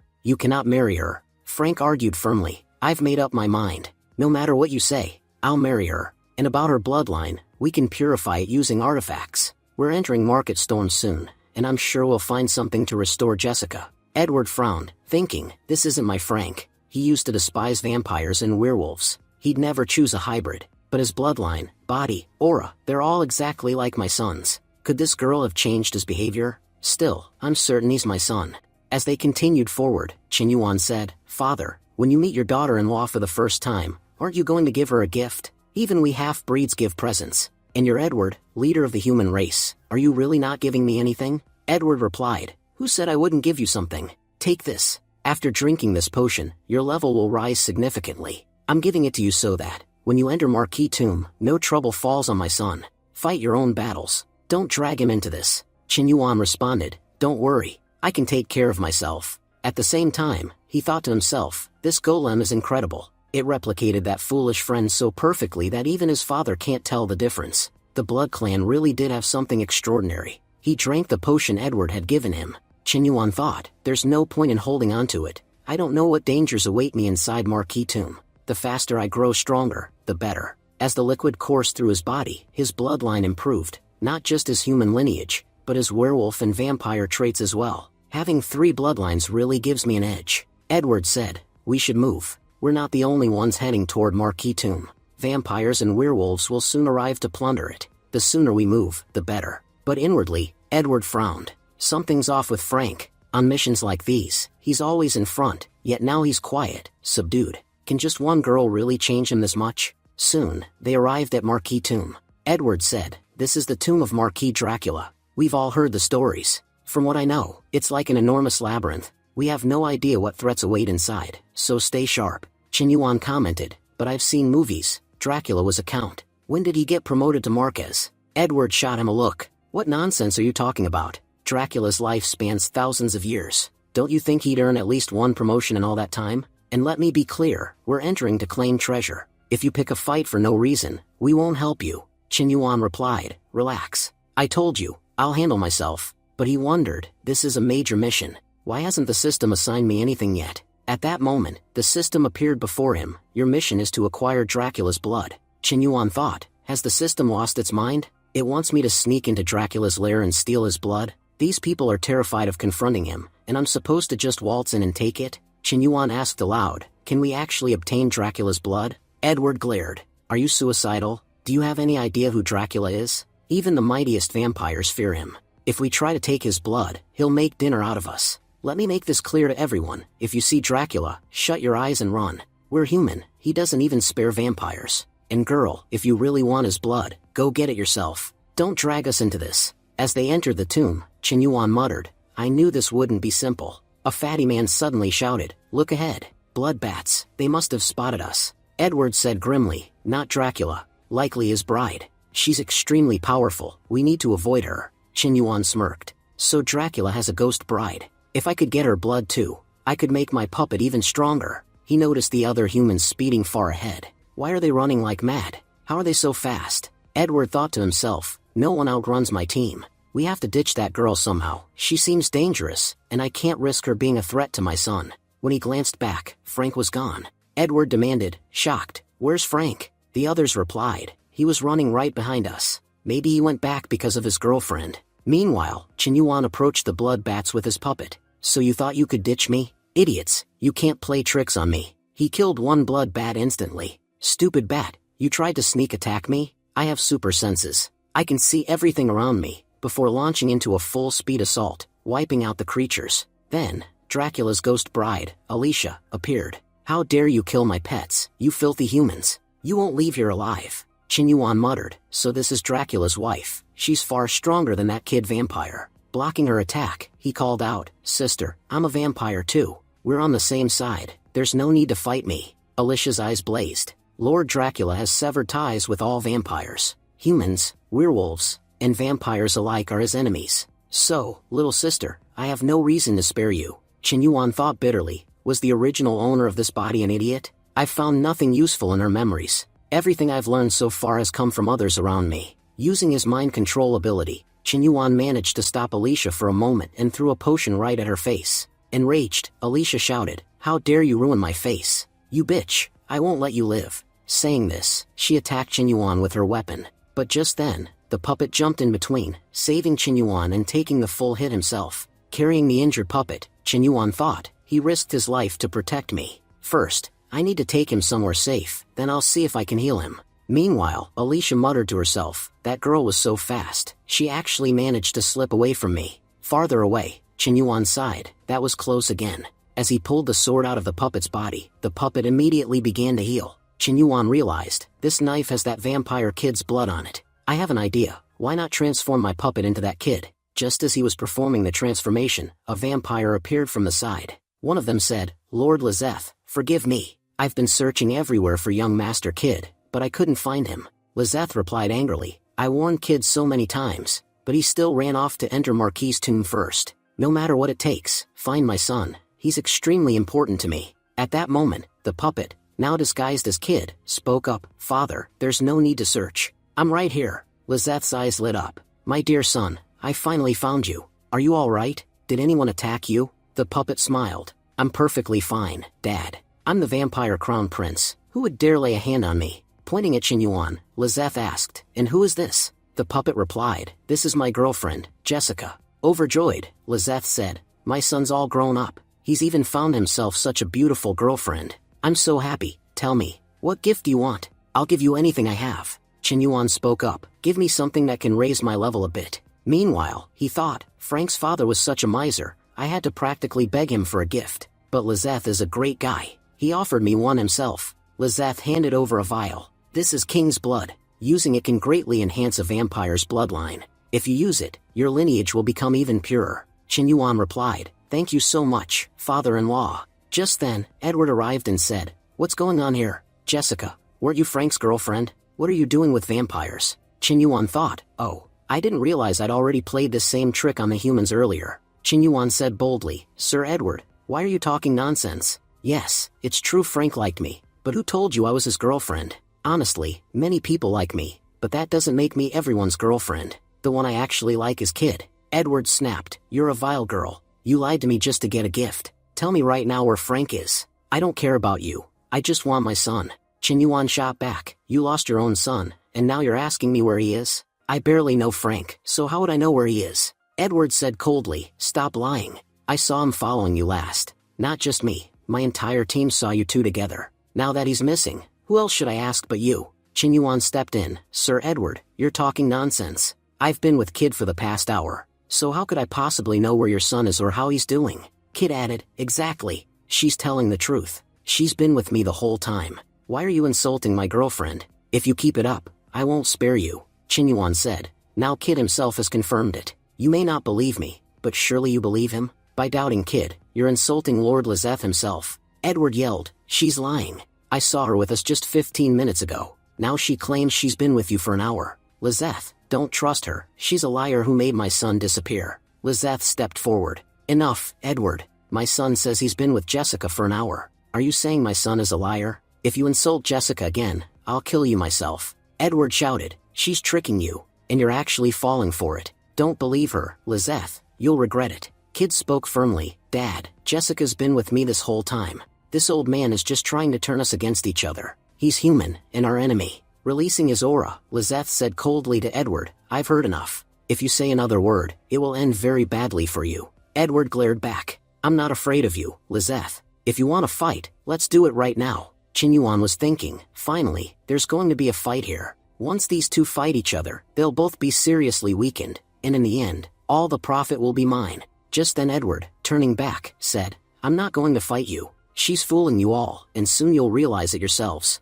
I came here to make a profit, not to waste time fighting with you. Cheering loudly, Chen Yuan said, Father-in-law, you're amazing. You scared Edward so badly that he ran away. Meanwhile, Edward, leaving the place, was thinking, everything I said there was absolutely true. That cunning girl is deceiving everyone. But fine, if these vampires want to be fooled, let them be. Soon they'll regret it. I just need to find Frank somehow. After that, I'll decide how to deal with these people. Chen Yuan thought, so he turned back. I really thought there would be a fight, but it never happened. Lizeth said, to be honest, humans are cowards. Did you see? He came looking for a fight and then ran away scared. We shouldn't waste any more time. Let's move on.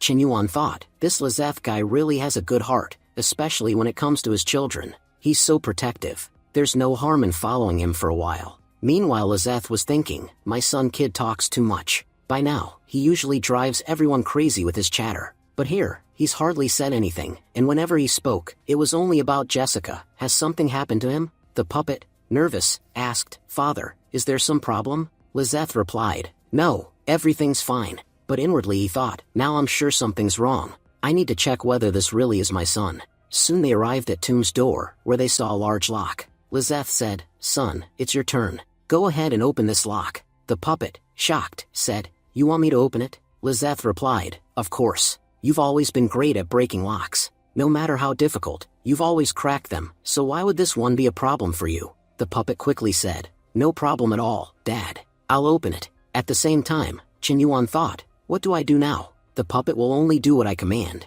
but I have no idea how to open this lock. There are so many symbols on it. Guessing the right combination will be nearly impossible. Lizeth must already be suspicious of the puppet, that's why he deliberately pushed Kid forward. Looking at the lock, the puppet stood still, doing nothing. Lizeth scolded, why aren't you doing anything? Hurry up and start opening it. The puppet then began fiddling with it randomly. Lizeth, surprised, thought, what is he doing? I told him to open the lock, but he's just moving things around without thinking. Chin Yuan thought, it's time to improve myself. If my powers don't grow, I won't be able to open this lock. Edward's gift already boosted my senses a lot. Maybe if I drink this king's blood, my powers will increase even further. As soon as he drank the king's blood, his senses sharpened immensely. Chin Yuan thought, this gift is much better than the last one. My vampire bloodline has become 10 times stronger. I can sense everything so clearly now. Then, glancing sideways, he noticed something strange. All the vampires' clothes seemed to have disappeared. Chin Yuan thought, where did their clothes go? They were dressed just 2 minutes ago. When he looked at his own hands, he could even see his bones. Chin Yuan realized, I completely forgot. Our senses include our vision.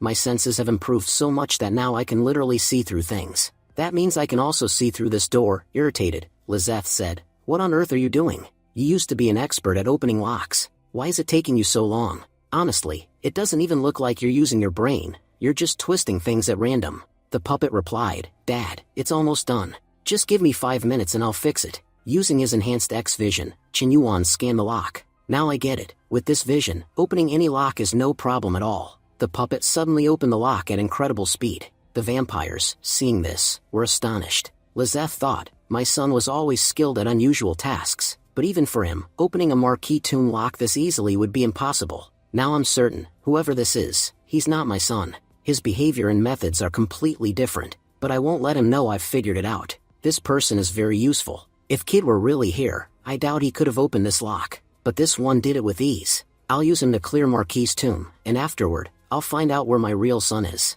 Finally Lizeth said aloud, Kid, I knew you were extraordinary, and today you've proven it. While opening the gate, Lizeth said, then what are we waiting for? Let's go. Marquis's treasure is waiting for us. As soon as they entered, they saw piles of gold and silver lying inside. Lizeth said, I have a space ring here that's about 10 meters wide inside. Move forward and fill it with all the treasure you can. There's too much here for us to take it all. Just pick the most valuable things first. But ignoring Lizeth's instructions, all the vampires rushed forward, trying to grab as much as they could. They exclaimed, we've never seen so much gold in our lives. Fill your pockets quickly, this chance will never come again. Chin Yuan thought, this guy has a space ring. I've only read about these in stories, but today I'm seeing one for the first time. If I can get my hands on it, I'll never have to worry about storage again. Lizeth said, Jessica, you're not going anywhere. There's amazing jewelry here. Girls usually love jewelry. Seeing you just standing there feels really strange. Chin Yuan said, you all really worked hard to get this treasure. That's why I can honestly say it belongs to you. It wouldn't be fair to take it without your permission. Meanwhile, Chin Yuan thought, if there was no danger here, I'd be collecting treasure too. But they have no idea there's a dragon sleeping beneath this gold. Their noise is going to wake it up any moment now. As the vampires stuffed their pockets, they said, this is amazing.